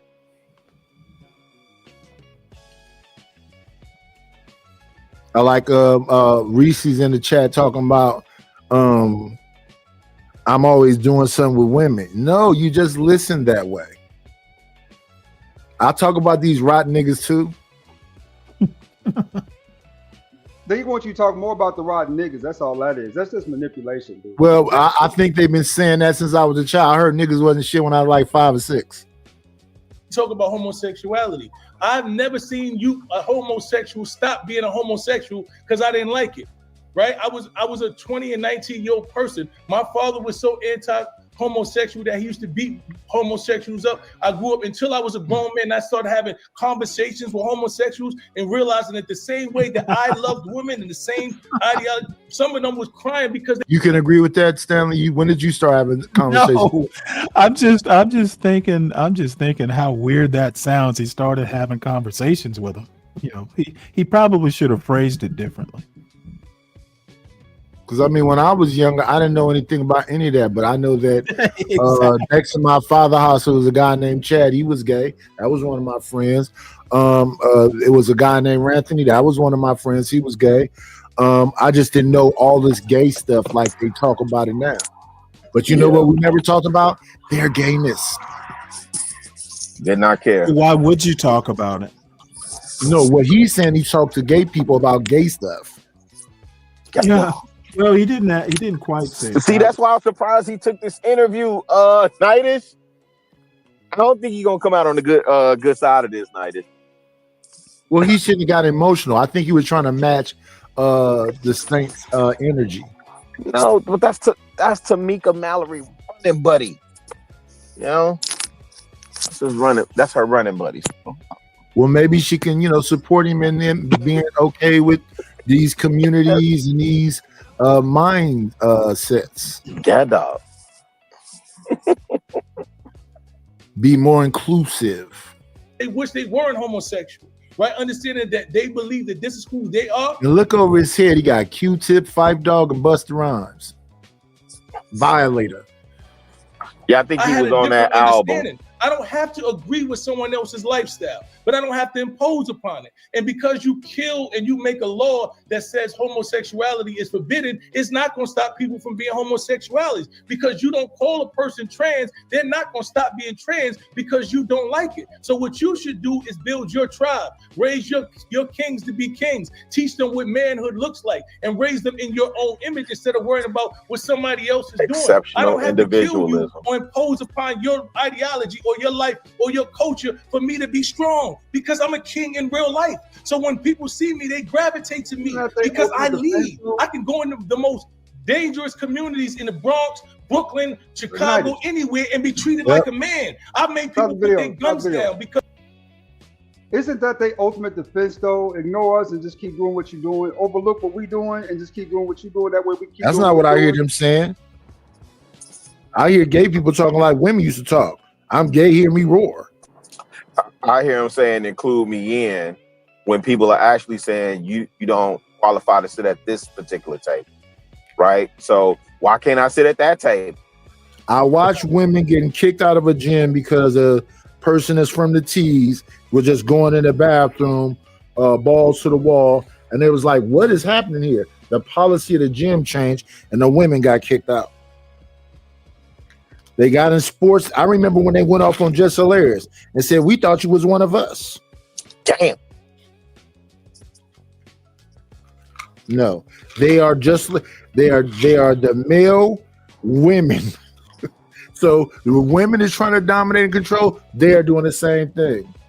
Hey, So, you know the world's strongest woman is a man, really right? understand Dave Chappelle joke about the T's are the problem. Yeah, because the T's are saying that they're women. So how are they acting? They acting like the women acting. Yeah, they start calling women birther, cisgender. Yeah. Birthing person. Yes. All kind of new stuff. And Just Hilarious like, no, and then it was like, you don't own womanhood. But Stanley's a liberal, he can get it, he dig it. I move like a king, and that's what power is. So the ideology that you think that we have to impose upon people who are weaker than us, who have different ideologies than us, is not manhood at all to me. I think what's weak in our community and what women stop having respect for men is because they see men think that you got to rule because you're more physically stronger than them. Men are not all men are not mentally stronger than women. Women have dealt with more pain and been through more shit. My mother went through more shit than I've ever seen any man go through. So you're not going to tell me that men are just all the way stronger than women. That's not dudes that I've seen talk like him. No, I try to stay the fuck away from. Yeah, that's wild. That's not true. Physically, yes. And most of these weak men who don't have nothing else to provide. Because most of this stuff he's saying right here, this man never said. Most of these stuff these women be in these chats yelling at me about, I never said. And notice how quiet they just listen emotionally, and they look for any little thing, and they go, that don't make my pussy wet. You gotta chill.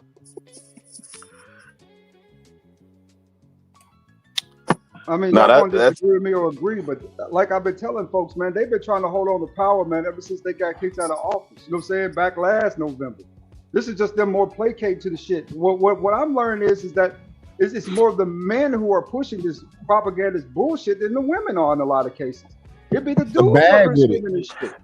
That's why I'm surprised he went on here and say that, and then you say you've been in prison and all this other stuff. So you mean the brothers that are at ADX that's surviving in ADX? You didn't hear his whole thing about his prison spill?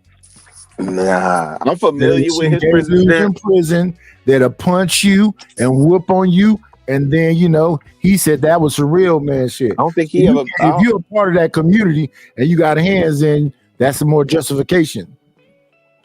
Yeah, but he's saying stuff like women are mentally stronger, right? And I'm saying they got all kind of groups and therapists and every single thing else. Nah, but brothers that go to the shoe, you know what I'm saying? You go to the box, you go to the hole, that's 23-1. Any cat that can survive 23-1 ain't that big a deal. You don't think so, Nightish? I've been to the hole a bunch of times. Oh, God, dog. No, let me lie. I've been to the hole twice. How long, Nightish? How long was you in the hole? I was in the hole for 45 days, and then I was in the hole for 1 day. Man. I gotta hear this story. Nightish, you gotta do a show on that. It ain't no story to it. You got an hour to either shower, be on the phone, or look at TV. So there we go. Now, so you get to look at And TV. that's it? Yeah, I could see that. I could see you surviving in that condition. But if you think about it in the 70s, So I'm in a dorm that's in the dorm that's in the dorm. Yep. I'm on the second floor. Yep. They only gonna pop my door. Yep. Everybody else is in their cells. On And you come out for an hour. On the tier that I'm on, the shower is downstairs, the phone is downstairs, the TV is downstairs. Everything is on the first floor. The benches are concrete slabs. It's in a pod. So you walk down a hallway, go through. It look like Star Trek. They open up the door. Then you walk down another long hallway. Then it's a section outside of the pod that divide two sections of pods. That little section you sitting in there is like the bullpen. And then you come. Nightish, was that county or state? This is Santa Rita. I don't know if that's county or It's state. a county jail. Oh, okay. Oh, yeah. Okay, go ahead. Yeah. Yeah, I never been to prison. Well, I was going to say that. Yeah, go ahead. On the on the being a liberal point, yeah, you could probably call me that. I wouldn't get upset. I thought you called yourself that. The bottom, yeah. But when I say liberal, I mean as in like a creature of the Enlightenment. You know, the way we use liberal sometimes, as in conservative and liberal, it's a little bit of a misuse of the word, but that's just a quibble. What I was going to say is that as long as something doesn't bother me, I'm kind of a live and let live. You know, I deal with things when I have to deal with things. I don't worry about things that don't affect me day to day directly. However, you know, I do think a lot about social stuff and cultural stuff. I don't agree that, say, something like gay marriage negatively affects society. So you will not get me coming up here in, you know, if a dude says something that sounds, you know, crazy or gay or whatever, I might comment on it. I might not, but I don't spend 5 minutes complaining about it. I don't care if somebody says something around an adult. Passive aggressive. I don't really care what. Way too passive aggressive. Am I passive? I don't really care. No, I'm making a broad statement because I see a lot of this on panels. Yeah, them people out of their mind too. But I don't really care about what those people say around adults. It's not so much about me as a grown person. It's about the level of influence that it has on people who haven't made their minds up. Well, see, I don't think I understand what you're saying. I just don't get wrapped around the axle. If somebody is confused about it, then they're confused about it. You know, what do you mean by nothing's set in confused? stone. Well, that's the word you used, right? What I'm saying is that a child is looking at somebody and they're looking at it and they're trying to make sense of what's happening right here in front of me. I remember I was going to Alameda Community College for a little while. So while I was in school, I had my son in the child care there. Well, some of the people there was a part of that community. And all of the kids, when the people that was taking beta blockers and all this other stuff, trying to grow beards and wrapping themselves down, the kids would just freak out and be looking at like, what is that? And kids are just going to be honest. So they're probably going to say, what is that? And you can't say that's a T, because then you'll be violating whatever. You knows what the hell they be talking about. And see, it's all this different language you got to learn. And that's about domination control. That's about you imposing your will. Come on in. Play, it's always a treat when players leave. Judge. So now mom and dad got some explaining to do about something that, you know, I'm not finna explain. I'm most likely just gonna try to avoid that. Right. Well, I mean, but you know what? You as a parent know how to avoid stuff. Like, you know, we'll talk about it some other time. But I also want to say that's what parents are there for, to explain things at the right time. Let me add this caveat: at the right time. So I don't worry about it as much as other people do. I think it's kind of, you know, people getting spun up about nothing much. But as a parent, what about when somebody no, Chicago, let him ride out with whatever Well, that you is do- he said. At the You right do know time. that I am a parent, so I speak, you know, from a little bit of experience. You explain things to children when you think they're ready to, you know, understand whatever it is you need to explain. Otherwise, you do like Nida says and avoid it. Okay, Or put it so off. let's say this is the right time, and I'm your child, and I come to you and say blah blah blah. How would you explain that to me?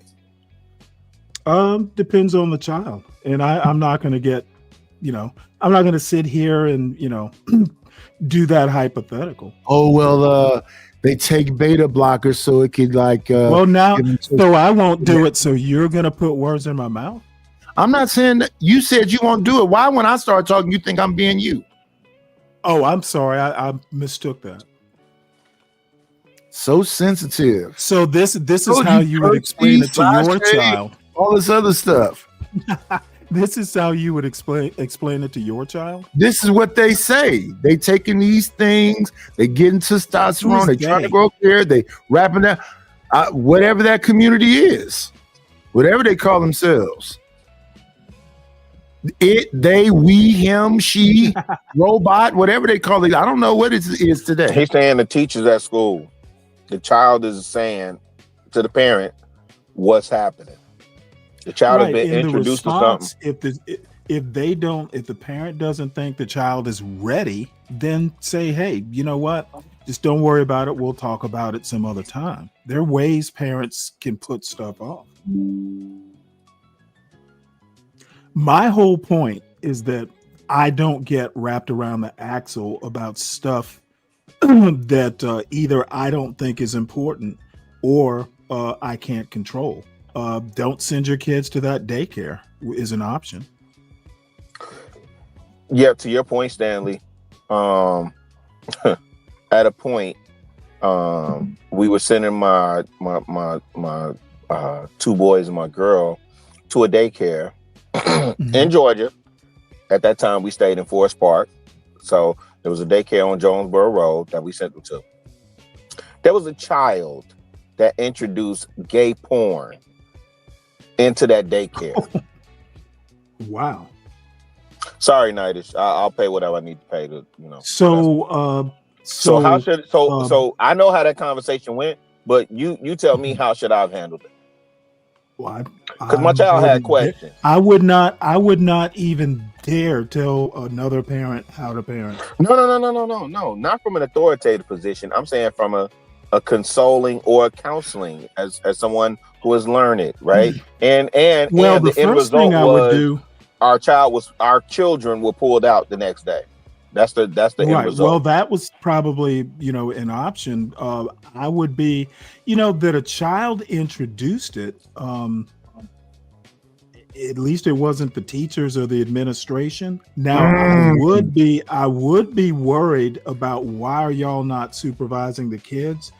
It looks like these people aren't There was doing some a type good of job of downtime it. when they So taking kids out of an environment that's unsupervised, I think that was the appropriate action. So yeah, if anybody has had their kids in daycare, one of the things you know that they do is they give them nap time. Right? Same way your woman would do it if she was at home. They give them nap time, whatever. This was supposed to be during nap time that this child. Did the kid my have kids a are phone or grown something? now. No, my kids are grown now. So let me. My youngest is 19 on the 21st of this month. So let me be clear on that. Yeah, mine's grown too. That was 07. when this Yeah. happened. So this was a while ago that this happened, right? But just this conversation is I'm in a mood. So Okay, well, my question is, how was it introduced? On a phone, smartphone? yeah. The child had a phone, Wow. or I think a tablet, I think is what it was. But this Oh, was supposed shoot. to be during their downtime. They were always supposed to be taking naps. And you know, when I served in church, like I did children's ministry, you know, you tell them kids take a nap, hey, all of them ain't laying down, all of them ain't going to sleep, whatever. So it's like the thing that I have to deal with is addressing my kids, because I could look at the daycare, I could remedy that. I could question the parents of the child that introduced that. I can't remedy that, right? But I do have to deal with my sons that had questions, right, as a result. And so what I'm asking you is, what is your response in that situation? You send your kids to daycare, they're supposed to be on nap time, and the child introduced gayness. Okay, my response would be, why aren't the kids being supervised during nap time? There should always be an adult present. As to the specific child, it depends on the child. You know, are you sure your children actually had a look at the tablet? In that case, I don't know. Yeah, that's not realistic. That's not realistic. Okay, no, it's perfectly realistic. No, that's not realistic. What did the child see? Of course, dude. Don't tell me what's not realistic. Of What is course, the it's teacher supposed to be realistic. doing when they're supposed to be laying down? Okay, there should always be a supervisor with the children, even at nap time. And I agree. taking them out of the school because they are not supervised isn't appropriate. I would have taken them out of school because apparently this school does not know how to supervise the kids. Well, it was a daycare at all times. Yeah, it was an after-school daycare, and we Same took them out thing. because that specifically was introduced. So this wasn't Right, like and a I think public that school. was appropriate. As to how I would deal with the child, Yeah, go ahead. My specifically, bad. it depends on the child. I don't know. Parents sometimes have to wing it. Wing gayness, that's crazy. You, as a parent, a lot of times you're in foreign territory and you have to wing it. Parents do not have all the answers all the time. Oh, that's That's parenting 101. Yeah.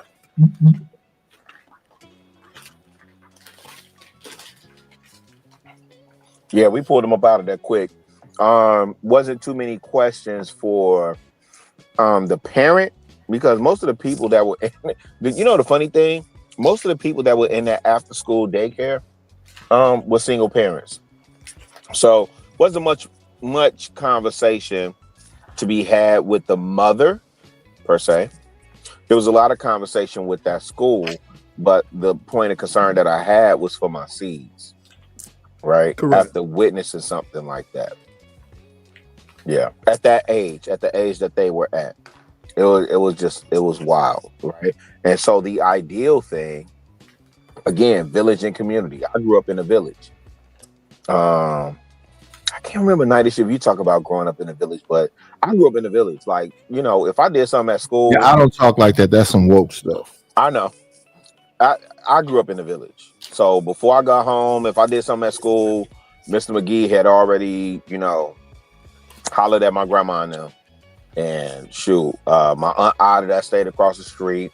That's my idea of a community right there. Yeah. So we had yard teachers at the school that was parents, Mr. Taylor, Mr. Perry, Mrs. Perry. The teachers had relationships with family members. Correct. Like I don't know who that was that just said that they went into a lot of their neighbors' doors. We borrowed flour and sugar. And Correct. And all that. But that's why I talk the way I talk. Man at the liquor store had a relationship because they all you gotta do is give a note.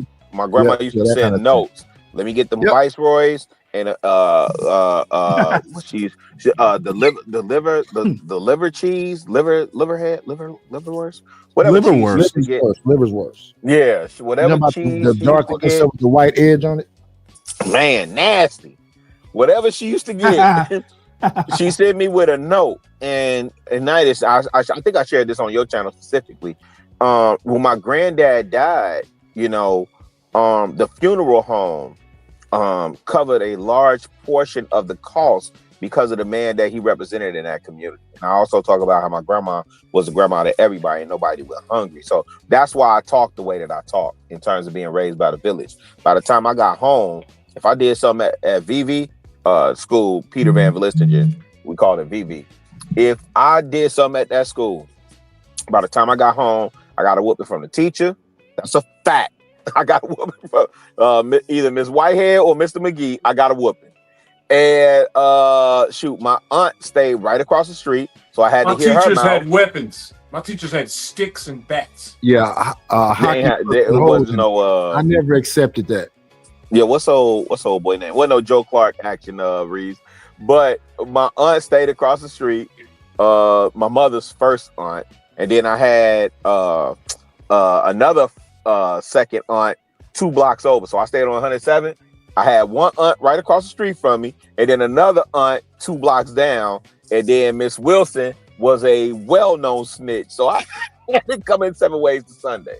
Yo, and my go ahead. Spanish teacher had a fucking special-made carbon fiber designed by NASA aerodynamic ass whooping stick. Painted with Cuban, he was Cuban. He had the Cuban flag painted on the side. That's a fact. Oh, paddle. Nigga, that's a paddle, nigga.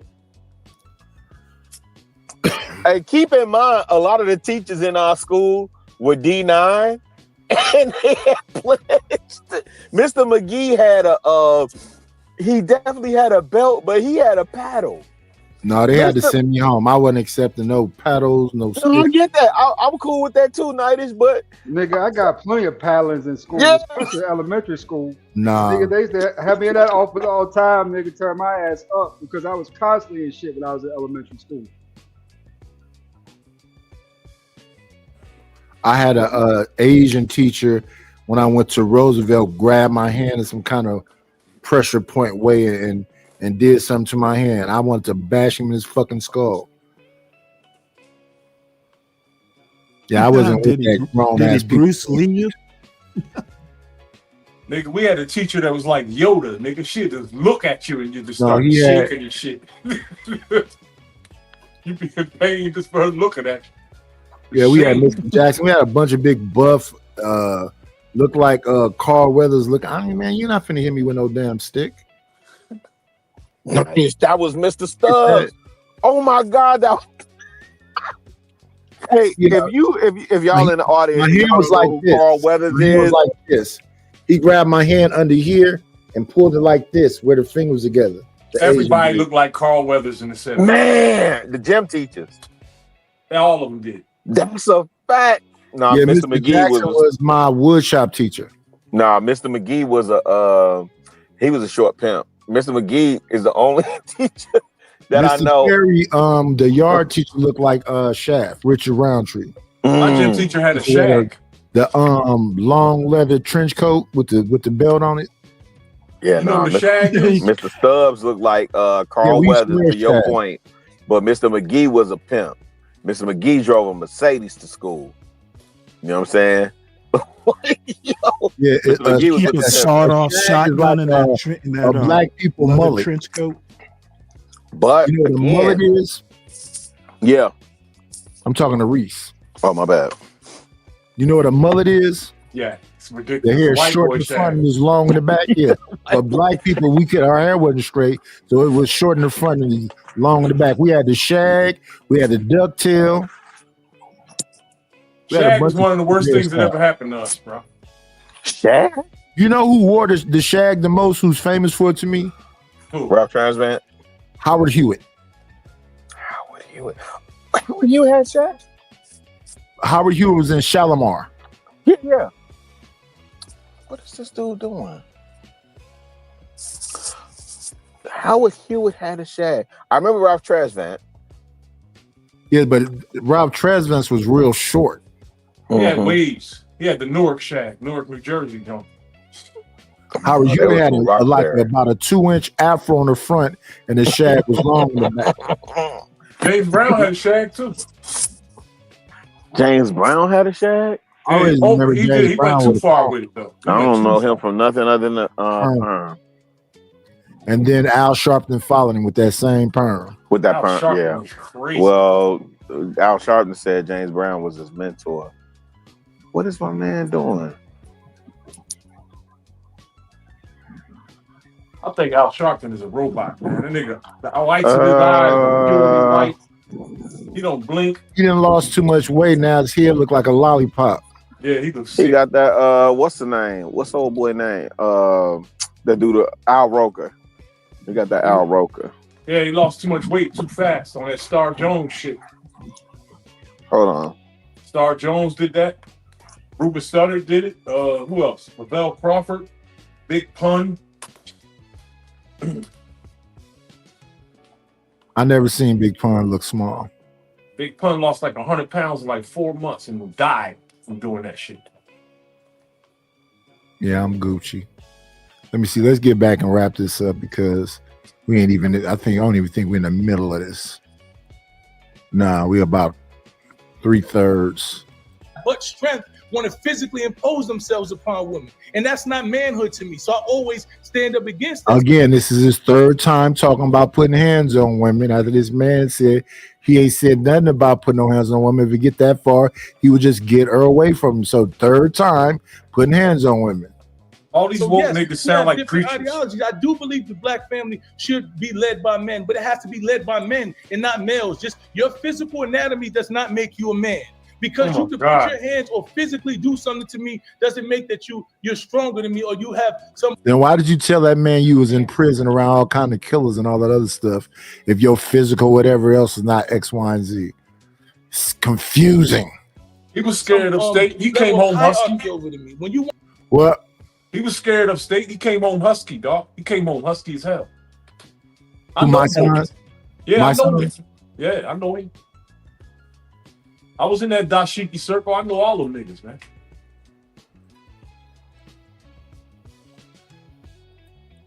want to be a man, lead with your mind, right? Because if you look at the strongest people in the world, Hitler was 5'3", he led with his mind. If you look at people who had people that followed them, they led with their mind. So I understand that the strongest tool on a man is his mind, and a woman will submit to a man who has a mind. I don't have to hit a woman to make her do what I want her to do. That's a load I don't of have to bullshit, impose too. I my hate will when niggas for my say that woman to do. stupid And if you're in a relationship, and if you're in a marriage with a woman, so since you don't like the term partner, if you're in a marriage with a woman and you can't get her to submit to you because you are strong mentally and she believes in you, then you're in the wrong relationship and you should find you another relationship. You should not stay there. You should not impose your will upon that woman. You should not threaten that woman. You should not have to do all of that shit. Your kids are supposed to follow you because they see strength in you.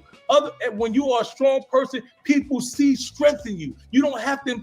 This is the type of filibustering that be going on panels.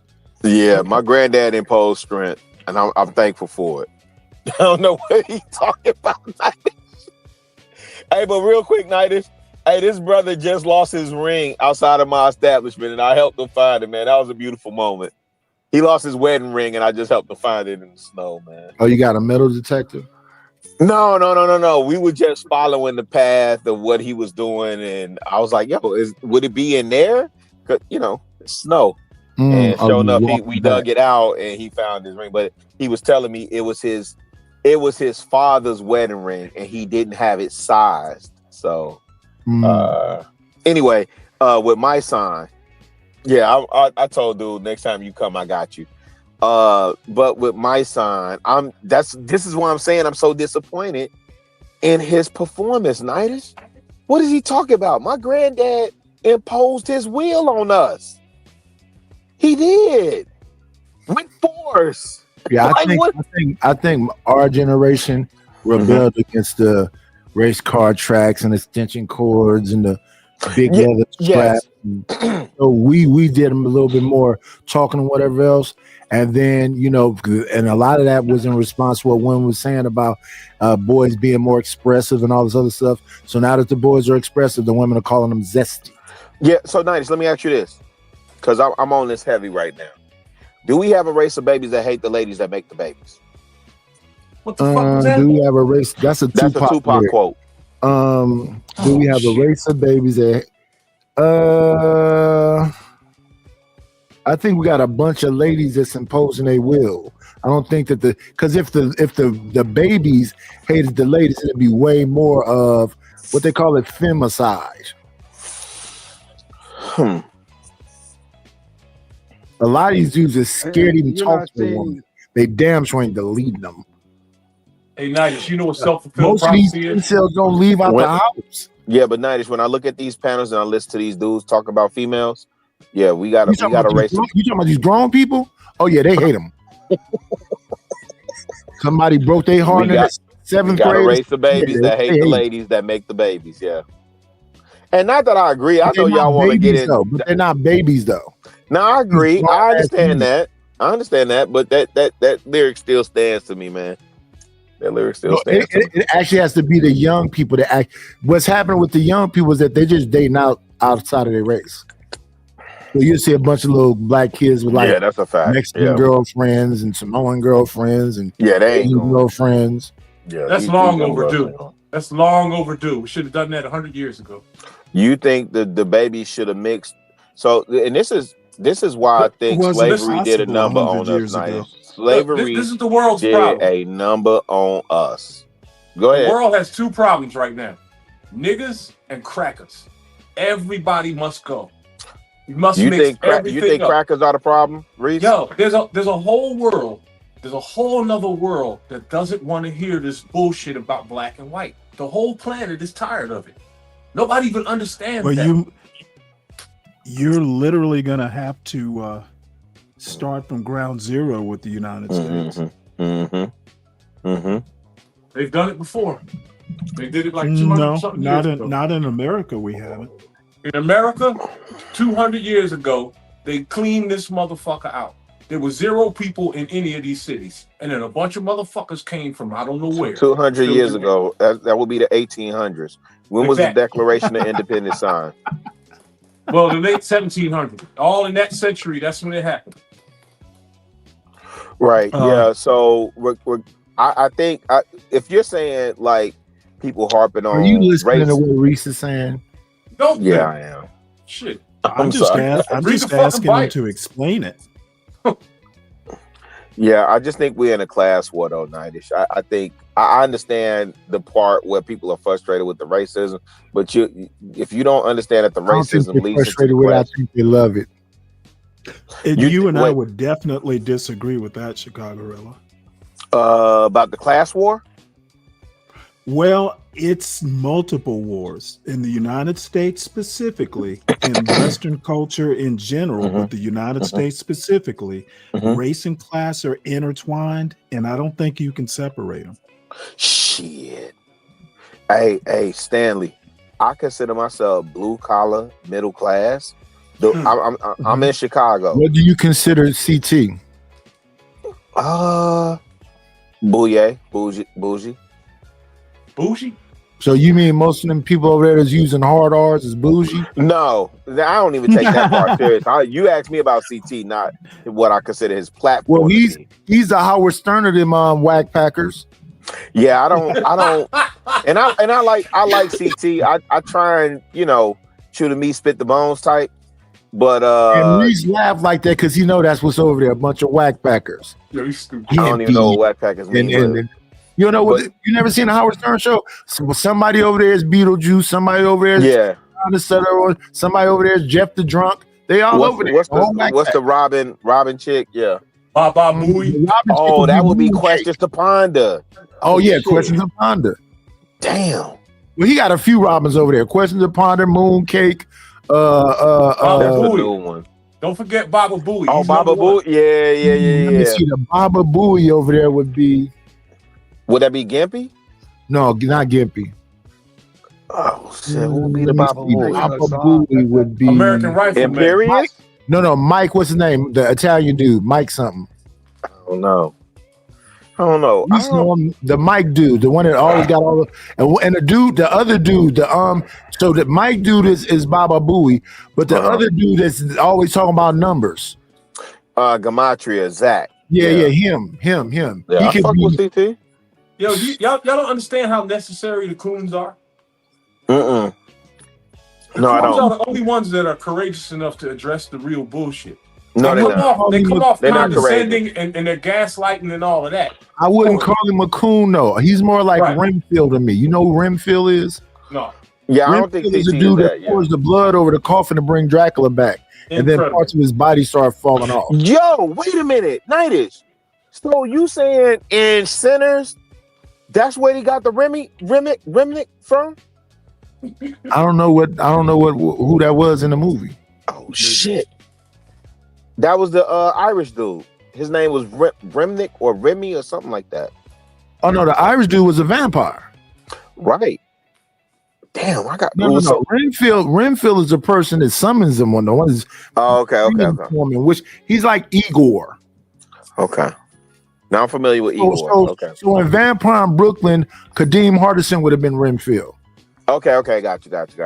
Shout out to Vampire in Brooklyn. Because Renfield thinking he gonna get bit and he gonna be a vampire too, and it don't work out for Renfield. And I did watch that Eddie Murphy documentary, and you were right. It's a good documentary. Well, he was being very vulnerable. As candid as he could be, but I appreciate those types of documentaries. I don't know what they expected him to do, but I appreciated it. It was dope. I was shocked at him. He was a lip gloss wearing, glitter in the hair, tight leather pants wearing, bocce boy. Yeah, so you ain't seen nothing from the 70s or 80s. Yeah, because the 70s and 80s was all about androgyny. Yeah. So saying that, you just and Studio 54. Because you would have to throw the Barcades in there. You have to throw Cameo in there. Just everybody. Did you not see Earth, Wind, and Fire? Everybody had on skin tights, pants, and damn halter tops. Did you not see? Did you not see? Listen. Yo, did you not see LCD sequence LCD? bell bottoms with high heel shoes? So the also, pants yanked up in their crotch, got the testicles all pushed over to the left. Yeah, Tuck but Reese, 4 buttons unbuttoned. Yeah, Reese. We'd also have to acknowledge or acquiesce with Grandmaster Flash and Melly Mel and the Furious Five. Well, see, they were supposed to be Shogun Warriors. They when rap began, they were looking at rock stars, correct, and stuff like that. Correct. They were looking at the 70s, imitating Kiss and correct. Led Zeppelin. Yeah. So All they of were that. all like supposed to be atomic age people, and back then New York had all them like demolition buildings. They did videos in front of. What's that So club? Melly Mel would have on a denim halter top with buttons and tassels, so his belly button would be out. They would have the brands on and the farmer beads, and they overalls with no shirts, dog. No, and the gloves with no overalls with his nipples fingertips showing. Damn, what club was that though? And they used to have them ear clips that had like feathers on them. There was a famous club that closed in New York that used to do all the rock star parties. But yeah, You talking about Studio 54? Where no, A's not started. 50. No, that was the disco. No, there was a rock club. I can't think of it. But they were imitating all of that to that point, though. Reese is what I'm saying. So I don't begrudge Eddie Murphy for that, because I remember being a kid, like paying attention to what grown folk was doing when I wasn't supposed to do when that. it wasn't cool, dog. Eddie Murphy did it when it wasn't cool. When Raw You're came wrong. out, You're wrong. You crazy. Listen, yo, We just named 1,000 people. Dr. Dre was in a world-class wrecking crew when lip Eddie gloss. Murphy put out the lyrics in West Raw. Coast niggas don't count. Dr. Dre had on a He said West satin Coast niggas don't doctor count. uniform with That's not fair. eyeshadow and That's not What- fair. How do UTFO dress? West Same Coast way. niggas don't count. same way. Wait, Reese. Houdini is from New York. Wait, Reese is up UTFO. here Yep. capping. Reese, have you ever seen Houdini? Hell yeah. In They person, used to be bare chested showing they taco meat with those halter niggas are top crazy. jackets. They're crazy. No, you said bro, Eddie was the only one doing it. Again, No. UTFO, When Eddie started Rick doing that, James, listen, Rick James That's used to a wear fact. a glitter wig. Buffalo, New York. look, listen, the beginning of hip hop killed all that freak booty dress code shit. No, it did Rick not. James said he was punk funk. No. He The wasn't a beginning rapper? of hip hop was built on disco. Yes. You know what? Yes, it was Sugar Hill Rap Gang. is built off of funk No, music. no, sir, no, Period. sir. The beginning sampling was all James Brown. Chic, That was Good all Times, Chic, Good Times. We don't consider Sugar Hill Gang to really be rappers. Yes. No, I Yeah, do. yeah, the No, first one. y'all tweaking that. Don't do that. What's her name was something Ramon? Sylvia Rome. Sylvia Rome. Sylvia Rome was still. She still No, thinks not she's Sylvia doing Rome. good Sylvia stuff. Robinson. My bad. Yeah, Sugar Hill okay. Records. So when they came out, they wasn't even Casanova Love is an actual person. So that dude, Big Bang Hank and all them, they wasn't even rapping themselves. They stole his rhymes. Yes. Them was Hollywood. Them wasn't rappers. Yes. You know who Rudy Ray Moore is? Yes. Yes. Dolomite. Rudy Ray Moore is the first rapper that I've ever heard. No. He's the first legitimate rapper that rapped over No. beats. Hey, Nidus, what's that video clip that keeps going around with the gospel singers and he that's your first documented rapper. I've seen that shit. And then also keep in mind, and rest in peace, Baba Imam Jamil Al-Amin, H-Rap Brown got his name, Rap. That's where he got his name from, because of how smooth he talk. Since y'all want to go back like that, then I got some bad news for black You people. up here with some old niggas. There's some videos of this white comedian from the 1940s, I think. It's all in black and white, and this dude is literally rapping. Benny Hill was rapping when I was like 5 years old. Benny Hill. Benny Hill was a rapper. Benny If you Hill want was to a call rapper. that rapping. Nah, I don't know if Benny Stop Hill it. was rapping, Stop but it. shout out to Benny Hill though. Stop it, man. He was a rapper. He was doing something called limericks. And that old white comedian good used to one. carry had cigars all the time. He used to rap. Hey, and then we didn't know how to pronounce that river they used to show in the front of the episode. How's it pronounced, Nidus? Themes? Yeah, we just used to say Thames. It's Thames. It's pronounced Thames.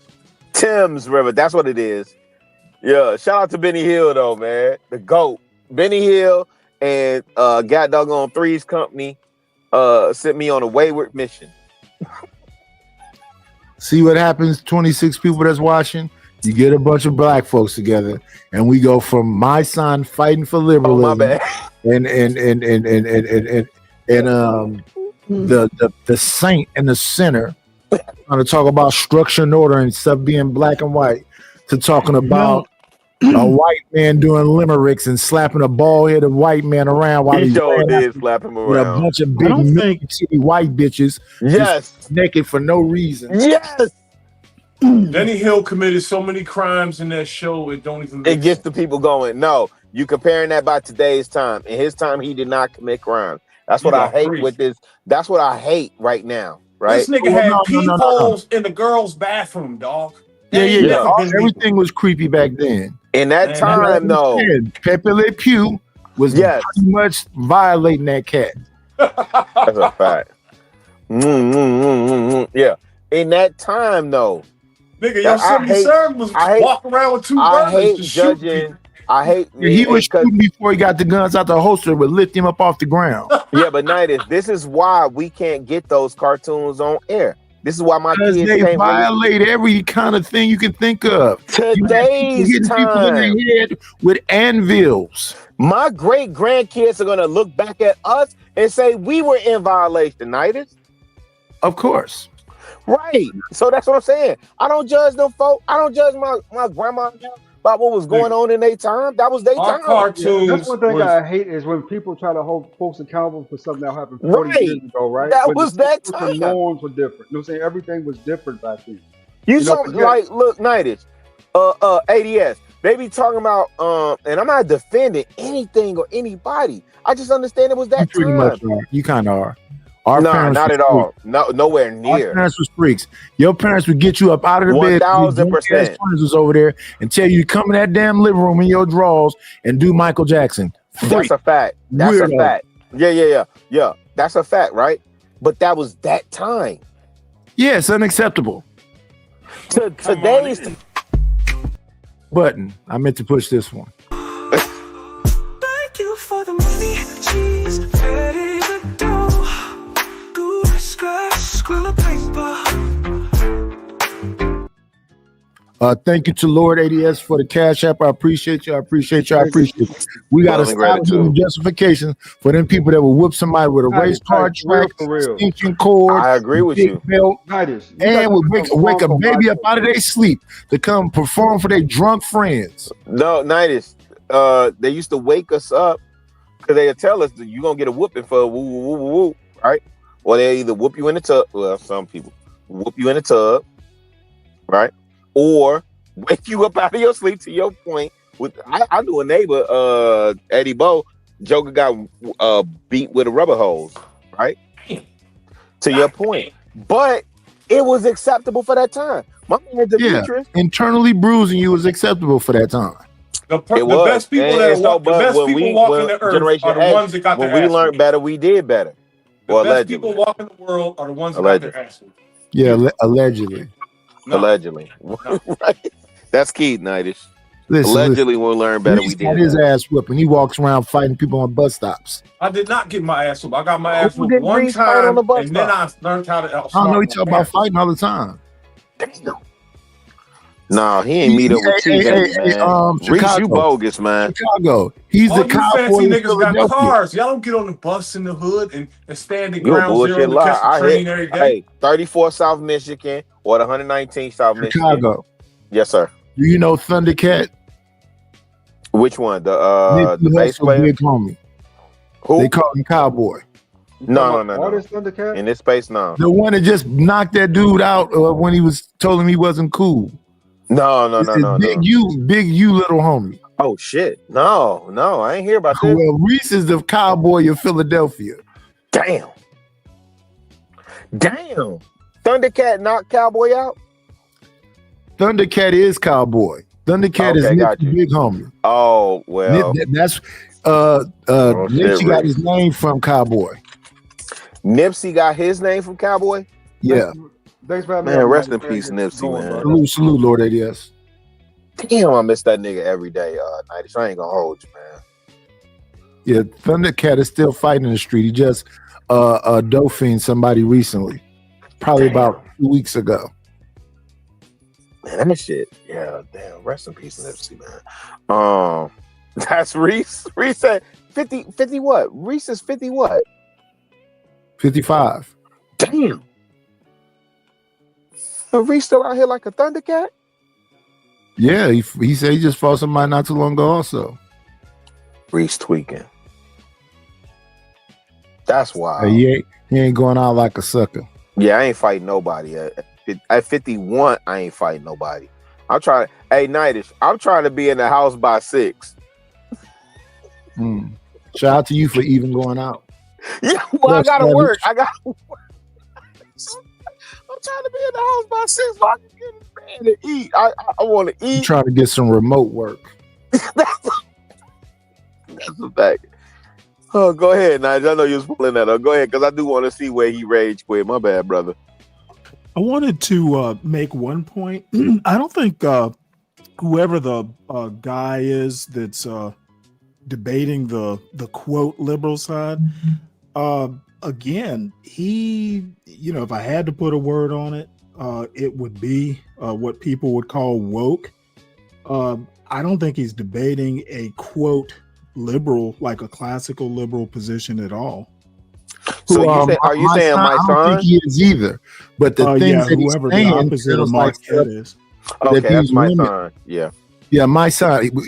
I don't think he himself understands exactly what he's saying, but it matches. Well, in some ways it does. And again, I guess the term would be politically liberal. Yeah. Versus, say, classical liberal, which is more a philosophical sort of thing. Nidus, let me ask you this. No, Stanley, are you familiar with Tamika Mallory? I'm familiar, but I don't follow her. So let me ask both of y'all this. Right. If you view his performance through the lens of Tamika Mallory, does it track? I don't know enough about her. And that's the thing. I like to compare him to these women that be in these chats. I'm Night just you ain't saying, shit. actual liberal. I would, if I were debating Marquette, it wouldn't be the way this guy's debating. Agree. I definitely agree with you on that. Yeah. Yeah, because the way he's talking is the way black women talk to both of these black men on the panel. They get to talking about you're dangerous and you're violent. They get to talking about you haven't built anything, you haven't shown true leadership. True leadership is not about your brutality. They'll stay right in that little where he's at. These people on these Well, panels. how would they be wrong in the brutality point? I wouldn't have to be brutal to you. And then when you speak in general, do you think that black men in general are brutal to women? No. I think Right. they kiss their asses. Right. But Well, why? I don't Night agree. Ish? I don't Why think is it? that's Like right either. motherfuckers. They can't even cuss in their house. It depends on the house, but again, when I think of leadership, I think of leadership as in like a leader. Okay, so I'm not even So talking a about leader. leadership. A leader is going to be a leader, whether it's a family situation, work situation. That's my Is idea. is of what a leadership leader is. inherent Okay, so let's or stay right here learned? because this is some more bullshit. You think that go most ahead. black men are leaders? I think it's cultivated from people who. I think it is more or less personality based, but it's got to be cultivated. Do There you are think natural black men in leaders. general are leaders? You've read John Maxwell. I agree with you. I do. You think that most black men are leaders? Yes. No. Yeah, I don't No. think so at all. No. Yeah, man, no fucking way. If Hell it's cultivated, but Well, Stanley, damn, if man, it's you don't have to get all cultivated, mad. no, but Stanley, if it's And that's another cultivated, woman talking who point. cultivated the black leaders, the black men as leaders? Okay, I don't. You mean like as national leaders? No. No, leaders is like what you Night said, saying whether they're in a marriage or they're just in the specifically community. middle class, working class, blue collar, in your home. Okay, I don't mean, you tend to look at class in leadership. You're a leader or you're not. right. And Yeah, I so think they're if not. you say most black men, you saying majority, which will be 51%, which will be most black men are leaders. Mhm.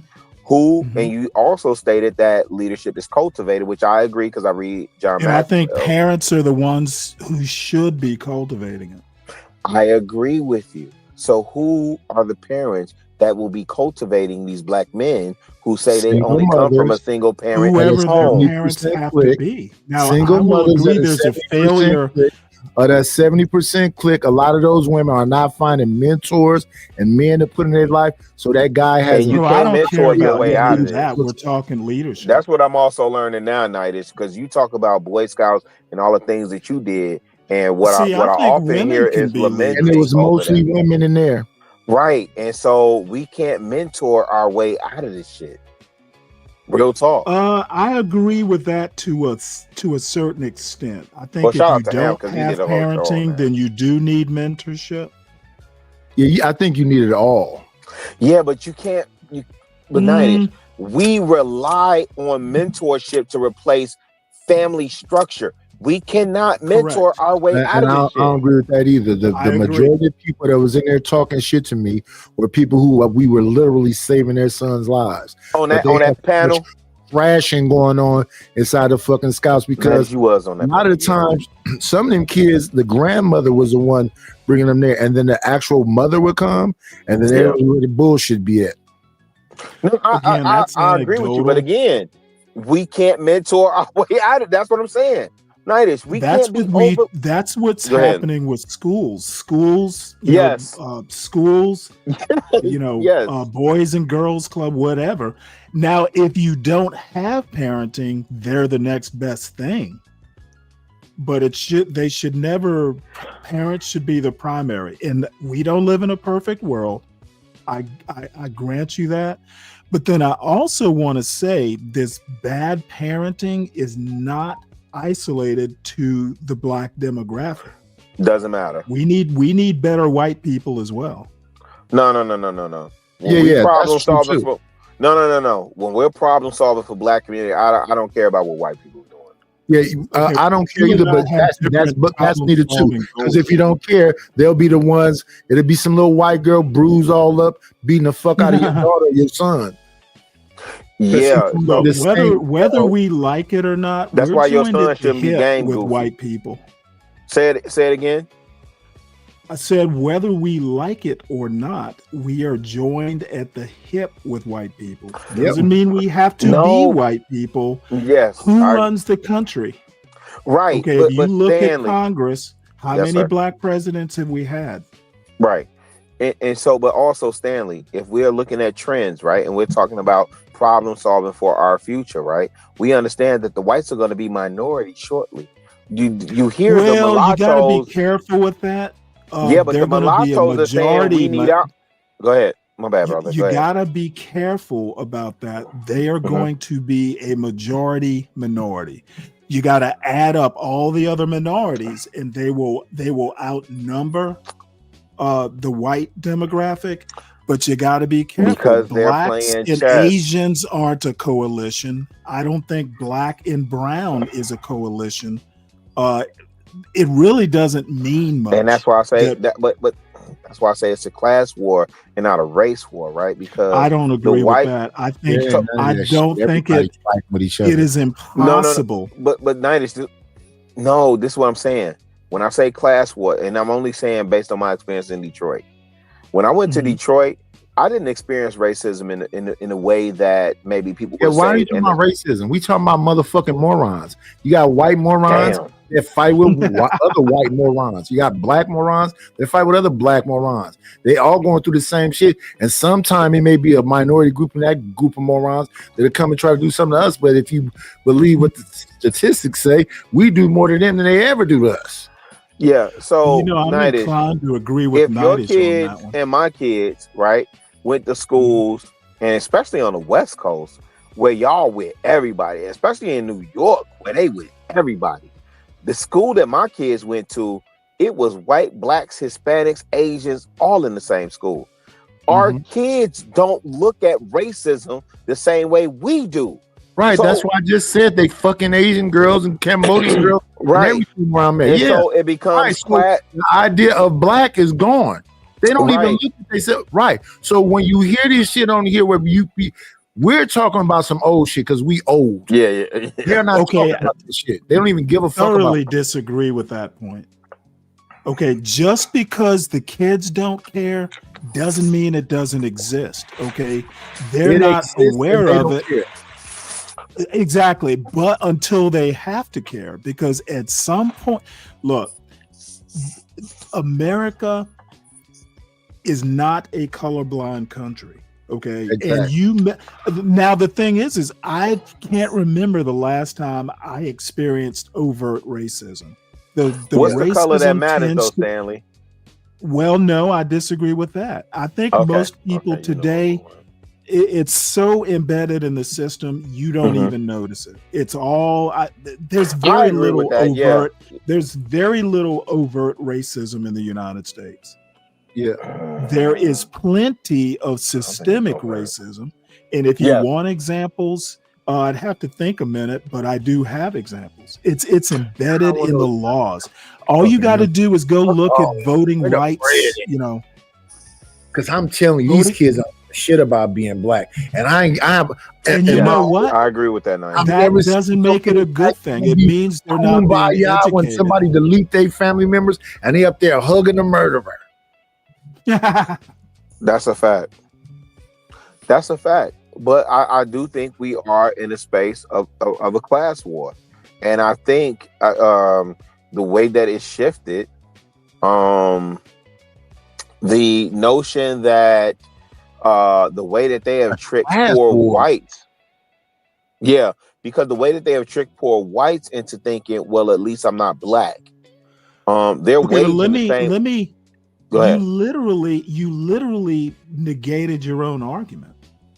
In what way? When you say poor whites, that's literally race. Okay, and by the way, if you go back into American history, there have been several times that poor white farmers, for instance, and poor black farmers would get together, and elites, white elites specifically, would do exactly what you just said. Wilmington, Delaware, 1897. Perfect. Is that class example or of what I'm race? talking about. No, I agree Okay, with it's you. it's both. When you isolate the poor white farmers and say, "Hey, at least you're not black," why are you not siding with the elite whites? Agreed. We're all white Yeah. here. That's literally race, not class. That part I would disagree because they're No. targeting. You No, I'm only disagree saying that. at your own Yeah. peril. No.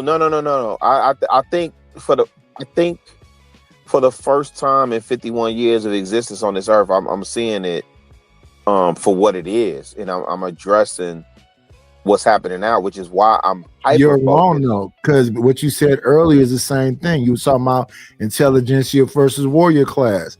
Their so-called dumb whites is their warrior class. Correct. Them rich people ain't finna go do a damn thing. So okay. That's exactly So- what MAGA is. Wait. So, Nitis, let me make sure I understand your position. Your position is that there is no class war; it's a race war. It's And then While they for- eliminate the middle class, the working class. Listen, whenever something goes on, you know who's gonna end up paying for it? The middle The middle class, class. black Correct. or white. But when Right. they shit hit the fan, what they'll do is they'll get them poor whites and say, "Listen, you're better off than them. They're the problem." Yep. When it's their And boss, the minute you do that, that's where Wait. that's where Stanley. class and race intersect. No, It's- well, if y'all want to say it intersects, fine. But I'm Dude, saying I'm that is the 100% class war. sure of my argument. No. Nidish is right. And y'all can say that all day. I won't disagree Okay, with dude, you. I'm not just Go ahead. saying it. It's the minute you say white, that's race. No, because because you say intersectionality, that's one thing, right? I did not say intersectionality. No, I Nidish said the did. two intersect. No, Nidish did. No. Okay, well, cool. Whoever said it intersects. Do you know right? what a Venn diagram is? No, I don't. I'm When- not. where I didn't it's matriculate like- through. it's like set theory. You through know an how HBCU. two sets can intersect? Mhm. Two circles can intersect in the middle. Okay. You know, that little piece in the middle where Sure. one overlaps. That's a better word. One Sure. set overlaps into another set. That's an intersection. I got you. So you gentlemen both think we're still in a race war. We're not in a class war. We're in a race war. I know think where it is you're a 2025. it's a combination. Oh, you think we're in Race and both? race and class intersect in United States culture and history. Oh man. and I want to go further than that. You got a bunch of non-white racists. Nick That's Fuentes is not absolutely white. true. No, 100%. I don't disagree with that. That's not So, right. So if some shit jump off, the last people you're gonna run into is the people, because you keep talking about class, is in rich folks. They're gonna send a non-white Asian, non-white Mexican, non-white. Nidish, you actually you saying my don't, you point. really don't understand what's going over there on CT. No. Nidish, you're literally saying my point. I said it's a class war. Class. You just said Right. But even though it's a class war, the actual person that's the issue, you already said have brainwashed the other people. So it's gonna be poor on poor. Again, class war. Because you didn't say Again, it's not just a class war. Because when I look at It's because class and race. even I think in And this mentality. conversation with Marquette and maybe I'm I mistaken. agree with you, Nidish. Even in this conversation, did they not touch on the trailer trash? What was I watching? It was talking about trailer trash versus the ghettos, like the black ghettos. Was it this one? Was it That's that conversation? literally race. Oh my gosh. Okay, you got it. You're right. All of them are poor in theory. Let's keep it at a theoretical level. All of them are like working poor or below in the trailer or the ghetto. Let me see what the people saying. Okay, but who lives primarily in trailer parks, at least in theory? Right. Dude, these and are so just proxies. white, These white, are just let me answer your proxies. question outright. These are just white proxies people. for race. Right. Poor And whites. so Poor Right. whites. poor whites, right? And so again, what I'm talking about is a class war. And we know you It's keep more repeating than it. a class war. Right. In the 2020 and 2025. Okay, go ahead, gentlemen. Well, you remember you 2025 said have two been- things can be true at once. This is I one of those never situations. denied that there's not racism attached to it, or that there's a I didn't race say attached racism, to, though that's or true. a race attached to a particular class. What I also attempted to say is that when I lived in Detroit, right? When I Okay, lived in dude, Detroit, don't use anecdotes. so now we can't use anecdotes. Okay. No, that's but not. what's the bigger picture? Anecdotal arguments are one thing, So but that doesn't okay. mean outside of Detroit. So okay, Again, cool. Detroit is So not so when the black South. so when Fred Hampton, let me ask you this. So when Fred Hampton attempted to galvanize, and even with Martin Luther King, when he attempted to galvanize the poor whites, the poor blacks, the poor Latinos, was that class or race? It was basically class, but who wound up killing it? The government. Basically elites. Basically elites. No, did the government not kill him? They did not want a poor man's Nidus, you wanted me to say coalition white? between black You wanted and me to say the white people I killed him? wanted Literally, you to you're listen proving to- my I want- point. What I wanted you to listen to is what Marquette said to my son. What did Marquette say to my son about money and government? I don't know why we stuck at this point, because we still talking He class. said that the government is a wing for wealthy people. Again, class. We still talking class. Yeah, Why yeah, we stuck but at this that's point? the thing. Your I don't focus know on why class. you can't When they see come it. to class, they're gonna always be the invisible veil. The America person that's is going to be not at your door, the person that's going to be at your door is probably going to be from the Appalachian Mountains, out No, of not at my Miller door. Park. No, not at my door. a holler. No, not yeah. at my door. I'm not in the South or nowhere near Appalachia. No. You personalize. If you're saying it's a class thing, and we're saying it's class and race, we're talking about the person that's going to be at this poor black person's door. And I'm saying it's more class than race. That's what I'm saying, Nidus. The rich people are You know never what? going to. You're never going to see them. So what I'm It's saying building the is, skyscraper. when I lived in Detroit, He's gonna right? he's gonna fund it. He's gonna feed the people so they can stay on your ass, and you are not going to be the reason why they destabilize MLK. The reason why they destabilize all the people is so that you can't feed your troops. So you can and we're not even Yeah, but he prepared was- for it. If we was prepared for it, I have a 6-pack. I'd be muscled down. I'd be at the range. That's a every fact too, yeah. But MLK was also in Chicago. trying to have a speaking. poor people march, which would have brought them people Yes. together. We have to stop that. Yes. So that's class. That's come on. Why we stuck this point? It's Well, why Because don't we you stuck understand with the just saying that I'm intersectionality of right. it? So why don't you understand the You're not right. intersectionality of it? No, I You're only understand half that. right. You're literally only half right. Okay, then I'm gonna just half right. Let me just I'll rest in being half right. I'm okay with being half right. Y'all got it. It's class, but the people that are the issue will never be touched because you'll never see them. I'm not even Basically, talking so race much as is about them. used to I'm just break- saying Why that not just Nidus, about once the we actual understand that is no Nidus, this is what I'm saying. When I lived in Detroit, okay, when they took the big three away, you know the big three in Detroit, Ford, Chrysler, and GM, right? Them working class, factory working people all bonded together. It had nothing to do with whether they was black or white. Some of I Okay, still got friendships That's up there. totally different than what Wait, you're hold on, talking Stanley. about. Hold on for what I'm saying. People coalesced around the issues that they agreed with. And this was like, they had Governor Snyder when I think I was there. Now they got Whitmer who's about to go You out. just know a bunch of fucking names and want to tell the story. That's what happened on these panels. Did you see the movie Harlem Nights? Yeah, I saw the movie Harlem. Remember the scene with Danny Aiello and he at the bank and he thought he got him? Yeah. What was he yelling? I live in a fucking hovel. Yes. That's who's gonna be at your door. No. No. That's the part that you missing. He's talking about being working class living in a fucking You just, got hovel. through, you just got through talking about when they closed the big three. You just got through talking about when they closed the big three down. Rich niggas. You just got through talking about when they closed the big three down, right? Man, Nidus, come on, bro. Come on. It can't be this hard. Y'all both worked at the factory together. And guess When what? the shit hit the fan, It didn't matter. Your deep freezer. No, it didn't matter. All the white people, all the black people, all the Chaldeans, all of them, the middle class people stuck together. Hold on, Stanley.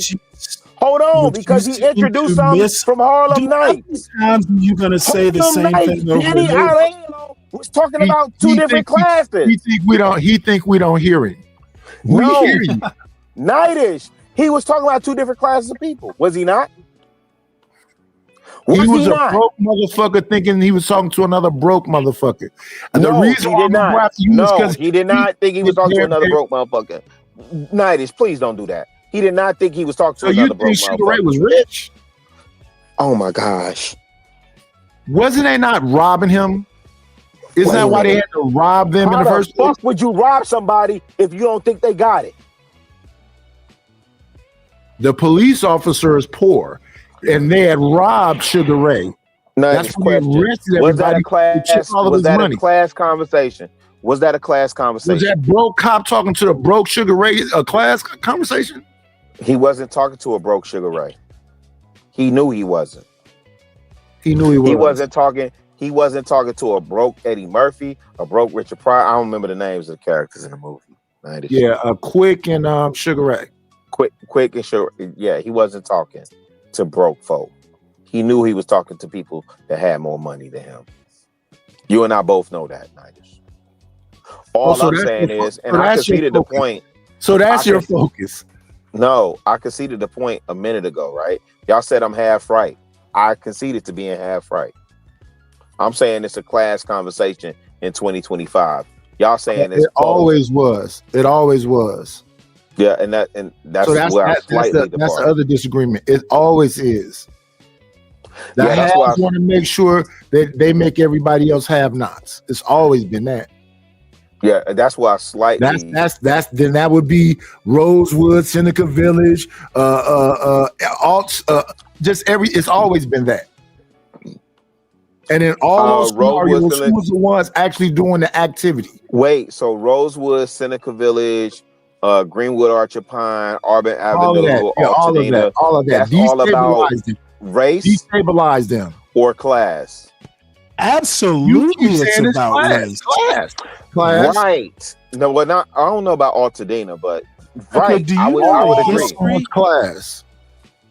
Stanley asked me Absolutely, so. it's about race. Right. I'm saying in 2025, fam. Okay, And so back if then, we're too. Why talking, you keep trying let's to make talk it about isolated to this time? 2025. Let's talk about it, dude. It's I'm called saying- class. It's called class collaboration, and elites who happen to be white in the United States of America do not want that for any length of time. So they use race to break up class collaboration. You're right. It is about class until they use race to break it up.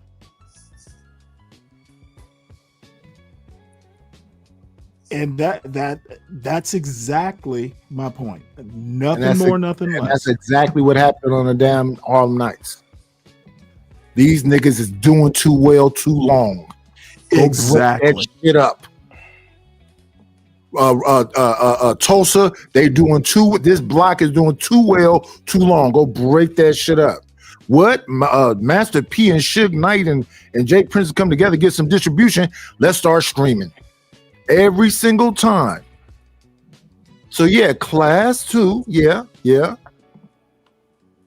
Class Break primarily. that shit up. Every time they look like they finna get up, knock them back down. Nightish, you know what I saw when I was in Detroit? Racism didn't even come into play until you got to that upper echelon. Dude, that doesn't mean it's not there. That's So not what you I'm agree with saying. it? I don't know. I think we majoring on minor at this point. I'm saying that As long as let's do this. Let's do this. Chicago, as long as we all broke on the block, we perfectly cool, right? Right, correct. Until I start coming up, why the fuck do we got it? Off that block. No. You better move. You better move. No. So that's the exact same thing. No. When you start, no. 90. When you start coming up, you already moving off the block. You're already moving off the block. You're not staying on the block if you coming up. You know how many motherfuckers that was coming up on the block and moved to Olympia Fields, Country Club Hills? They're not staying on the block. How long is them places stayed around? Which ones? Any one of them Fields. Well, no, they still here. But it's traditionally you know why they still around? It's traditionally rich. You want to know why they still around? Please tell me.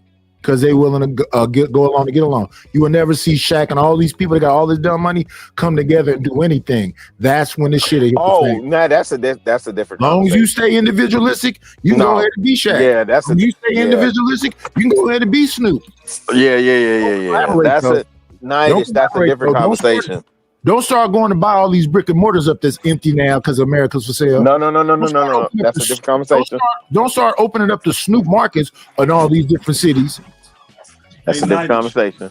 The buyback the same conversation. Listen, all this buyback to hood shit that these niggas is talking about all around the country, they all frauds. Landlords They don't have any money. Landlords are demons, dog. When niggas get all this money and buy up all these houses, they allow people to live in them houses for decades and decades and never give them the house. That's what a landlord is, a piece of shit. If I'm a landlord, why would I give them the house? You don't understand that? Your brain can't conceive that? Yeah, fuck you. No, my brain can't conceive that. Why would I, as a landlord, give somebody the house if I'm a landlord?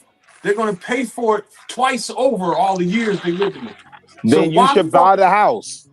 Why the fuck should one human being have more than one house? How's that fair to anybody? Oh man, that's a different conversation also.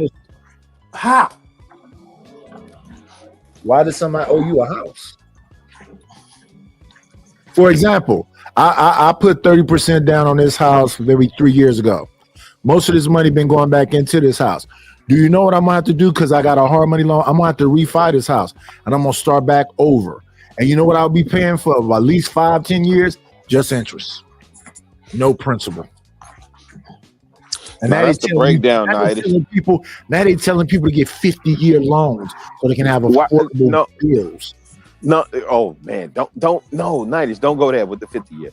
Why do I owe someone a house when we're not even in the same community or village, and we're not building village or community? Why do I owe someone a house for the sake of the fact that they're paying rent? You're paying rent. I'm trying to help Reese out. Most of these people don't own these houses. So I get this house, right? I keep it for however many years. I got probably $100,000 worth of equity in it. I'll take a little bit out to put a down payment on the next house. After that one makes some over a certain amount of time, I take a little bit of money out of that one to put a down payment on the next house. I don't own any of them. I just have them. And then I rent it out to you and you pay off the house. Watch this. All right, that sounds like an idea. You already skipped over what I said. You didn't even listen to me. Yes, I did. Own it. Yo, fuck it, man. Nigger. You think landlords own shit. They don't own them.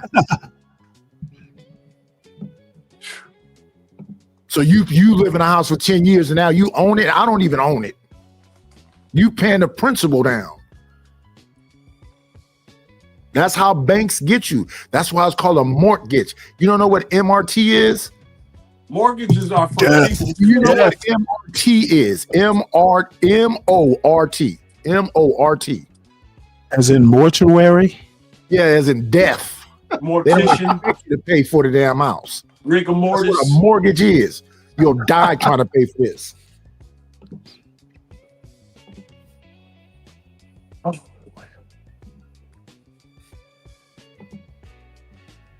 And that's class.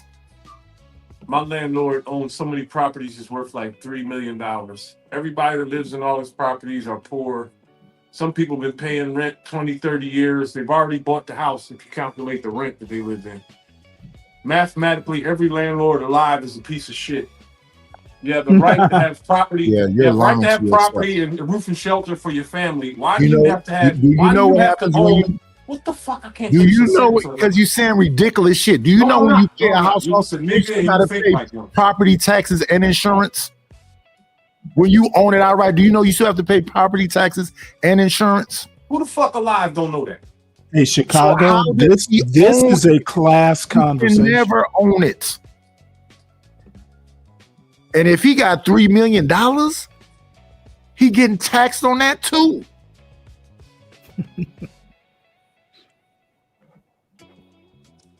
Unless he didn't figure out all the ways to fudge it. He don't even own it. The $3 million ain't his. He get paid out of his money. None of that erases the fact that the landlords of the world are pieces of shit. Hey man, you can hate him as much as you want to. You're just wrong. Because you calling me a piece of shit and I'm offended by it. You own the house you live in? Yes. No. You didn't buy it yet? I put a down payment on it, Okay. 30% down, and I'm renting out the front one. And if they All right. rent out the I got front you. for 30 years, they've probably paid down some of the principal. Maybe I'll have some equity. And most of these people don't own them houses they rent out to you. Your situation is a not. little different. Your situation is a little different. My landlord owns the whole fucking block. The majority of people is my situation. Not For around example, take this for example. During the vid, most landlords in California didn't get rent for 2 or 3 years.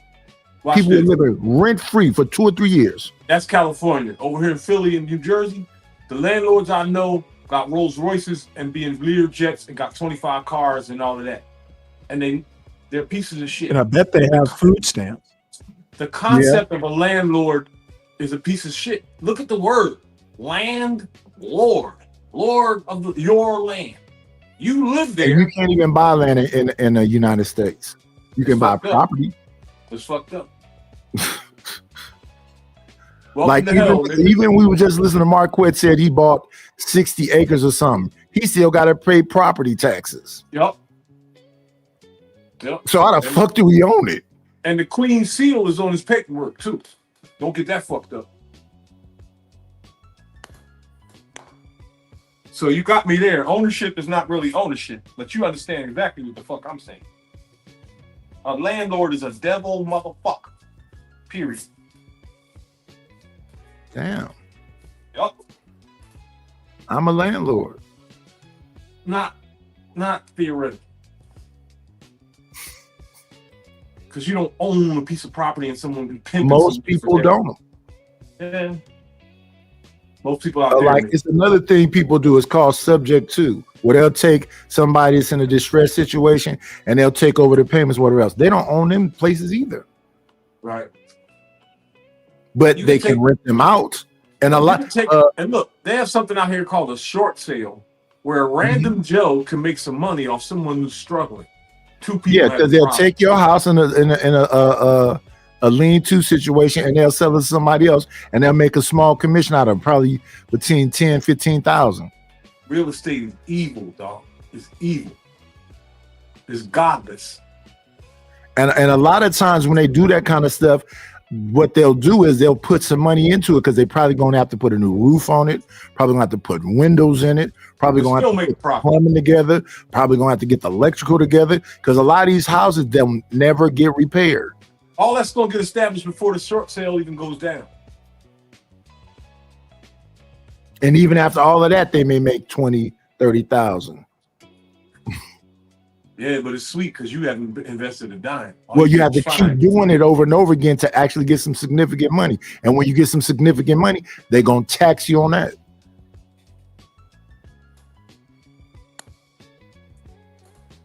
Yeah, I had the same situation. The person lived in there for 10 damn months and didn't pay no damn mortgage. I mean, rent. Fucking Gavin Newsom. The devil. The dumb devil.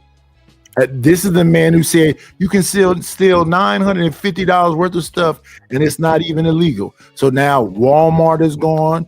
What's that thing called? In-N-Out is gone. CVS is gone because they were just going in there with big duffel bags and just busting in stuff and just walking out. That shit wild. That shit was crazy as a motherfucker. And then sell it on the street corner in broad daylight. Those were good days. I want that kind of chaos back, man. I kind of wish Kamala would have won. I like chaos. I like Trump better, but I like chaos. Oh, so Trump hasn't provided enough chaos for you? Nah, Trump is fixing everything. Nah, Trump is breaking the shit out of everything. Trump is making the planet That's better. why he spends. That's why he's got a very active Justice Department. Didn't you know you what's hear? sad? They're like four And U.S. we're not even attorneys halfway were through this damn appointed debate. illegally. Because know we what's had a sad, yo? kid down memory lane talking about getting fucking whoopings and shit. Niggas. Yo, we're in good shape. Trust me. We're in good shape. No, we are going down the shitter faster than we were before Trump. You gotta turn your TV off, dog. They're lying to you. Oh, dude, I don't watch TV. I do a news show. I read a lot of news from across the political spectrum. Okay, so watch literally, Trump is an agent of chaos. Dude, that's because the bullshit you're reading is telling you that. Okay, dude, I know how to read. You have to think I for don't yourself read- and pay I attention. don't read just one source of news. I watch plenty of conservative stuff too, or read a bunch of conservative stuff too. There are conservatives. That's impossible. No, don't tell me anything's impossible, Reese. I do The it conservatives, daily. the I conservatives, literally right? do Look, a news show, sir. I don't have a political affiliation. I don't give a fuck about none of that shit. Oh, I don't One care thing what I your know for I'm affiliation talking is. right We're now. talking. Why'd you cut me Okay, off? and I'm talking Why'd you cut too. me off? Did you notice? Who's over talking? Why who? did you cut me off? In what situation in the world would you be able to take a Because microphone from my hand? think you keep telling me what I do and hate don't do, and motherfuckers I'm like going to you, dog. respond. All I Don't wanted to tell do me was say a what I sentence. do and don't do, sir. I fucking hate you, nigga. I don't give a fuck. I'm not I'm that asking much- you to like me. So I'm your bitch All now. I'm I talk when you say. all I'm saying You is literally don't wait for tell me to me talk what and I then start- read and what I don't Niggas a read. fucking girl, man. You know what? And you're a fucking idiot.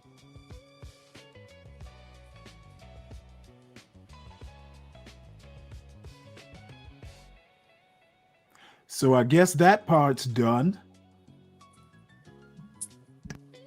Old man acting like a fucking child. Hey, dude, you're acting like a fucking moron telling me what I read and how I should read it. I did Don't not do that. And every Don't time I do try- that if you don't want to be cut off. Tell me your opinion. Don't tell me mine. You're fucking lying now. Wrong with you, man. Dude, I don't know who the fuck you think you're talking to, but I don't back down when I know I'm right. You cut people off. That's what the fuck you do. Just like everybody else. You're goddamn right. I cut off idiots and laugh when I do it. I laugh when I do it. I don't like you, man. You're just, Hey, I'm not You're just asking you to ignorant. like me, son. just ignorant for no reason, bro. Hey, I'm No not reason. being ignorant. I'm teaching. Don't fuck you're with not. me, boy. No, it's not. This feels like you're teaching, man. Well, you know what? Maybe you need more of it. I Maybe don't you need no should more have dumb had. shit from no Maybe you stupid- should have had more of it in the past. You're woke, man. I know what the fuck I'm dealing with. Oh, I'm woke as fuck. And there's not a goddamn thing anyone can do about it. I know my There ain't shit. nothing nobody can do about it, yo. That I shit is- know it's old. my shit, son. No. I know how to argue a point. I'm good at it. You believe what the newspaper says like the rest of these dumb Dude, niggas. I read a bunch of newspapers and I form my own opinion. Yeah.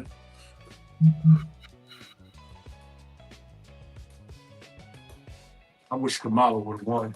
So where were we? Where were we? I say Trump is bringing more chaos to the United States than it's seen in decades. You ain't know what the fuck you talking about. What chaos? Oh, I can No I king's can give you marches? examples. Would you like examples? Oh man, you don't say the same shit the news says. Lies. Absolutely. That's why it's called the news. Yeah, if it wasn't for the conservatives, nobody would even know the fucking truth. MAGA isn't even a conservative movement. Who cares? Make America great again? How you gonna tie that to anything? Just make the country great again. Well, you know what? Make America great again through fucking chaos. What chaos? You ain't said shit yet. You gonna ramble Dude, like Trump just literally had judges rule that four of his attorney general four of his U.S. attorney nominations are illegal. So any cases that they prosecuted get thrown out. Literally chaos. Hegseth allegedly gave an order that's so illegal. If Trump didn't have immunity, his ass would be in jail, or Hegseth would. And that's what the news told you. That's what the news told me. And I have no reason to doubt that they're telling the truth. The news has never told the truth in the past 10 years about anything. You know what? That's your opinion. It's not my opinion. Nothing. They got you dumb motherfuckers to put masks on, take vaccines, hate white people. Oh, motherfucker, I burn took shit. every vaccine I could get. You took a vaccine? Vaccines. I took the boosters too. Whoa. Now I know what I'm dealing with. All right. Yeah, you're dealing with someone who understands how an RNA vaccine works, and it meets my approval. I'm dealing with a motherfucker with 1 foot in the You are grave. dealing with a motherfucker with a science degree who has no problems with mRNA vaccines whatsoever. You got a science degree? Absolutely. What kind of science? Chemistry. Chemistry. Yep. Oh, really? And I've taken all kinds of biology classes in support of that chemistry degree. Cell biology, genetics. Watch this. How many microns is a COVID-19 cell across? Who gives a fuck? How is that relevant to my Get the point? fuck out of here. I'd have to look it up like everybody else. Fuck out of here. Not no chemist. Not no chemist with a vaccine in his body. Hey, you know what? My You body, just my took a needle choice. because they Right? told you to, huh? Took a needle because they told you to. I'm sorry, I didn't hear you. You took a needle because they told you to. No, it's because I take a medicine that suppresses my immune system and I'm susceptible to infections.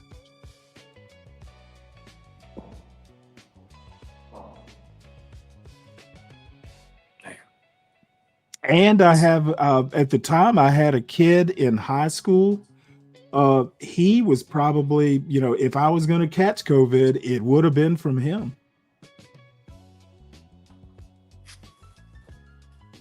People get sick because of their diets. Sometimes. Yeah, absolutely. Everyone who got caught COVID that year and died was going to die that year. Period. No way They to were prove up- that. Less people died on Earth during the COVID year than ever before. Is that right? Yeah. Probably because you think it could have been because of the vaccine? They shut the whole fucking planet down. Nobody was giving no car accidents, nothing. And they tried to say it was Oh, like dude, you're absolutely right. Things got better. The air cleared up because of less traffic. I didn't catch a cold for like 2 years. I never had one, ever.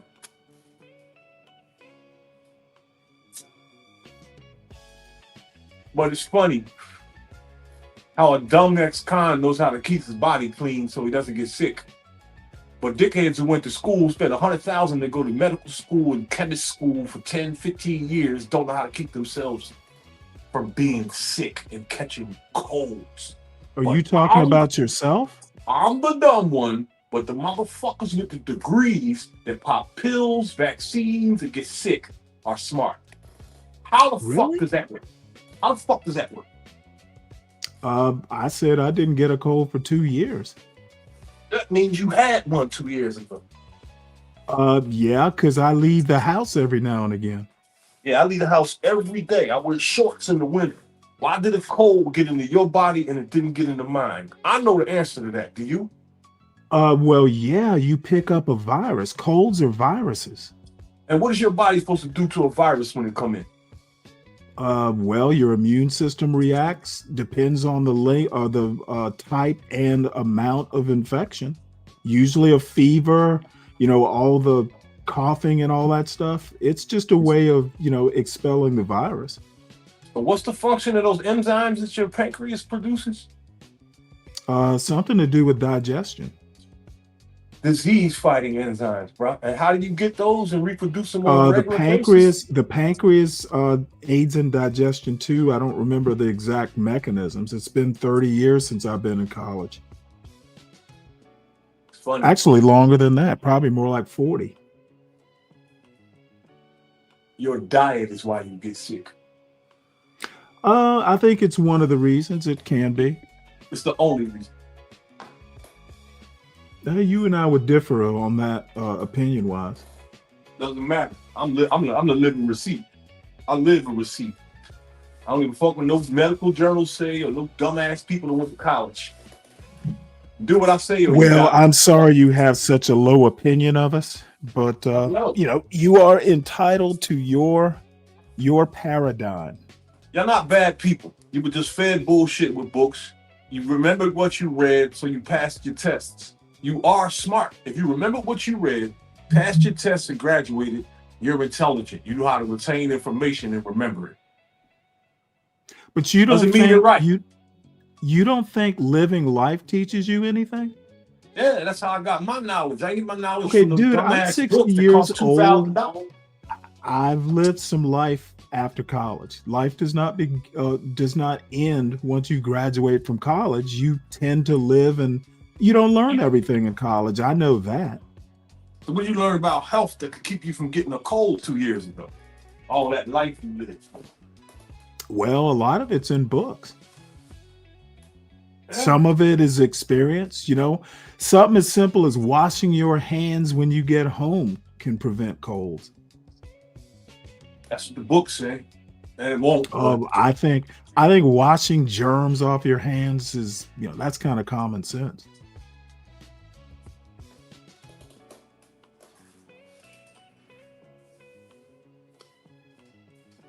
Get you to buy products, dog. They're not going to teach you how to stay healthy. They won't.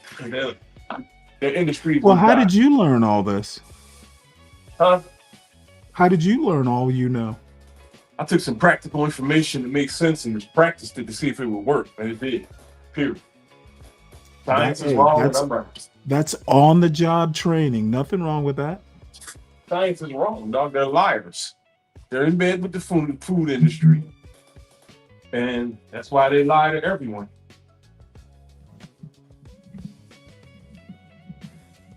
If everybody stays healthy, then doctors don't drive Porsches, and our medical industry don't make billions of dollars on the stock market. Think they're going to tell you how to stay healthy? They'll never do that. You got to listen to me, someone who is healthy. Well, maybe you should start a YouTube channel. I would do that. I got a YouTube channel. I used to make videos, but my problem is the people. People don't listen. They're hard-headed. That's why we have $1 billion. I think if you started a health channel, people would tune into it. I probably so. Might get a few people to tune in, but they won't fix my problem. My problem are the meat eaters of the world that compromise my life, and there's millions of them. And I understand that it's a lose-lose situation. I'm almost 60 years old. When I'm 90 years old, the same amount of dickheads are going to still be here, compromising my life. Nobody's going to change. Mankind needs divine intervention. They need something big to happen, not no pandemic or George Floyd. They need to see the sky open up or something.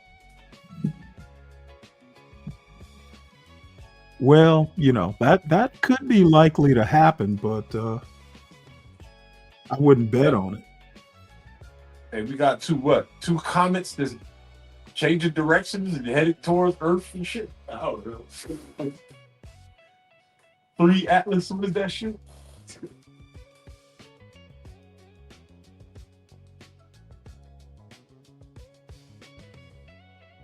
You don't know about the Doomsday Comet about to hit us? No, tell me about it. Oh, what is this shit called? It's called 3 Atlas. It's called Atlas. We're gonna get back to Marquette and them arguing about whatever they're arguing about. Oppose anything, and that's why we in a system with an oligarchy and a fascist who thinks that because he imposes his will upon somebody and say you can't be that and you can't do that and this is what this, and that's why the world is rejecting it. This ideology that you have, the world is rejected. So you can keep on going with it if you want to, but the majority of the world is rejecting it. If we want to talk about building up black families, we have to build black unities in respect and in partnership and identifying the strength in women, finding you a partner who is equally yoked with you. When you find a woman that you can look in her eyes and she sees the strength in you, you know, the movie I like 300, right? I like 300 because that man used to go to he was the king, but he looked at his wife and everybody knows who he was the strongest person there. But he looked at her and she gave him the head nod and he respected her and she respected him and she was willing to die for him. So this is what a family unit looks like to me. I don't know what y'all look. I don't want to be in no family where it's just a business and you doing what the fuck excuse my language. I apologize. I wasn't supposed to apologize. And you're doing what I say because you're physically scared of me. Or I have to impose rules upon you that goes against your moral compass for you to be with me. So if that's the type of society that you think we need for black people to win, I don't want to be in that society. I want to be in society where people are here because they want to be here. I don't want you to be in my community around me out of fear. I don't want that. And the real kings and people who really led that I follow, they didn't need that. So, you know, if that's what you believe is going to bring black unity back and black community back and black foundation and family back. We just have two totally different ideologies. And I respect yours, but I'm standing with mine. Again, I want everyone to note that my son again has suggested that I've promoted laying your hands on women. I've never done that my entire life. And I also, you're interrupting me at this time, sir, if I might complete a sentence. I've never done that in my entire life. I've never promoted it. I've had no experience with that. And this is how we know for sure that you're representing the white woman liberal ideology, because the main thing that you hear them talking is this, right? Because may I complete a sentence? We said about respect, right? So stop equating me with anything that has to do with a white woman. All right. So just it's their ideology. You see, it's their ideology. I would take a liberal ideology, but don't equate nothing that. No, they're the ones. We're in a matriarchy. Once again, I've explained to you that I've never been a white woman, so I don't have a white woman. You don't have to. Even if you're around black women, you're still around liberal white woman ideology. That's what you're not catching up with. Black women today are the result of liberal. My mother hated all. You keep on speaking. While I'm talking. because what you're doing, I didn't interrupt you like this. You're not interrupting me. I didn't interrupt you like this. You're saying things that we already started. Emotional ass woke.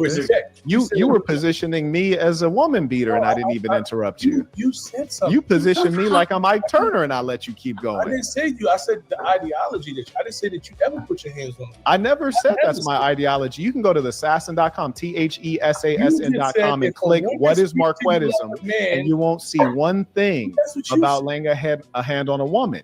So that's not my ideology. You said that in this conversation. You just said if a woman speaking to you like a man and she feels like she's equal, then I will punch you in the face. You said I would black your eye. I did not say that. You said if you're incorrect. Certain things, and this is again, you find this with the Democrats. This is mudslinging. You didn't say that? This is mudslinging. So is that what this wasn't is. the terminology. This is mudslinging. So explain to me what you said then. So you have to calm down and remember the fact that I had the floor. So you don't interrupt me and then start asking me questions while I'm talking. So first you interrupted. You said you were clarifying something, and then you went. I've not tried to disrespect you. I've not tried to disrespect. Know that it was disrespectful. No, you're letting me know that you're offended by it, and that's fine. Sometimes we'll get offended. I'm offended by the fact that you are suggesting that I promote the idea of laying a hand on a woman when I've never done anything of the sort. Oppositely, I recommend people to leave the woman if it ever comes to anything like that. So yeah, I find that offensive, but not so offensive that I become emotional like a woman and then start interrupting. There have been times that you were talking and I said, may I ask you this? See or what I mean? Going back to the same thing. And this is what I'm saying. Why do you keep Hey, y'all, the link is in the description. I can't listen to Reese no more. I love you. That's my brother. But oh my goodness.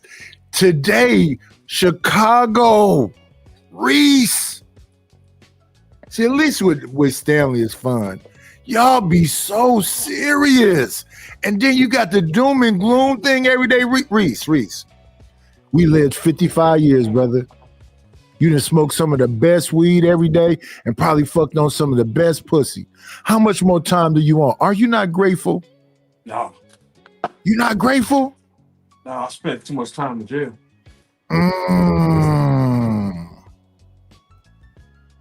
Who do we blame, liberals or conservatives? I don't blame anybody. Yo! Hold up! Time out! Time out! Y'all take a chill. Don't do it 20, 30 years. It didn't even do nothing. Do not listen to these ignorant niggas, man. This shit need to stop. Smooths. I know some no good motherfuckers that are thriving in life. They're well into their 60s, and I know good people that died in their teens. What? Bro, what are you talking about, man? So if we average it out and we think about it, because a lot of young people are going through some horrible things and some of them are not here anymore. We lost friends in our teens. To some of our favorite celebrities we lost at a young age. But me and you, my guy, are old as dirt. No. Our body is rejecting us, and you eat healthy and know all the stuff to keep a cold away. I know I'm old. I understand it in my mind. We both look bad. Look, I understand it in my mind, but my parents are still alive, so I don't feel that old. So you should really feel amazing. My father is 85. My pop's like 81. See what I'm saying? Even if the calamity you say is gonna happen, man, we gotta be grateful for all of this time, all the stuff we seen. I get it, man. Listen, I'm not I don't walk around with Satan on my shoulder, right? I'm just a realist. I don't know about that. I don't know about the spirits and all that other stuff. I don't know. I'm not high off of hopium like everyone else who thinks that things are going to get better one day. I kind of understand.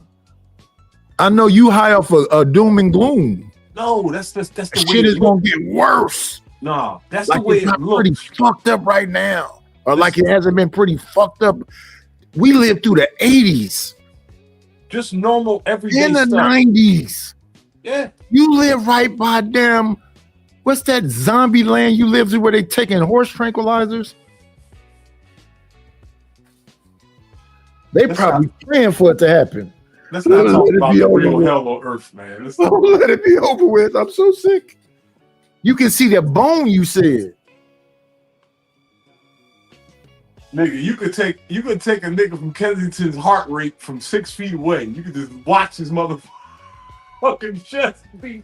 They count that shit. Yeah, man. I just try to say I saw grandkids, 4 of them. Man, you ain't see shit.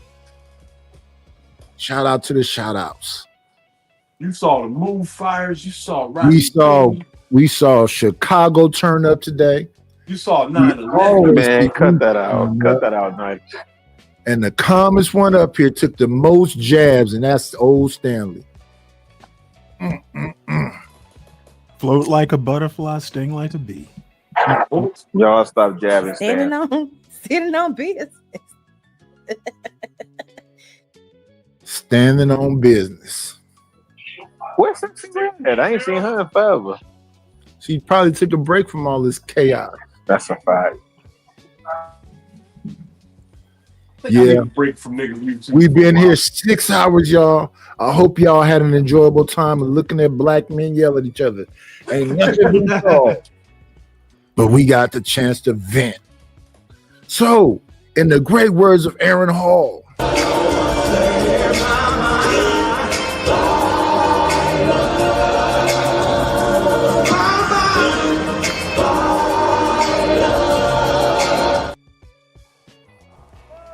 We'll shut this motherfucker down.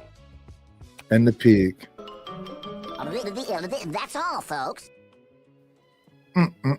It sure is.